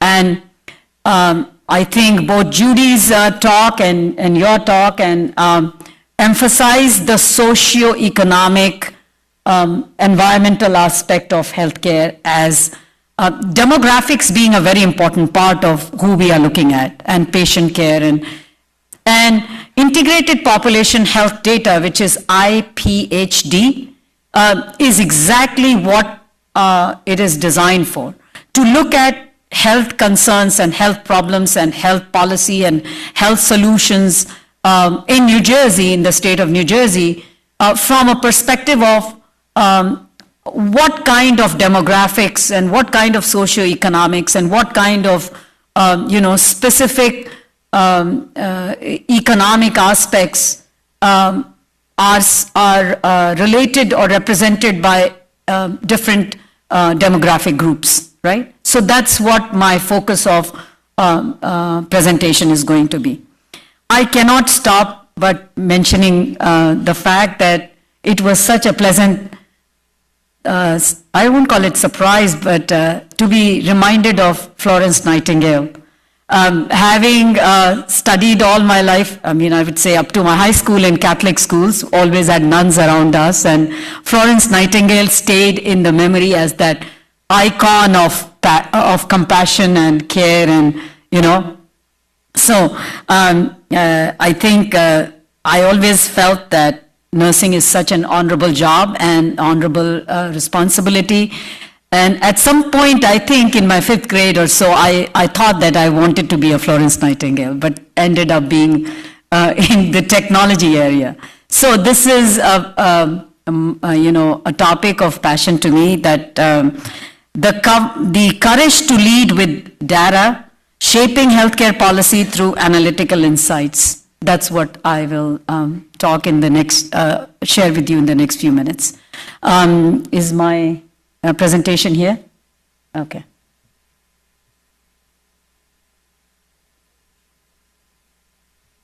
If we click on, okay. All right, there you go. Did I remove the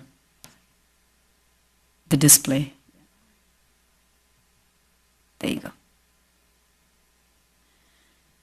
All right, so again, because of my being a part of IPHD and my healthcare analytics work focused on New Jersey, most of my conversation is going to be around that.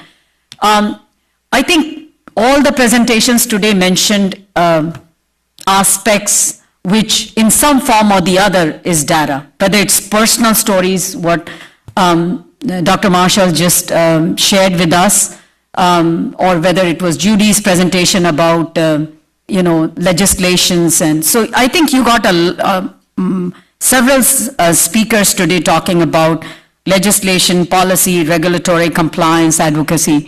And so my talk is going to be a little bit, focused on what really creates the foundation in terms of information you need to make insightful decisions. So I talk to my students about the value of analytics, and there is only one value of analytics, right? Because I do all the capstone and industry interface for our analytics programs in the business school, I do I'm in charge of internships and co-ops and what have you. I totally focus on the value of analytics. Why do we need AI? Why do we need, it's above and beyond just the efficiency of, time and cost and performance.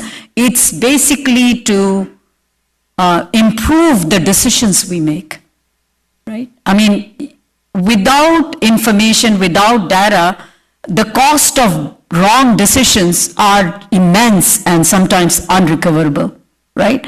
And that's what we want to bring to healthcare. More informed decisions in a timely, in a real-time basis, right? So my talk focuses on where the data is, how the data is being collected, where are the sources, what do we do with that data, and what do we don't do with the data. So there are 3 layers, and I saw it in Judy's legislation, stages of how a legislation goes through. Similarly, data can be collected, and I think we've done enough through EPIC and EMR and EHR and all that. But then we also have policy which impacts this data and informs the policy. But what do we do in implementation? Do we really have the systems in place to use that data in an effective manner to make a difference to our healthcare systems? So let's look at, where should I be pointing? I guess here, right. Finally, we are seeing decline in overdose deaths, and roughly around 70,000 in 2025, which is a negative 22%. So New Jersey overdose deaths were much deeper, better improvement than the national average. But the decline is uneven, right? and it could be reversed. Why so?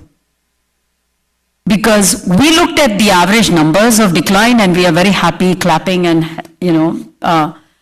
but have we really seen whether this decline is equitable?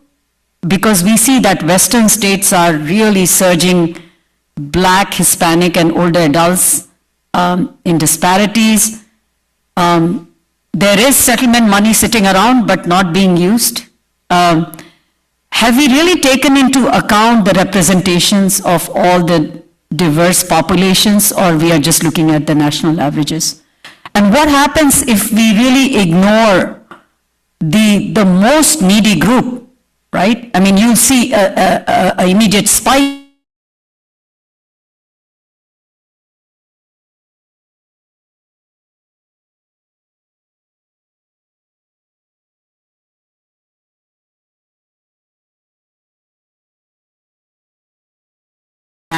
we are dealing with in terms of the patient journey.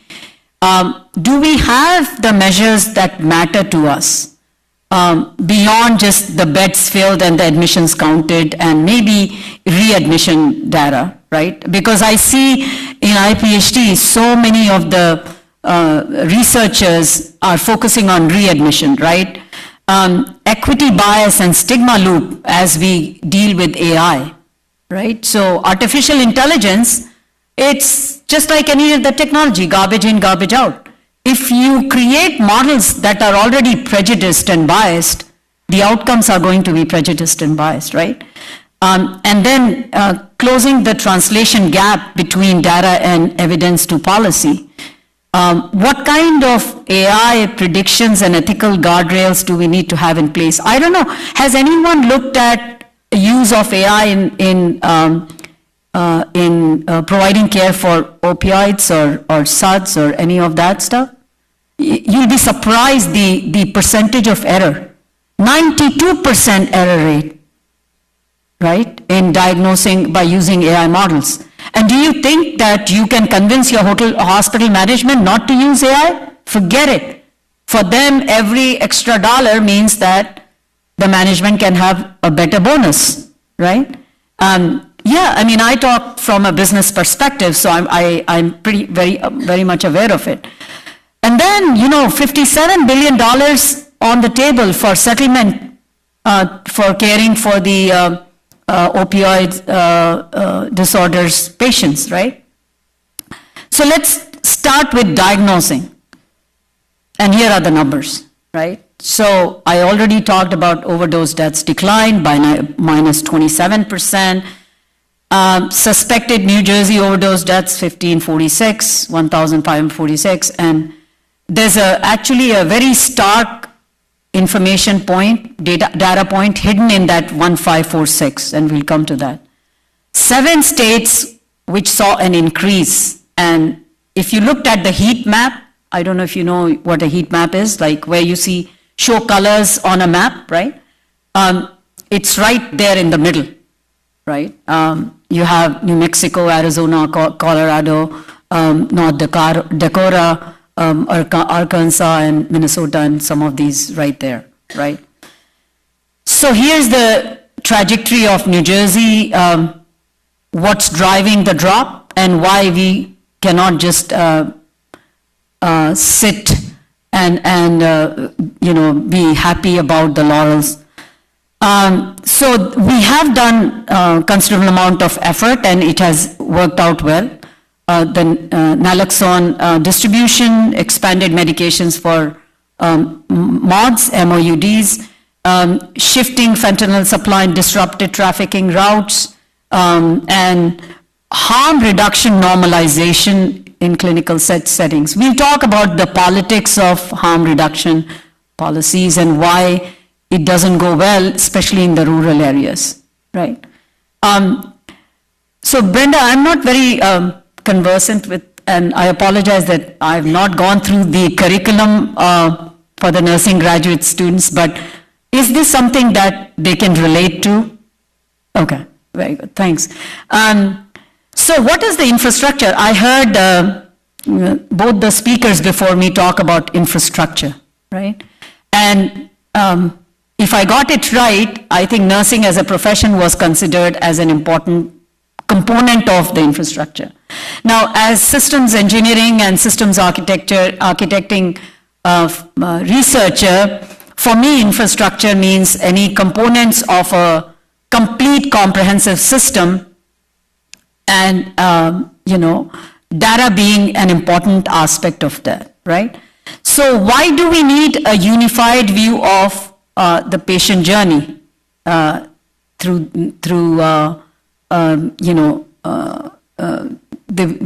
the such problem that we are trying to discuss here, right? So there are several, and Dr. Marshall actually had it on one of your slides, all the compliance agencies, regulatory bodies that make regulations. And so here is a list of everyone who is collecting data, right? Everyone is interested in patient data. And not surprising that when the digitization happened and everybody thought, oh, I need to get on top of it because otherwise we'll be left behind, right? So, the epics of the world came and EHR, EMRs happened, Medicaid claims. Of course, the corporate healthcare world, the providers made sure that they set aside a big dollar amount to have electronic systems capturing patient data because that is of use to them. And PDMPs, prescription drug monitoring, I see that the desk at the back of monitoring programs. And then the state unintentional drug overdose reporting systems, criminal justice systems about arrests and jails and drug courts. And then the last but not the least, the harm reduction, SSPs, naloxone. So there is data being collected, right? But each system protects its own data because it's a personal, private health in PHI or PII, whatever you want to call it, right? By the way, do you have an analytics course of any kind in the graduate curriculum? No. I mean, data related. No? Sorry? Oh, yeah. No, she was. Methodology, right? Yeah. Okay. So, no, I'm talking about technologies in analytics most. Yeah. Like dashboards and visualizations and back-end. Okay. Yeah, statistics is helpful as well. I know being a PhD student, research methods was a big thing, right? We all went through that. So the privacy of data is a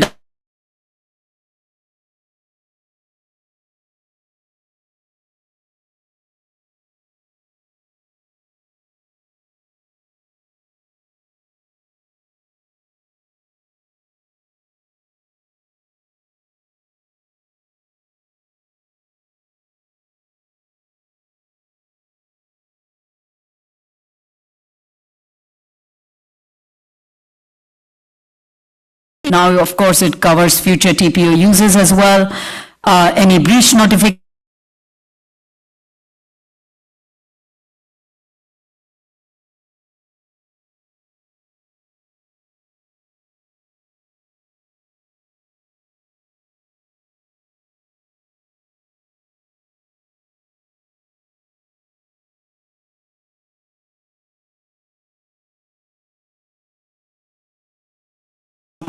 At the substance use disorder history, right? Care coordination across different providers is not complete and comprehensive. And of course, there are penalties which keep the healthcare providers from, being of much help and support when the patient needs it. So real-time surveillance is something that the state is trying to achieve through the ODMAP. Everyone, have you heard the word ODMAP? No? So my presentation basically covers all these kinds of different information systems because systems is my area. So So overdose detection mapping application program provides real-time information through this ODMAP system. So it basically, first responders are able to log the overdose events in real time, which means within seconds. And when we have spike alerts, that also happens within hours and not weeks. Law enforcement, public health, EDs, and harm reduction, they use this real-time data. But then what happens in implementation, right? So look at the NVSS final mortality data. It takes 18 to 24 months to be shared, right? So how do we really integrate? And again, as systems engineer, my focus is on integration of data. Systems integration is the word we use. And for that, you need to have an architecture of an infrastructure that allows people to be able to see data from the beginning to the end, right? We call it from cradle to grave, right? And just because the data has privacy issues doesn't mean that it should not be accessible. You need to control and create a governance structure that allows different users of the data to have the data that is needed for them to make an insightful decision, right? That's the point that real-time surveillance should be serving. So my part 3 is about moving to metrics, right? As an engineer, and especially, there was a book that was written by Frederick Taylor, right? And that book was called Scientific Principles of Management. It's a classic. And Frederick Taylor was a Stevens Tech alumni. So obviously, in my grad school, I got to hear about Frederick Taylor and Deming multiple times. And why I'm mentioning that is because Deming said that anything that you cannot measure, you cannot improve, right? So the entire quality consciousness and quality movement in Japan in manufacturing came from Deming. Because they were so beaten up after the war, they had to have something to be proud about, right? And so quality is the focus that they came up with, and Deming was the one who helped them focus on quality. And if you go in Japan, it has become, I work with Japanese universities on systems design. So every aspect of their organization has something to do with measurement. I don't know if any one of you have been to Japan in a automobile manufacturing, or yeah? You raise your hand. What aspect did you see?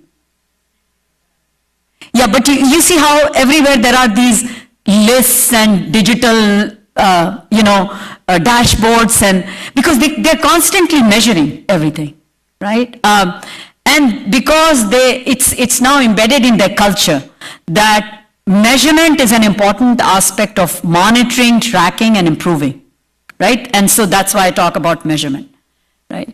So we often end up, when we were, I was a young researcher in my PhD program, one thing was emphasized is when you design a survey, only ask the questions that you really need the information to be used for, right? But we always, had so many more questions to ask. So here is an example, and I have my 10-minute,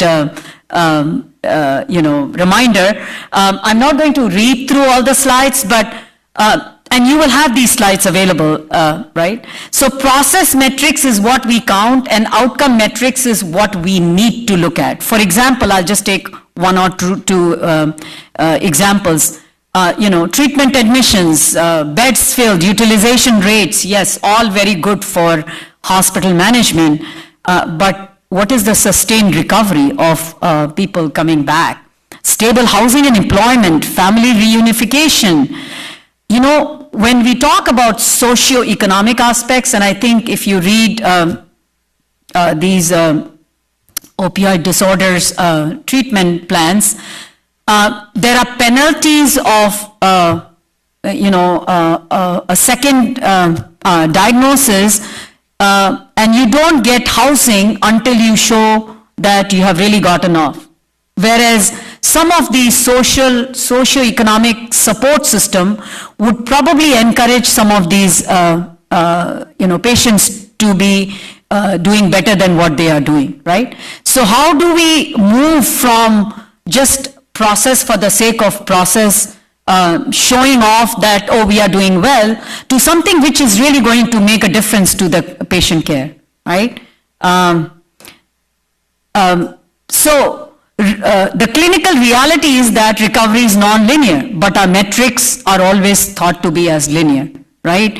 So what clinicians know, what payers reimburse, and what policy measures are totally out of sync, right?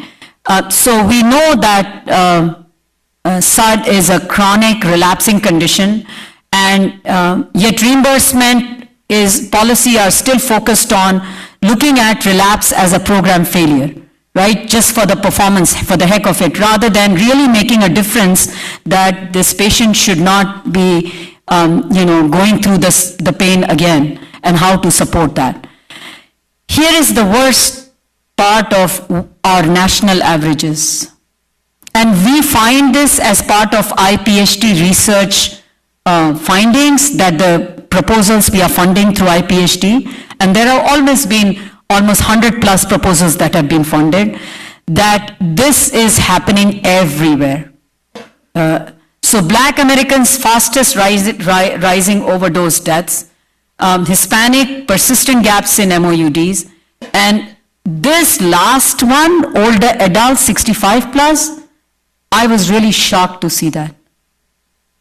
I don't know if you know, but this is what a reality that's going to come and hit us. Yeah. Right? So I saw something like 27 million Native Americans are uninsured. 27 million. Right? So here is my punchline on algorithmic risk. And this is what you all in your careers are going to see. A hospital management focused on cost-saving methods, efficiencies, smarter decisions and all, and implementing the generative AI and AI solutions. This is not a call center. This is humans. This is care being provided to humans. This is not about an airline ticketing system. And you see, the wrong classification rate was 92%. Only 8% of the time, the algorithm got it right. And this is both for false positive and false negatives. Identifying a patient when he's not a patient, and not identifying a patient when actually he needs help, right? So then the biases I was talking about, when you have humans training the models on a very unrepresentative data, right? After all, we are all humans. And that, whether you want it or not, unintentionally, our biases creep into the models that we build. The black box models, and there is something called, if you want to talk to your supervisors, and something called explainable AI. And black box models are not explainable AI. And so clinicians, patients, doctors can really bang their heads with their data science team, but will get nothing out of it because these data scientists don't know how they built that model, right? So can you explain why you build the model like, and what is it, what goes in and what comes out and how it gets processed, right? So stigma distorts the data and the data reinforces the stigma.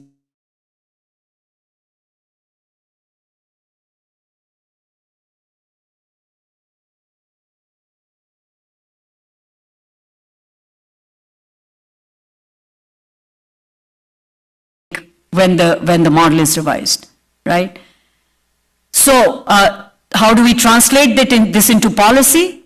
The evidence of all this data I shared with you is very strong. There is no doubt, no hesitation that any of that data doesn't speak for itself. But the policy is slow. And AI and governance is an aspect where you need to really understand the 5 guardrails of transparency, auditability. You should be able to audit the model, the predictive model.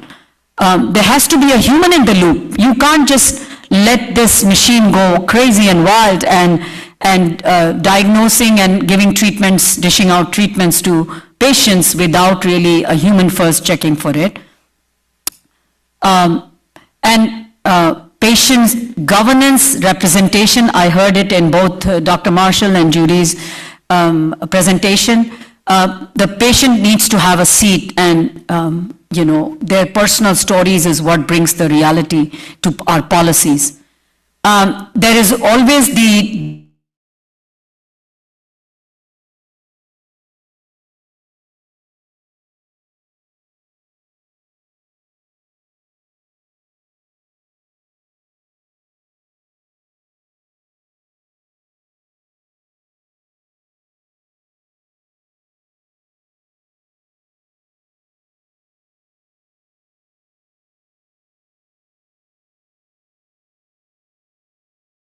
money that is coming out. 50% of that goes to directly states, 38% to the counties, and 12% to the cities. And whether it is going to the right people who need it, no, it's not. And that's why the inequities of treatments is at its lowest bottom. So the return on investment, ROI, is what we call in the school of, in the business world. What the data must capture is what is the value of recovery, right? How do we allocate dollar amounts to a full, complete recovery of a patient, right? Is our healthcare system looking at fewer emergency department visits, hospitalizations, complications? Criminal justice system, is it looking at reduced incarceration, child welfare, family preservation, fewer foster placements? Are we looking at all of this? And that's why I said socio-economic, demographic aspects cannot be ignored, right? And I think, who was it? I think in Judy's presentation I saw 40% of the impact on, or was it Dr. Marshall, is coming from socio-economic environmental factors, right? So how do we lead? What does courage look like in practice, right? What does it mean by leading with courage?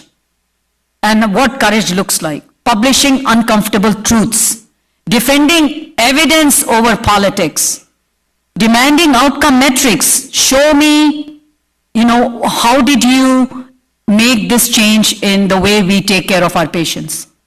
And I know that, and I'm glad that there is an organized nursing organization that, looks after the rights of the nursing profession.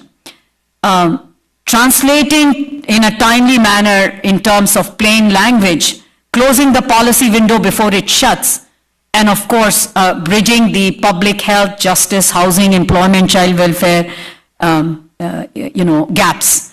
So I just put this right here just as a blob of an example of leadership. I saw a very small drop in a large ocean is integrated population health data project.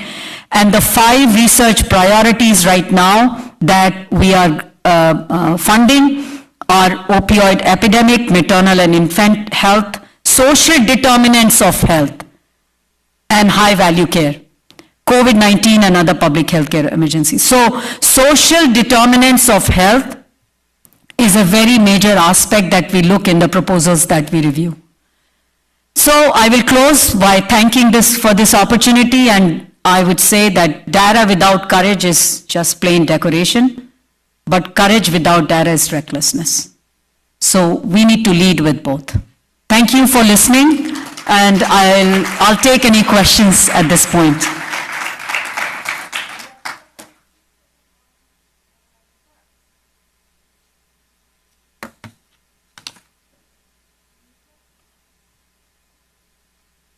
I know I covered so much because I know a lot of information to sort of chew on. You can just ask any question, it doesn't have to be. Yes.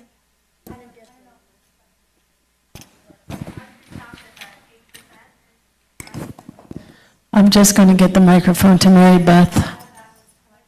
Yes, can you believe it? Yeah. And it's from an independent research. It's not any one hospital or, yeah, this one, right. And that's it, and I read that, what you were saying about the AI, so is what it spits out. So it's Yes, not always absolutely. correct. Yeah. And I just recently learned about open evidence. Do you know anything about that AI? It is an AI-generated information.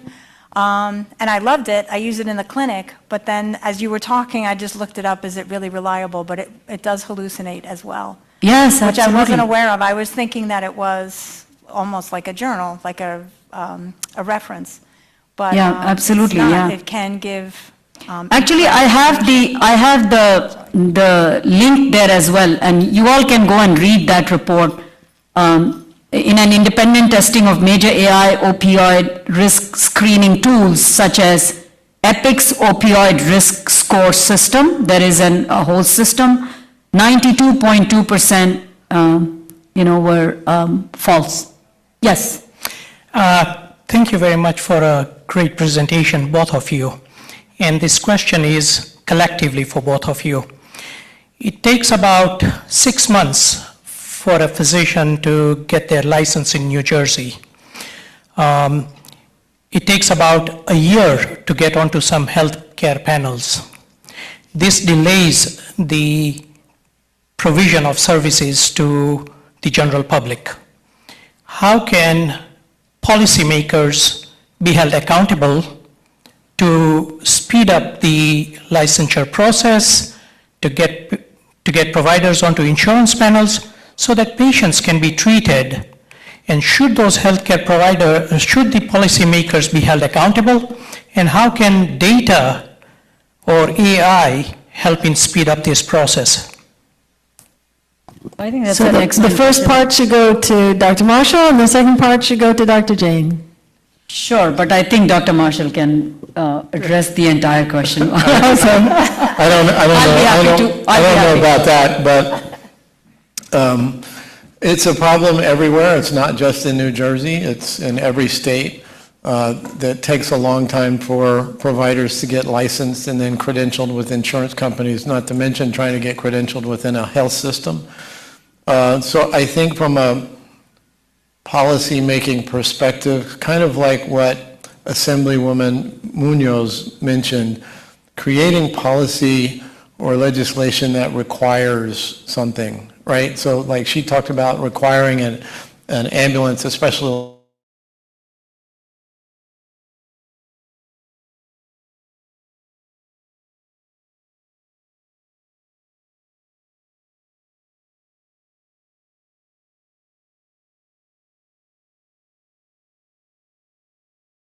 providers trying to get out there to practice, but we put in so many barriers to them getting licensed, credentialed.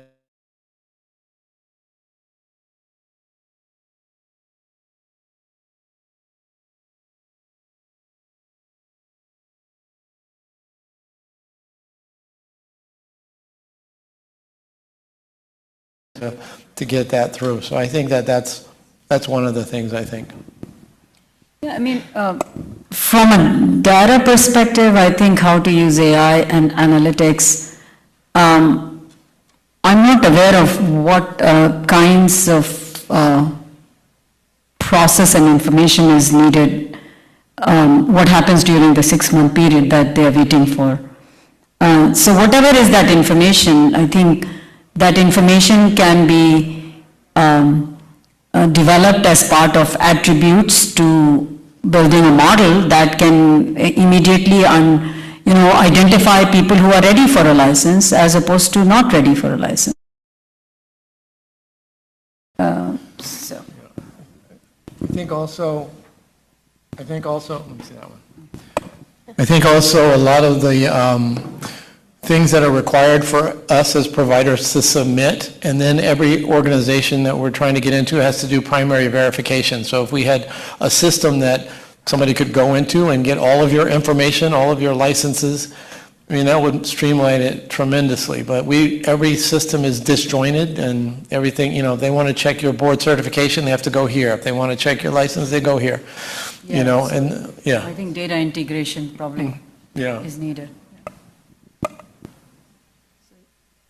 I think if they can identify that are needed and integrate it across the agencies, that is what IPHD is doing right now. We have COVID data, we have emergency data, we have maternal health data. All of that is being integrated as, on a server, which is very secure. And of course, we are dealing with Department of Health level. So I think it's the willingness and the determination. If somebody is determined to make a difference, I think it should be done. It's not something which is important.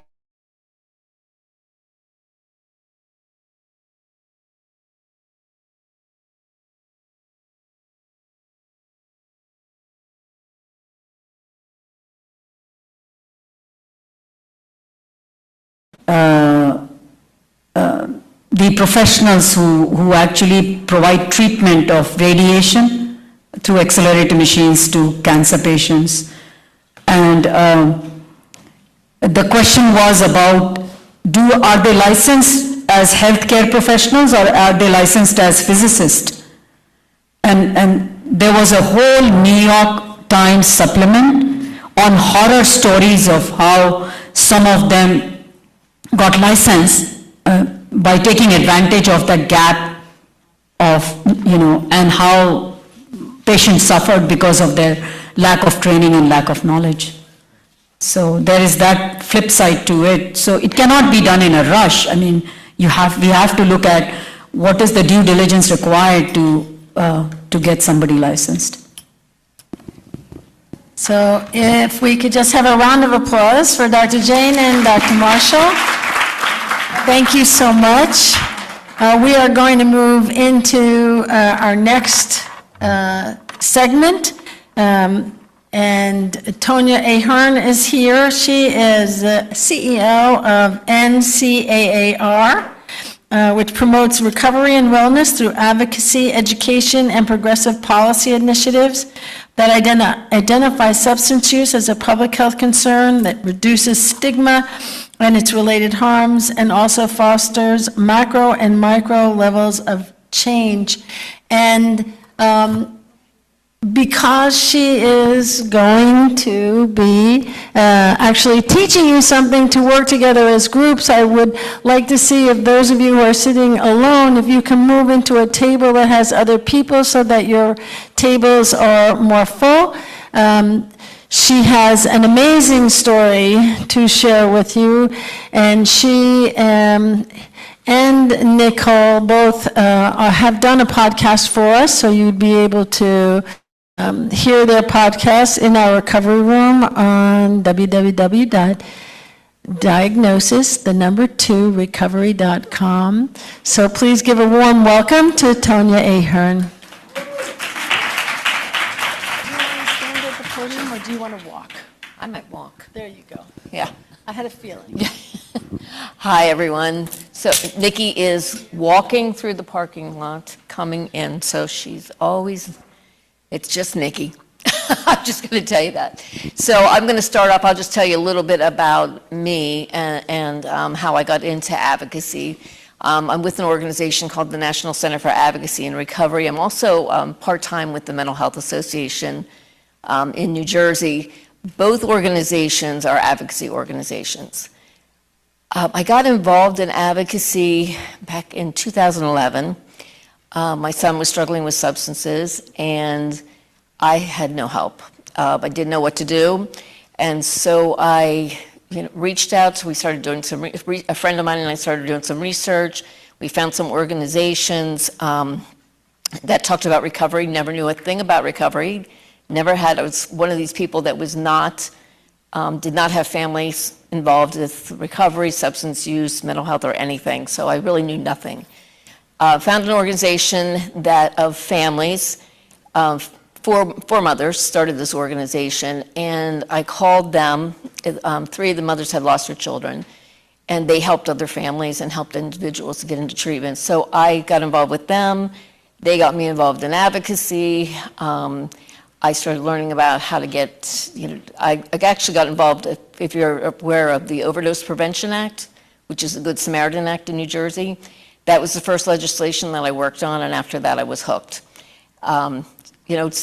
Seeing something like that happen, and I was lucky because it only took us a year, not 17. So we were very lucky. It was the legislator that wrote the legislation. It was his first piece of legislation that he wrote. So we worked together after that, and we always joked that we met each other. First time he did that work, first time I did that work. It's been many, many years. I worked at educating families, training advocates on how to do the kind of work that I was doing, talking to legislators and just telling their story.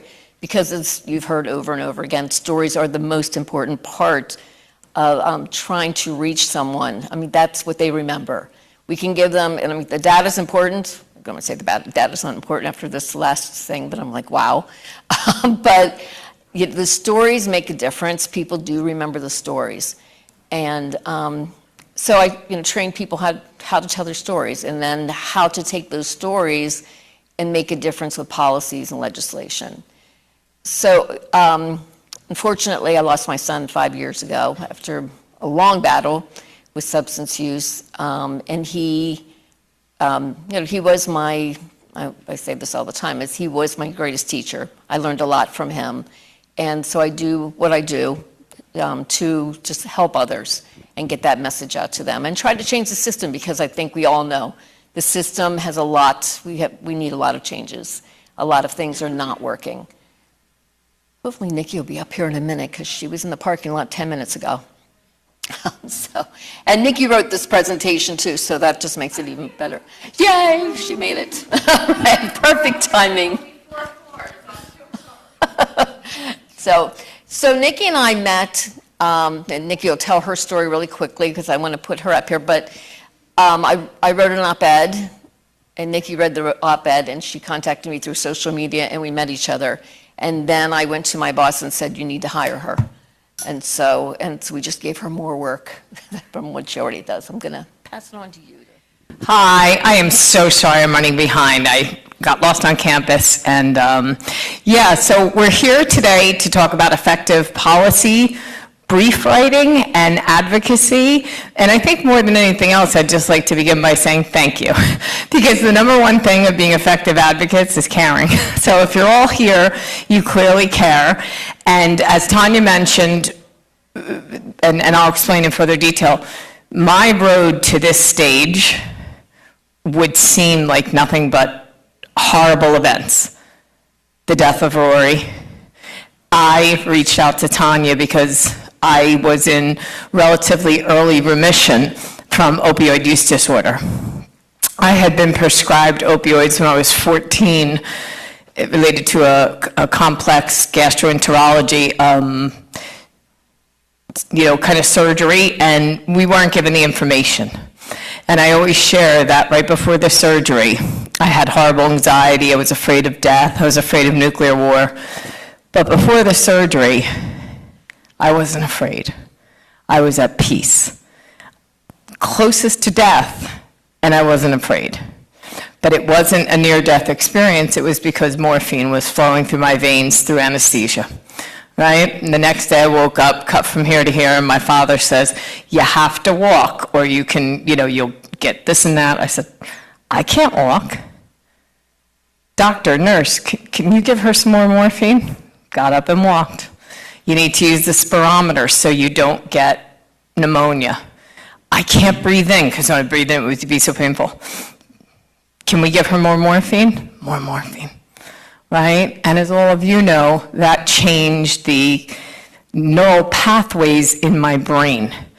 And we know age of onset of use, as well as amount and duration, set the stage for opioid use substance use disorder, in my case, opioid use disorder later, right? So I lacked some of the risk factors and some of the external, I guess I'm going to say stereotypes that I myself had about opioid and substance use disorder. And so because I was doing well in life, I played sports, I had friends, I came from a good family, I discounted the impact that substances were having on me. I got a full scholarship to college, I played basketball, I played soccer, I got straight A's, I was an academic All-American. I was also using pills or drinking almost on a daily basis. But it didn't seem to equate with, again, some of the cognitive distortions we have about what substance use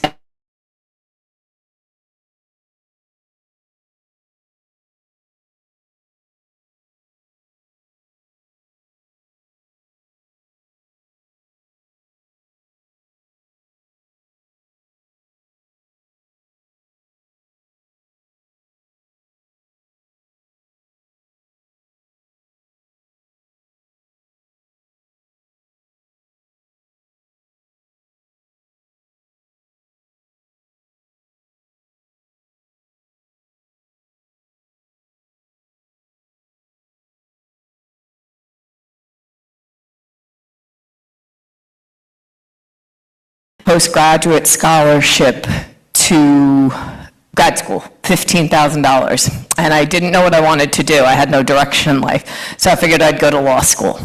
And when I got to law school, I just fell in love with the law. And I was intrigued by the ability to help people, the ability to almost redistribute power if you understood the game. And when I went in like a glossy-eyed kid, but when I came out, I was not someone that I myself shared any values with. And again, it almost fed the insecurities, the power, the money, the denial that anything could be wrong because people pay me $300 an hour to solve their problems. You think I have a problem? What's wrong with you? It's your problem. And unfortunately, that allowed the disorder to, progress. And I, at some point, had children. I had actually triplets, and then another baby, right, which is beautiful, blessing, but they were brought into a war zone, to a mother who wasn't well, to a mother who, because of stigma and certain policies, couldn't say she wasn't well, right? There are certain professions, if you say you're not well, it can have dire consequences, and especially back then, right? So fast forward, as things began to progress, the system responded extremely punitively, which we all know there's no bottom, no rock bottom. I call it sky top, right? Give people what they need. Give them a scaffold to reach their potential, and they will. Motivational interviewing for stages of change of behavior, lifting people up, figuring out what's driving the behavior versus responding to the maladaptive behavior. But as we know, the system is not designed that way. So I went to jail. I was involuntarily committed numerous times. I would be 4-point restraint. So much so a piece of hair would be on my face and couldn't even touch my face to relieve an itch. Overdosed twice, was resuscitated by Narcan. I always share, Rory, it's happenstance that I'm here and Rory's not. That could have been me. I died, I stopped breathing. My children were removed from my custody, lost my driver's license, my marriage license, my law license. everything. And the one thing that never got offered is, what do you need? I would be committed to crisis and trauma and be in the hospital, and they would say, we can't do a psych eval unless you don't use drugs for 6 months.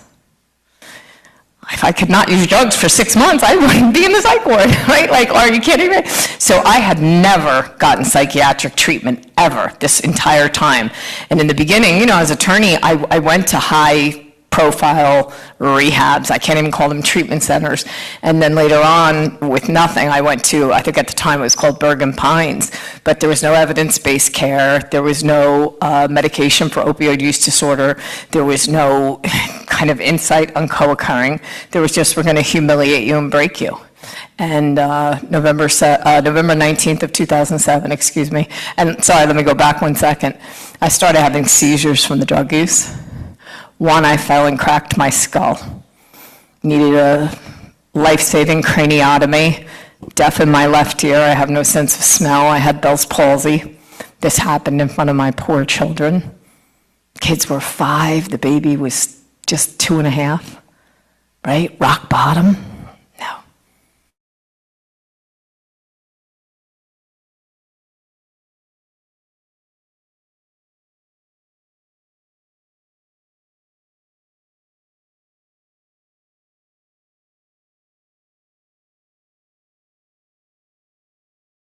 The people I love. I had betrayed everything that mattered to me, hurt people, or at least that's how I saw it that night, and I tried to die by suicide.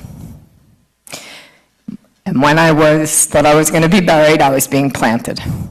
And that began the real treatment of what was causing the behavior. I was diagnosed with major depressive disorder, generalized anxiety disorder, obsessive compulsive disorder, and post-traumatic stress disorder.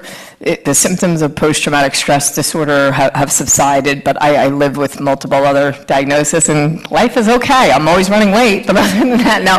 I always say, I'm happy, I'm vibrant. Sometimes I experience the symptoms of depression. I love being here. I'm so grateful that this is being covered. Sometimes I have a little anxiety and I get worried, right? But I'm not just defined by my labels.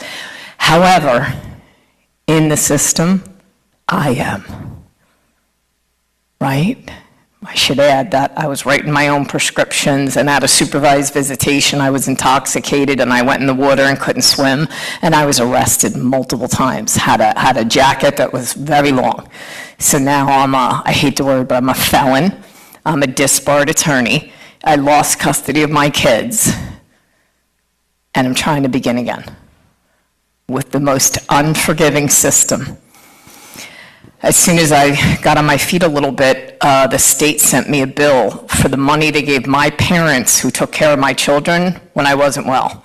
We wanted like $28,000 and back to child support, or we're going to send you back to jail. Jail. I was in solitary confinement in jail. I couldn't go to jail.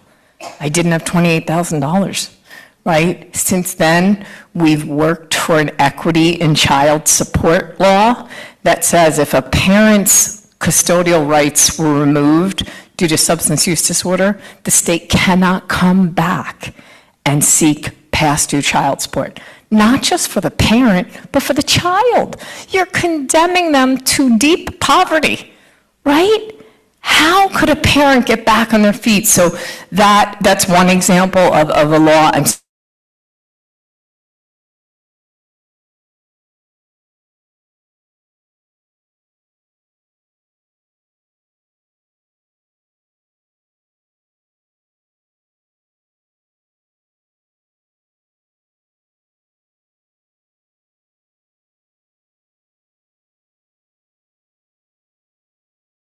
we've only really kicked the can.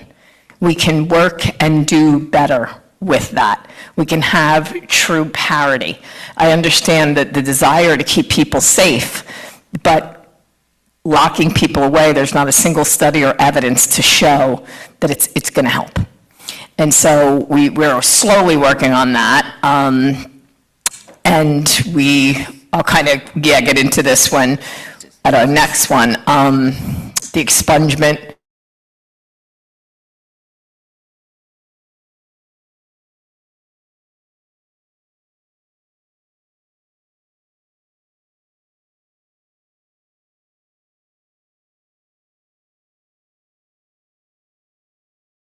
advocacy. I fell into advocacy because I needed an expungement. I had no idea what it is, but again, it's actually simple. It really is. It's caring, and it's believing. It's hope. So the workshop objectives, and sorry, usually I read it off my thing, but is how do we use, and I have on the slides lived, but it's lived and living experience, because my substance use is lived, my mental health is living, but for whatever reason, I didn't always write it. But how do we translate lived experience, lived and living experience into policy changes? What goes into a policy brief, right? Are they read? Yes, they are. Not by the people who vote on them, but important people who will tell them what to do.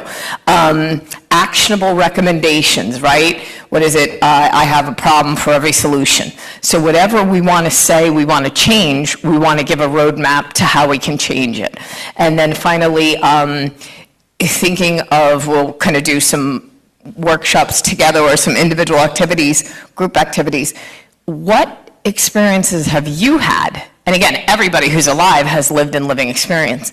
That could be a catalyst for change. How do we harness that power? Why does this matter? It's self-evident, right? The starfish story. When the gentleman, there's millions of starfish up on the ocean, the surf, and the little boy is throwing him back, and the gentleman says, "Why are you bothering? You can't throw them all back." And he says, "You'll never make a difference." He says, "Well, I made a difference in that one's life." And that's super important. I want to have the starfish attitude. But until we address what's going on, it's not going to enable us to do what we studied and what our passion is. So while we definitely focus on micro, and NCAR has both direct services and advocacy, we have to look at the macro system too. Can't get dry with a wet blanket. We have to focus on both. And again, we always say that it can't be about us without us. Most people might not know what happens in crisis until somebody who's been in crisis tells you, by the way, you only get certain drugs and you don't get a full psychiatric eval and you're not, all of these things. So people who might be well-meaning say, oh, send them to crisis, lock them away, put them in jail.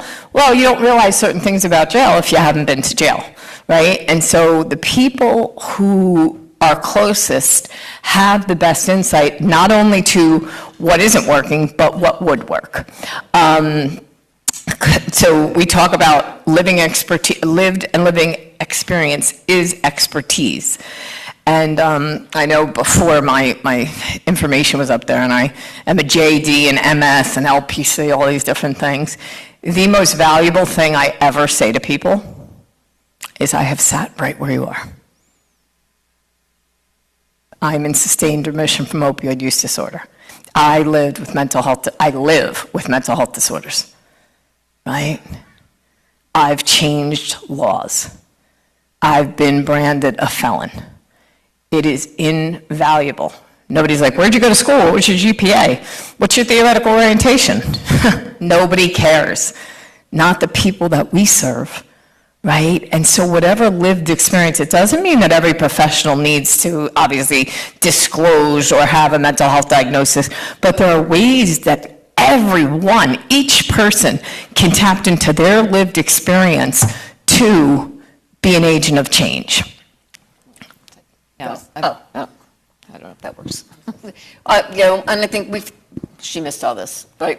We talked about this is your experiences with patients, your experience with family members, with people you know, those are that's lived experience, that's living experience. So it's not always that you know about the specific issue personally, it's what you've learned from people you've been involved with. And sometimes those stories are important too. I had somebody I was working with, a nurse. Lost it. Can you hear me?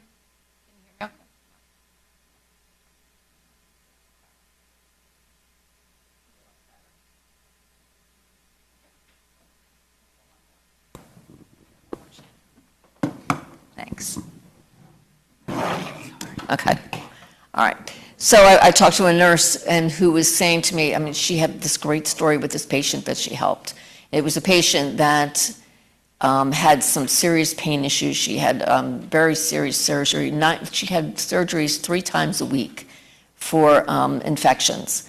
And she was the only nurse that would actually follow the pain protocol that the doctor wrote for her, for this patient. That nurse made an unbelievable difference in this person's life. That nurse was the reason that this patient stayed and went through her treatment, and that's why she went. When she left the hospital, she actually is in recovery now, and she's actually a peer working with other people now. It's because of that nurse.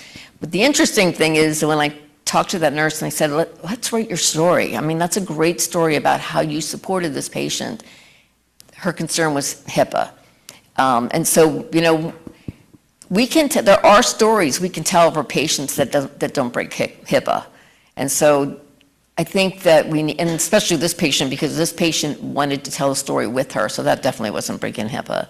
But I mean, I think these stories are so important, nurses' stories of patients that they've helped, and you don't have to get into all the medical stuff, but just that support, because what she did changed that woman's life. And now that woman is changing other people's lives. So it's really an important story. This one works too. And I love that, Tanya, because again, it was a very different world when I was not well. But there are some medical professionals, nurses specifically, who showed me kindness. Some who didn't. But the ones who showed me kindness kept the fire alive. They helped me remember I had worth. Actually, remember once swiped the hair out of my face because she knew I couldn't move. And I hadn't been touched by another human being in months. I was existing on the street. I can't even say I was living on the street, right? Or another kind nurse, I remember, she said, would you like any toiletries? And I think she could see that. I thought like, oh, I must smell. And she's like, oh, we have this great thing for everyone. And she made sure right away that I knew that it was from a place of caring. And so I think that I have a worldview. I have a perspective. But I promise if that nurse described that incident with me, hers would be very different. And possibly the legislator or legislator, sorry, the chief of staff, who have the most power, right, might relate more to the medical professional's version of the story than mine. So when we have two voices, two worldviews, two schemas that align with data, we win. We change the system. We can get all the starfish, right? That old, do we keep treating people or do we walk up and see what's going on with the water supply? Right? Sorry, I killed that. But right, when everybody's getting sick, do we keep just prescribing antibiotics or walk out and find us with the water? And that's where the collaboration and the interdisciplinary partnerships matter. And that's why a conference like this, I can't even believe the people that were here today, what you're covering. The fact that we're even having these conversations is advocacy. So I talk a lot about data, right? Because there are some people when I had a no contact order with my children.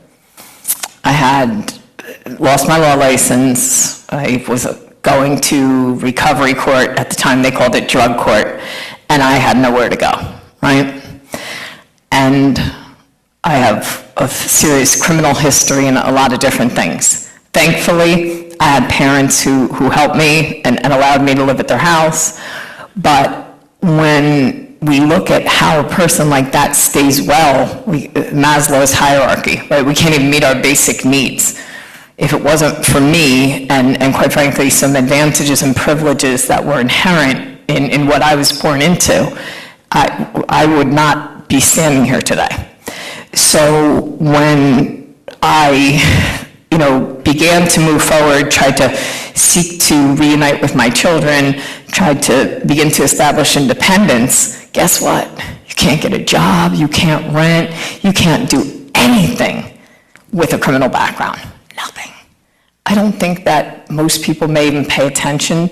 There are over 1,000 collateral consequences to being branded a felon at the state level alone, New Jersey state level. Federal, another 1,000 more. Most are related to employment. Can't do anything. You cannot be anything. And then, of course, employers have their own set of rules that they can, I applied everywhere. I couldn't get work.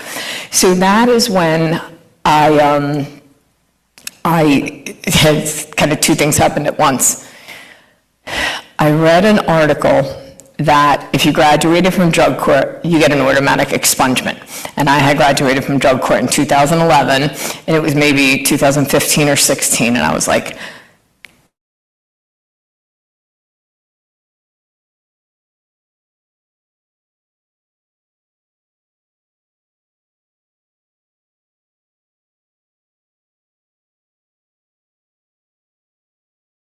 right to exist anywhere we were.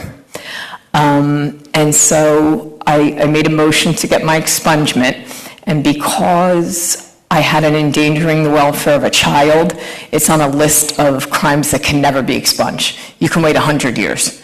So I had custody back. I reunited with my kids, and I know I'm glossing over that, but actually my kids got me back, right?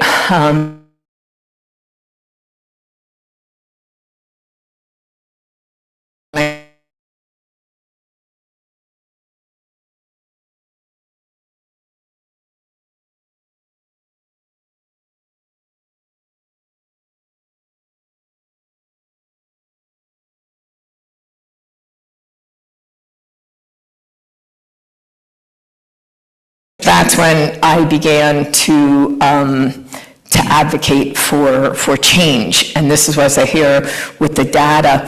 One of the things that I got a lot from representatives were like, we don't change laws for one person. One person? About a third of people in New Jersey have criminal backgrounds. Maybe even more. A lot of people won't say, right? When we look at people who are unhoused, when we look at people who are in poverty, again, this is proven, they have criminal backgrounds, right? You look at social services. My family and I were on food stamps, utility assistance, anything to help. We were on Medicaid for years and years. You could have given me, not you, I could have been given a job and been paying taxes. So anyway, the data matching the anecdotal helped me. I came up with this thing, there are 1,000 Nikki Tierney's. This is not about me. This is a societal problem. There is not a single shred of evidence to show that this list of predators and felons helps keep anybody safer. There's no data. So that is how I began my experience. I got the evidence. I made a recommendation, right? Make it a conditional expungement. If anybody reoffends, give me back my history, but make it conditional. Therefore, both of our arguments are satisfied. And then the system change. For me, it took 3 years. The system change was slow. Some of the things I heard were very painful. Some of them made a little sense, right? So there are something about knowing people's past, but for how long? To what ends, right? So again, identify the problem, criminal background, the evidence. The difficult thing at the time with expungements, so after the recovery court judge denied me my expungement, I was devastated because by that time, sorry, I'm going to gloss over, I had enrolled in graduate school to get my master's of science in clinical mental health counseling, because now that I didn't have any criminal background, I knew exactly what I was going to do. I was going to help people like certain people had helped me. There were some medical professionals, nurses, doctors, and certainly counselors who changed the trajectory of my life, and I wanted to be one of them. So it was October, and I had just started Monmouth University, and I loved it. And I don't have an expungement, and you don't get to be a counselor with an endangering the welfare of a child crime against you, let alone crimes. I our board's not going to give you a license. So I had a very difficult decision. Do I move forward with school? What do I do? Do I give up? Or do I change it? And I thought to myself, it's not really about me. I'll get by either way, right? But do I want to live in a system that condemns somebody perpetually to shame, embarrassment, and poverty for a health condition?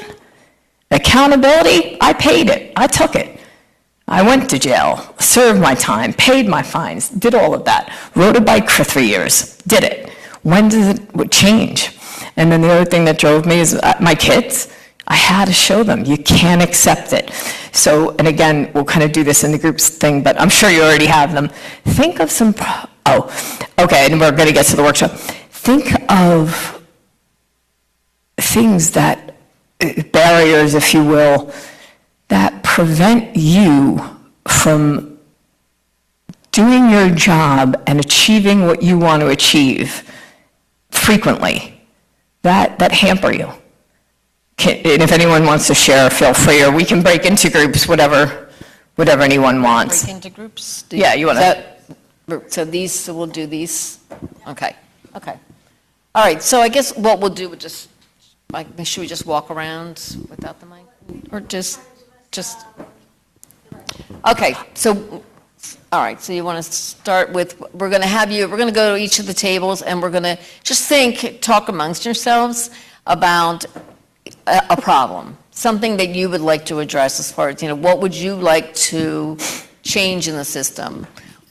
Okay. What would you like to change in the system? What's an issue that we can talk about, and so we could talk about the steps on how that would work, what you would do? Do you want to go? Yeah, exactly. From your lived and living experience, what's not working, right? So let's identify the problems. Yeah, so I'll take this side. All right, I'll go on this side. All right.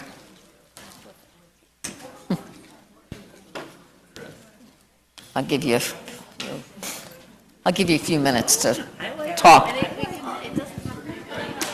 It doesn't have to, it can be just anything that you would like to.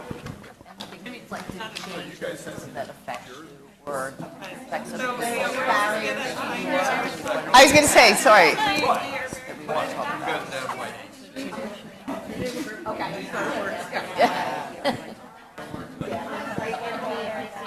You have any questions? So you're good, right?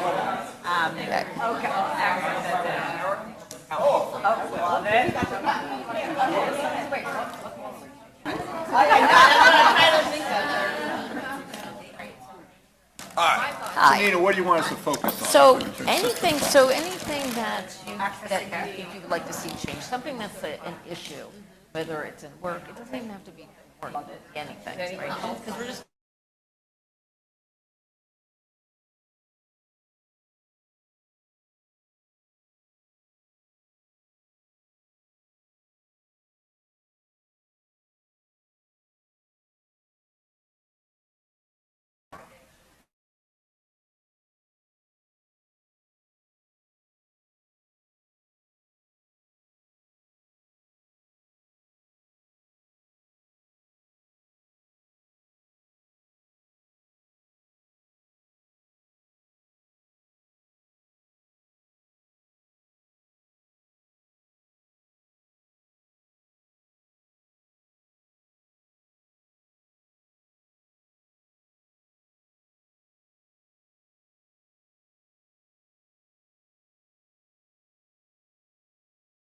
So we're a little bit more, these guys are on the more, public health side, right? On that side, so trying to think that intersection, you got clinical, and then you have this overt access to resource kind of thing, and how does that? we have LPCs, health licensing contracts, but I love that. Yeah, so are there any issues that you see with the people that you work with? Or things that you're held back? Adolescents. So sorry, okay. Yeah, and I know it's to improve the community, surrounding community, and their health. But I do hard licensing. I believe access. These are, they're minors, and yes, at 16, they can consent to their own mental health. Even if you Of course. wanted to do But it, how are they paying for it? Right, they can't pay for it. 16. They go, and I have students that go, And another they can't hand over their insurance card. Because what's going to happen when that explanation of benefits? All right, so you all have some identified, do you guys identify some barriers? And that's going to. We were just talking about, That stigma is still there, right? Oh my gosh. Wow. So like generational. okay, and then also, we didn't, which I was gonna mention this, we didn't mention this yet, but I worked in behavioral health, I'm not a clinician, but I worked on the business development side.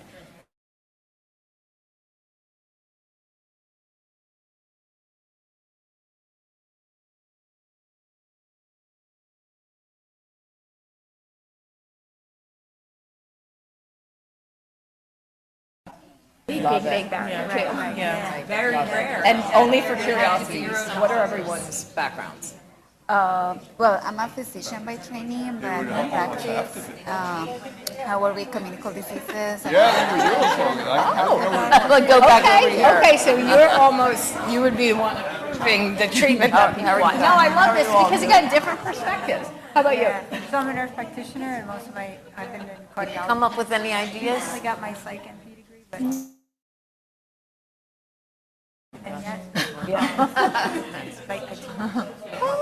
Nice. No, I love the diversity because again, the different. At least preschool. I'm a nurse practitioner. I kind of work setting, but I have acute care experience, which is like where the ER. All right, so that's. Oh, okay, from the access, and you're on the issue. I'm now in start public talking health, on the next part. For health department, but I used to work in behavioral health in business. Gather evidence. Yeah, and I know you know this whole. Yeah.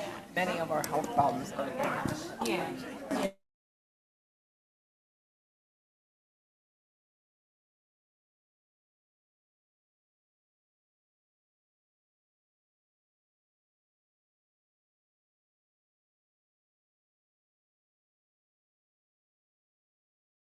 Whenever they want to cut funding, I find that's the first area they go to.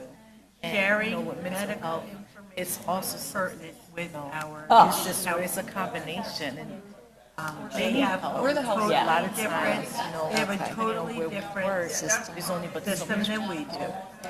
And they're not integrated. And location on the opposite side of campus. Too, And there's just a lot of feel again friction. how things blend over one another. On an administrative Say, level, co-occurring with with them like sharing 70%. So even when the student once shared, they will Serious physical health. They will always go the other way. It's not a smooth process. They might as well be located in Ohio. Oh. I've never seen. Right, I mean, there's not, we function as totally separate, separate Right. offices, and the patients, it's to their detriment. Right. We're Like dealing that. with students who come to us who have mental health issues. Yeah, you need to, right? Yeah, what happened in the beginning. For that's true, like we send them there. With all of our recreating but we never. And it was getting a signal, as you all know. Get that. And I always tease. Unless the student tells us what's happening, we have no idea, and it's only getting from there. And I was in the cycle, right? And it was like, I don't want to be this person. I don't want to do this. No, I shouldn't do this.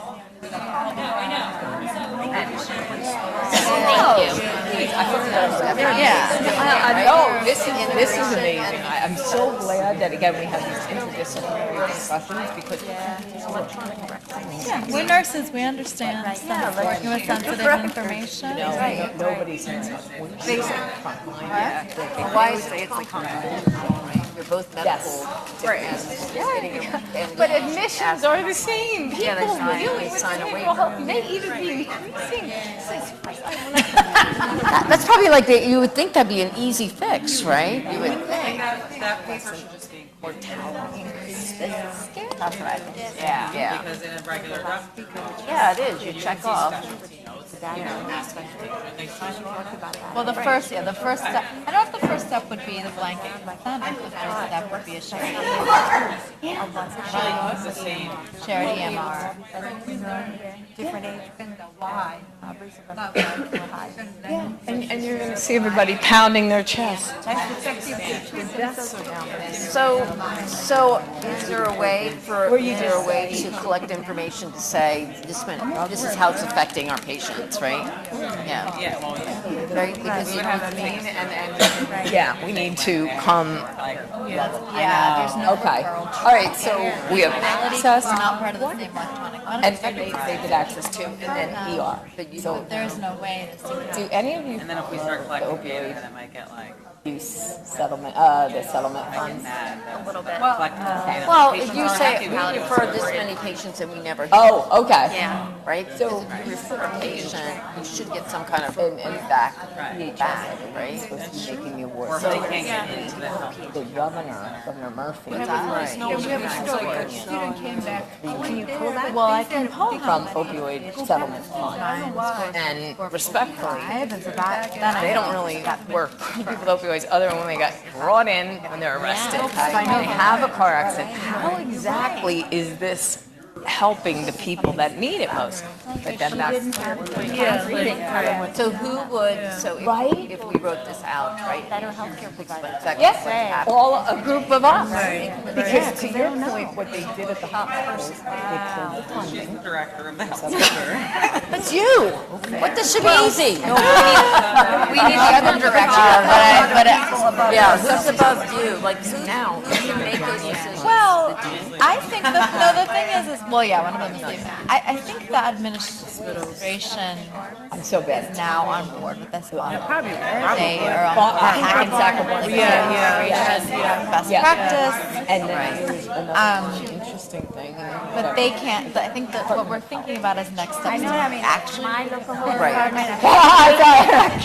like we don't manage it. Tara and I are early. Oh, so Yes. you're kind of already working on this, which is good, so you're ahead of the game. Okay. Same idea, I mean, but, because you're already doing this. I created a chart. Distribute that. I know, like, we will Contact to see what EMR test, like a kiosk. So you're looking at other systems, so that you can say, this already happens, and this is how you do it. What's that? Fentanyl spray. Narcan, I know, and there's evidence on the Narcan vending machines, how many lives. I'm leaving. So they're looking into that. But I think you're on the right track, though. I mean, like, you're already, The xylazine wound cleaning kit. Yes, and also like during winter time, they were getting socks, and to cars, go forward, hats. right? Yeah, it's definitely good. Love it. Yeah, so like hopefully that would be a reality for Bloomfield because I know it's for. All right, I'm gonna go listen to him a second. One. Well, let me ask you now. Did you come up? I'd be an advocacy point, right, to have it on campus? Yeah. Kinda. Stigma. Stigma toward stigma. individuals with substance use And disorder. Again, so we never talked about the advisory committee for opioid use disorder. She actually wrote, she's a lawyer, in practice, she actually wrote legislation, and it got through, the governor signed it. They came up, they had listening sessions with the public, and all of their recommendations. It's funny, because every time they say substance abuse in here, I'm like, That's my poster over there. yeah, My right? daughter who's So- gone through it. Again, Yeah, usually so DHS the way that, so Nikki would passed make the that decisions on where the money goes. passed, you have to take that Introduce legislation out of everything. that rise up Yeah, to the New I Jersey State even Police. hate when they It is a decent program. They distribute Narcan and help link people to treatment, but they're going to get, I want to say, $5 million. That in your meeting. I don't think they should. Forever. It's going to be written into I totally agree. I'm just been yelled at, so I'm not allowed to tell them what to do in their own meetings, but everyone that we work because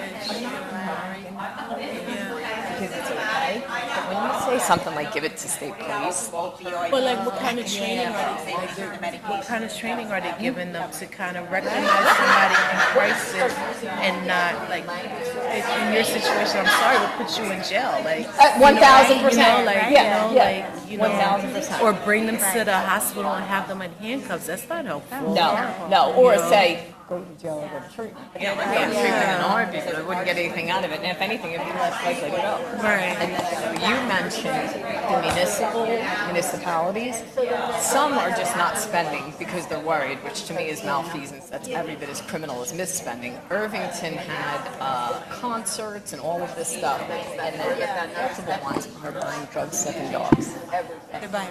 That's why we need it's an abuse. I know. It's absolutely. It violates the settlement agreement. Yeah. Can you imagine? Or what? There's no oversight. There's nothing. Yeah, I mean, we don't oversee, like, we're contracted with, so we don't oversee who gets the funds, how you get them, and all that. But I do know that in the beginning, given some municipalities were given money, like they didn't know how much they were getting, what they were doing, how to spend it. Like there was a lot of yeah. So I can imagine there's been.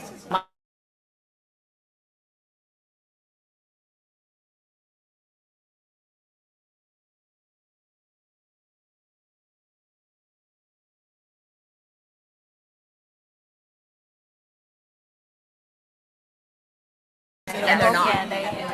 I do some are well, so we don't have one of them is how it's not funding it. Like there's go to things. Right.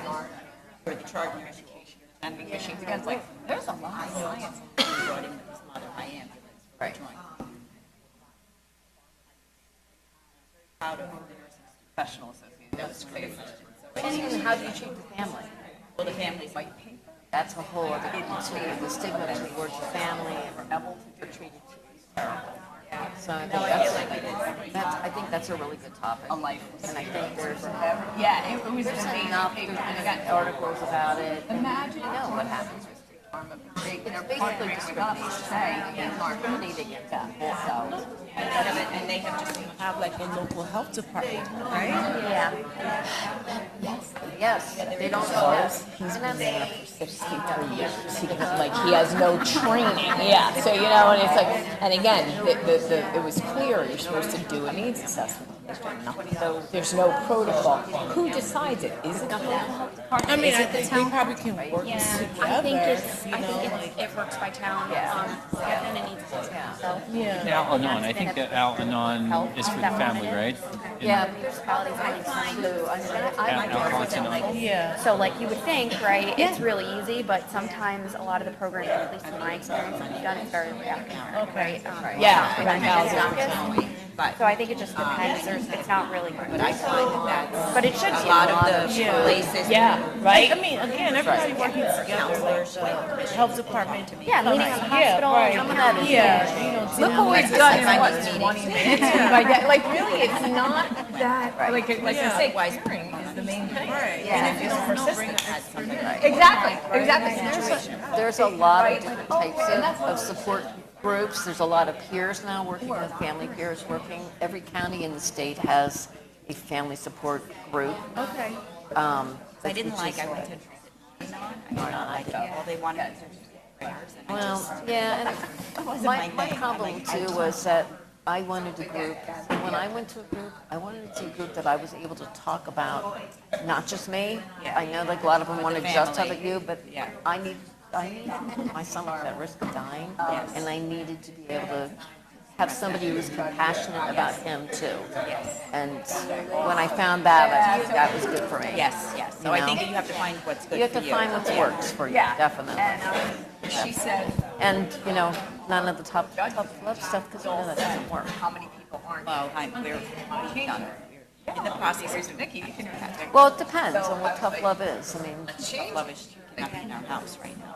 But that doesn't necessarily mean tough love. It's setting boundaries. We're setting boundaries, right? It's setting boundaries. It's setting boundaries. Because if you're there with you're still the support. I didn't even know. Yeah, they just can't. You're setting boundaries. That's all. Well, I think it's a good topic. And so then, where do we go from there? To assembly. One senator. So where do we want to go? Where do we want to do? What do we want to do with this? Do we want to try to do stopping stigma on with the nursing side of it? What do you want to? advocacy, So what I mean, whatever it is, education. healthcare providers, you know, Healthcare providers. letting Healthcare them providers understand, early, you know. you know, doing that screening. And Yeah, I think we need to go back Care to planning, more care planning. education at school, that parents can identify their students that are people with a Right. if they're using a lot of courses or not comfortable, are going to have to fill so many people. Even my nephew. Yes, exactly. Mom and dad, and they don't, telling them about college, he was really depressed. So there's been a new. Suck it up, like, and that's a but they're also. So this is like in today's day and age, it's Right. still, you know, I think we still have such. Yeah. And then they have all these signs around saying we're stigma free, but we're really not. Right. Yeah. There's no laws, and I think, how do we teach, Yeah, that's an on that? Just a sign Community up saying, education. yes, sign saying stigma-free, that, like, I live in I know, Hennepin I County, think in. And it's switched. We have half of it is Teachers. Democrat, Long Branch, Even one of the highest Maybe at a vote rates PTA meeting, in, like even when the. in the entire state. Asbury, horrible gun violence, right? Governor Murphy. They do the screening. Middletown and Navy. There's, the average income's like over $1 million. there's a. So that's what my county looks Uncle like. So Charlie. can you imagine, so we have one set, They're I was trying to get national, my. and they just came up with a whole thing for doctors. Okay. And it's like a whole piece on how to educate the parents on how to talk to the kids. Okay. How to have a conversation. Who is not my legislator. You know, different say age. no? All legislators, Yeah. offices, they always say. I'm going to have to give her the link for that so that she can share it with everybody, because it's The really first interesting. They just put it out. You know, I think like that's the kind of thing, like trying, so it's education, right? Stigma, stop stigma with education. You know, making people aware. I mean, it has to be in the curriculum and nursing. Right. She sponsored my expungement. She was very nice. Yeah, you teach community, I don't teach. Yeah, we do. We then I talk always talk about about the the drug stigma. abuse, AA meetings, Stigma-free, other resources. consistent Right. with the. That's here, right? PSM. So that should be. So we no longer use the word abuse. I did not abuse my pills, my pills abused. Like, It's so provocative, and we have multiple entities of, you know. Right. I mean, I'm pretty sure other schools also have that. You know, they kind of include that in their curriculum.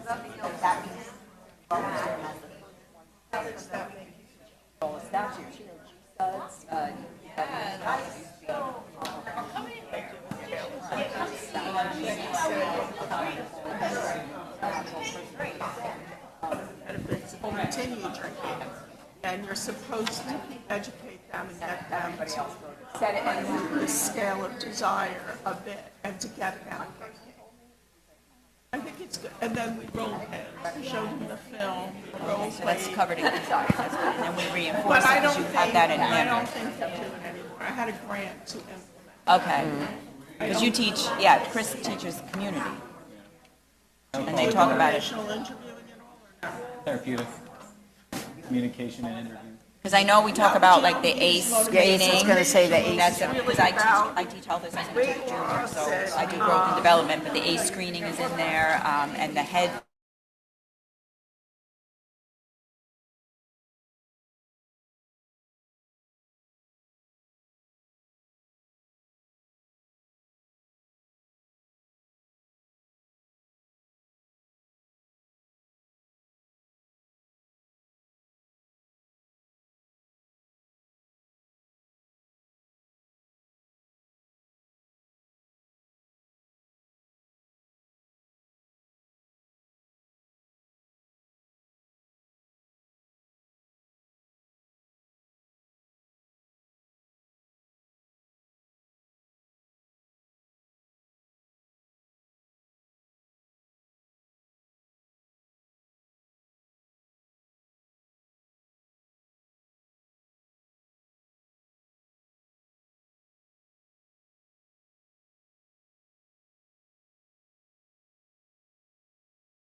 All right.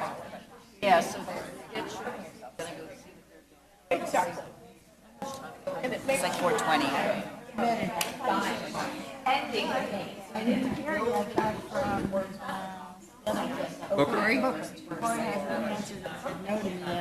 That every year we have money that's coming from the federal government.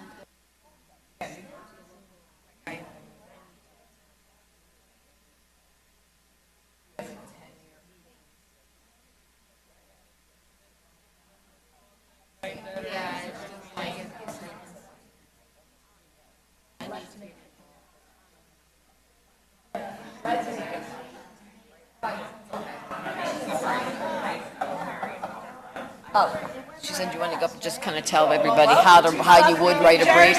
Okay, sure. That's okay. It's so nice talking with everyone. Okay. Wait, so Tanya, you stay. Do you mind having people share their ideas a little bit? Okay.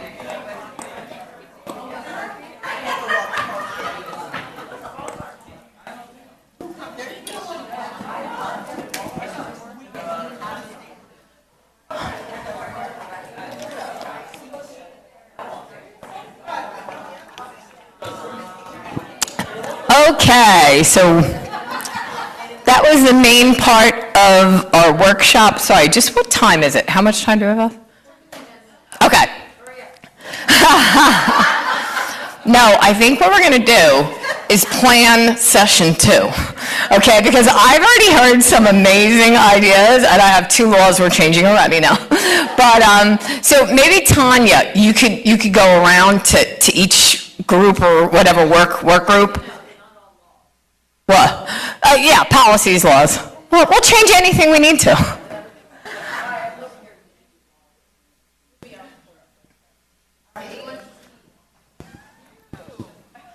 I guess I'm speaking. I guess you are.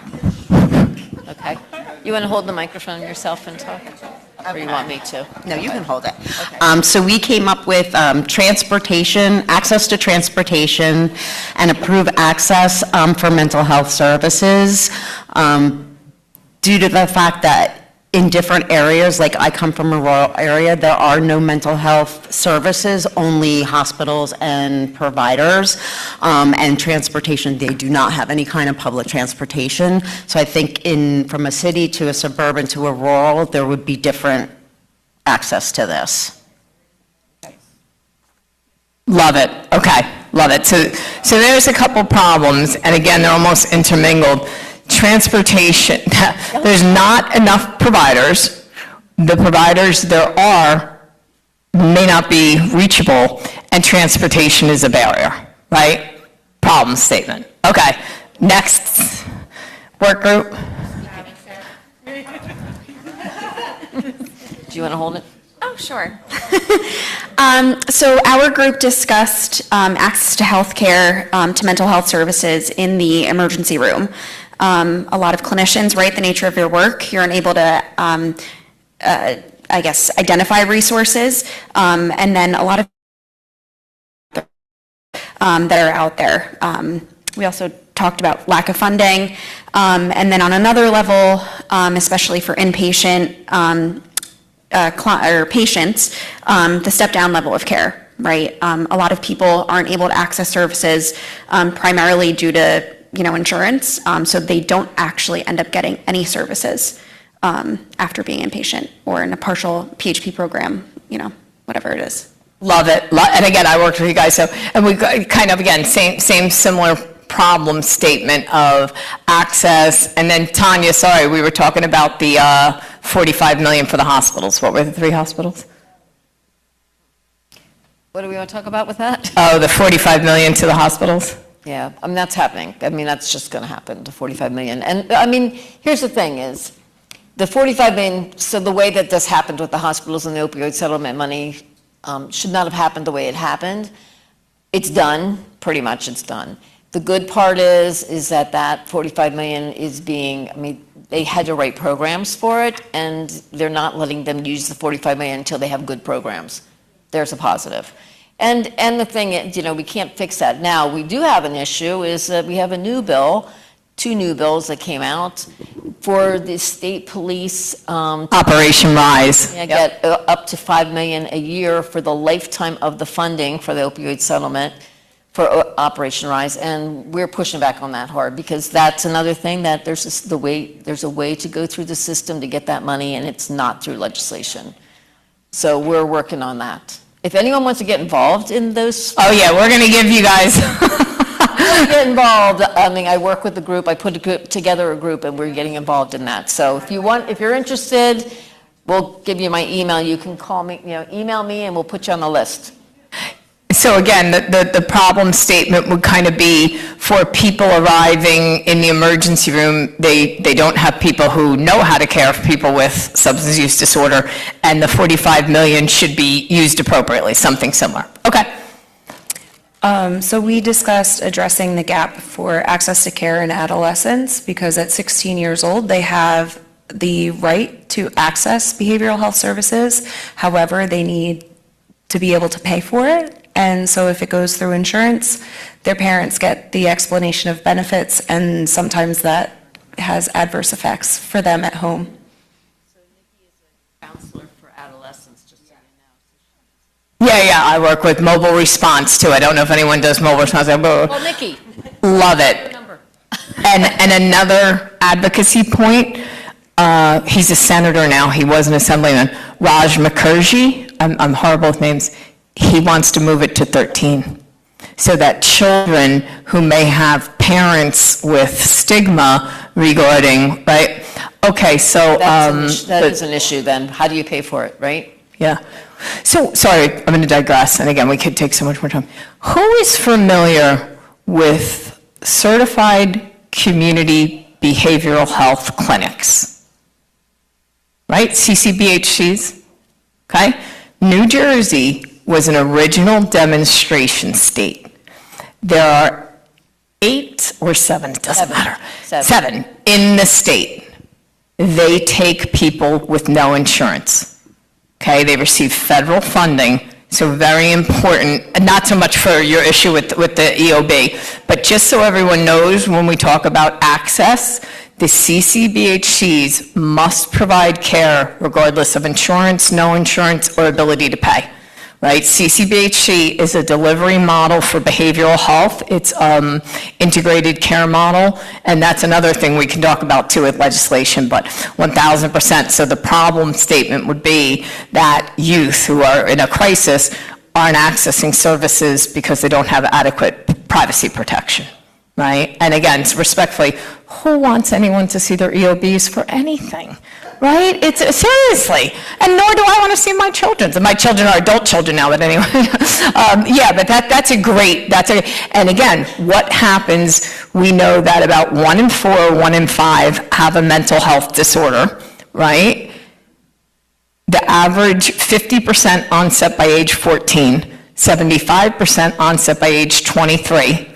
Less than 50% of people ever receive treatment, and the ones who do, there's a 10-year delay. So can you imagine if we changed the barrier to allow children, when mental health is onsetting, to access care, if for whatever reason their parents just aren't in a position to do it or don't believe in it, right? So, love it. I have a question. Sure. Oh, it's Tanya.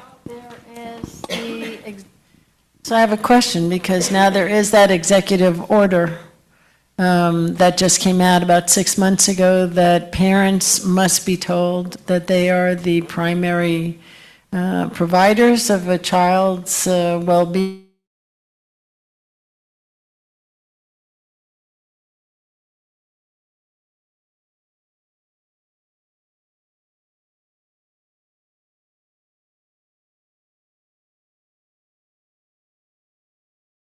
Rights, and then it has, and your state and federal laws. So how do you deal with that?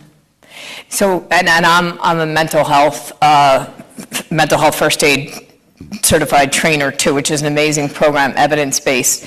And yeah, so we have to, usually what I do, and a lot of this whole idea of, don't tell the parents, exclude them. As a clinician, I want the whole family involved. Evidence is clear. When you have one trusted adult and family members involved, you'll do better. The outcomes are better. So I think that it becomes, what can I do to help you be safe in having this conversation? what are your thoughts on having this conversation? What supports would help you, right? And so kind of to say to people, the idea again, like I often, when I work with children, they'll say, I didn't tell my parents because I don't want to worry them. They have the most loving, caring parents. It's not at all that the parents suck. I think some people are like, oh, their parents are this, that. No, children have cognitive assertions about what they tell. So that's usually what I do. Yep. But again, that's a great problem statement too. How do we serve people who may have, external pressures limiting care? At the critical time, because what do we know about mental health and substance use disorder? It's highly treatable. Early intervention wins the game, right? Had I received care, who knew? But anyway, okay, next problem that we're going to solve. We're rolling here. So we all work at the Student Health Center here, and what we would like to see is a better integration of sharing information between the Student Health Center and the Counseling Center. Love it, love it. So the problem statement would be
be a one-time release. I was like, so wait, my child's in crisis. He's not going to think to say, call my mother.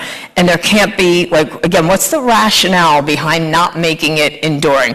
What's the rationale between not having the counselors and student services talk? Right? Like, what would you need to know? Hey, somebody's grades have dropped. What do we know are the kind of warning signs from mental health first aid, right? What do we look at that could be interceded? Love it. And again, what do most of these things cost, by the way? Nothing. What did giving an expungement cost? Nothing, because it's the main thing. Well, the funding, no. You could save money if we take care, and I'm sure everyone here knows this, the number one cause of death for college-age students? Suicide. Suicide. Policy failure? My gosh. And collaboration would help it. Love it. And that's the data. Okay, sorry. I guess we talked about stigma a lot, and I guess the way we would solve it would be education. And I don't mean, we're nursing professors, so we deal with it with our students, but doctors' offices, pediatricians, school nurses, educating parents to look for the signs of substance use. But I have to say the stigma is just like not even saying the addict, and not substance abuse disorder, substance use disorder. Love it. That's what I told them. That's my poster back there, and I have to say, I've had a rough time with my 23-year-old daughter and the way she was treated in the ER system. And that's what has prompted me. I've presented this poster now 3 times this year to 3 different conferences. I deal with my students with it just to kind of change that. Because if we lose them to the system, we're not going to get them in recovery. Ever. No. Yep. And I think there's so many people, and it took me so long as a parent to even talk to anybody about it. I kind of locked myself in my room. I couldn't talk to anyone. And I've gotten much better by putting it on paper, and I feel very strongly even talking to her. And I have a little poem back there about how she and I wrote that together, about how she was treated when she went into the ER. We had no idea she was using fentanyl, but... and thank you so much for sharing that lived experience. Look at that. And again, I'll tell you, NCAR, we sponsored legislation to remove stigmatizing and use medically correct language. And it passed, only 2 people voted against it. Nobody knows about it, and they're still using the wrong language. And not only is it change worlds, but like I was explaining to them, if you have to show that you are chemically dependent, you can't. It's you have substance use disorder, mild, moderate, or severe, and these languages, these laws are so antiquated. So I love it, and I think the problem statement, again, is, of course, stigma is a barrier to care, and then the evidence, we have the evidence, only 1 in 10 people with substance use disorder ever receive treatment, even though treatment is very effective. And then, of course, the solution is education, right? If every profession knew a little bit, like we were saying, commit suicide, is died by suicide. And there are people who really care but just don't know. I don't know everything. I don't know everything about nursing. I would have no idea what the difference between a band-aid, I wouldn't know. But I would feel very comfortable saying to you, could you help me? And that's where we need to get. So, love it. So do we want to talk, just because we're out of time really, but do you want to talk just a few minutes about like how you would write a brief if you're going to do legislation? Right. So there's a couple ways, and the most important. So now we've identified the problems, we collect the data, and we have the solution. I was mentioning at that table, and I never knew who mine were. There's, I think it's on our resources. There's a link to find your local 2 assembly people and senator. That's who you'd approach first. And then you might say to me, well, I don't know how to draft a law, neither do I, and I have a law degree. There's what we call Office of Legislative Services. If in having your problem statement, your data, the solution, you can give a white paper to Office of Legislative Services. So for the, I call them white papers, whatever, brief position papers, the most important thing, again, and I feel that stories have markedly better engagement than just, there's 400 people with a criminal background. No, there's one lady with 4 kids and a lot of other people, right? So again, tying the lived experience, having the data to show that this law would have broad reach. If there is a dollar sign on it addressing where the funds would come from, or a lot of people don't like this, but we do it sometimes, what's the opportunity cost? So by not having access to treatment or peer support in the ER, people are going to make 7 trips to the ER. Right? What do we know about CCBHCs? Readmission to the hospital went way down. ER trips went down. So that is the solution, that even though it might take a little money, what you're going to save in the end. And again, when you go on, legislative, the roster, each committee, so every proposed bill after Legislative Services writes it, each committee has a person that you can email and submit the brief to, or you could go and testify. I find that submitting the bill, the brief, if you could, several days ahead of time, sometimes they don't give you a lot of time to know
services to help you in drafting the laws. Like when we did the stigma-free law, they actually scanned the entire statutes and found every instance that the word abuse was used. And then they looked it up to say, is it child abuse, is it used correctly, or is it used with substance use? And then they helped us swap it out. That would have taken me 90 years.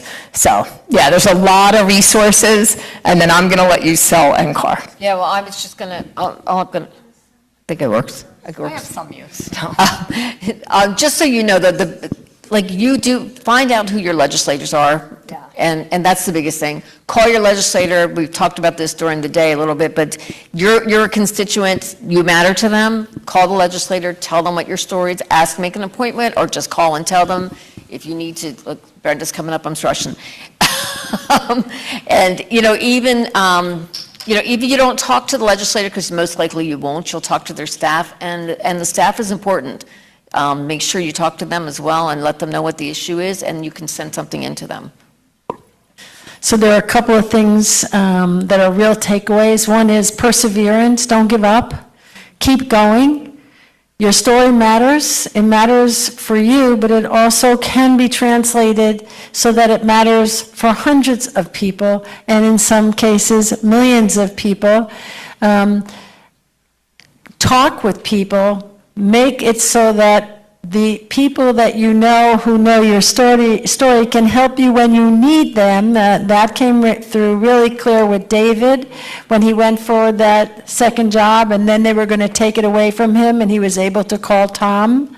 I'm just going to ask you to tell the story about your son's graduation, because, again, this is being persevering and getting to your desired outcome. Yeah, thank you so much. Sorry, just one other quick thing too. I decided when legislators weren't answering me, I figured, let me show them this is not just about one Nikki Tierney. And I started a change.org petition. How many signatures do you think I got? Over 10,000. Over 10,000, so you're exactly right. So anyway, the baby, we call him the baby, that was the one on the beach the day with the endangering the welfare of a child. His name was Cole. And he had a little bit of a, hard life because of all of the different things. We were separated. But he went on and he came out on top, and he went into the Navy. He completed, I think, boot camp or whatever it's called.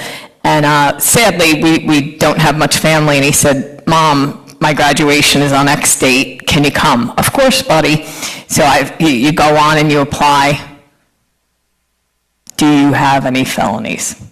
Can you imagine that child that was 3 years old the day of the beach is graduating from the Navy, is 17 years later, this was before my law got passed, and I almost couldn't go. Can you imagine? So you're exactly right. The perseverance. Now, again, thank goodness we have a family member who was a captain but my other daughter got her master's of social work. She needed a internship at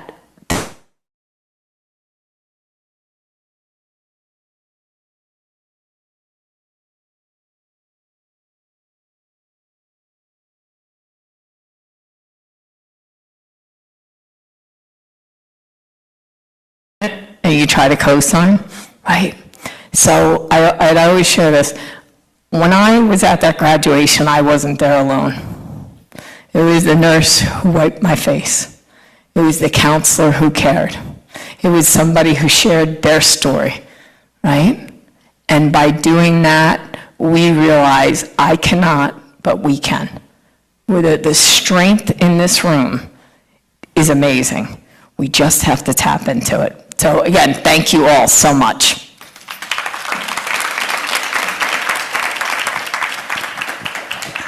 So there's that very confusing explanation in your folder that says you get the certificate of attendance today with your name on it that proves that you were here and you stayed and you completed. But if you want CEs from Ches, you have 90 days to fill out that survey, and that QR code is also there. And if you want CEs Again, it's a separate QR code. If you want to get NCHEC CEs, just in case someday you become a certified health education specialist, you can get them. If you want to get nursing ones, just in case, you can get them. They are there for you. We really appreciate you coming today, being part of this program, and we look forward to seeing you next year at our program. Thank you so much. If anybody wants a card for NCAR, getting in touch, come on up here. I especially want to thank everybody who's doing the technology. I am so sorry I didn't say it earlier. I meant to say, I said it early, but thank you so much, and to the people who gave us our food.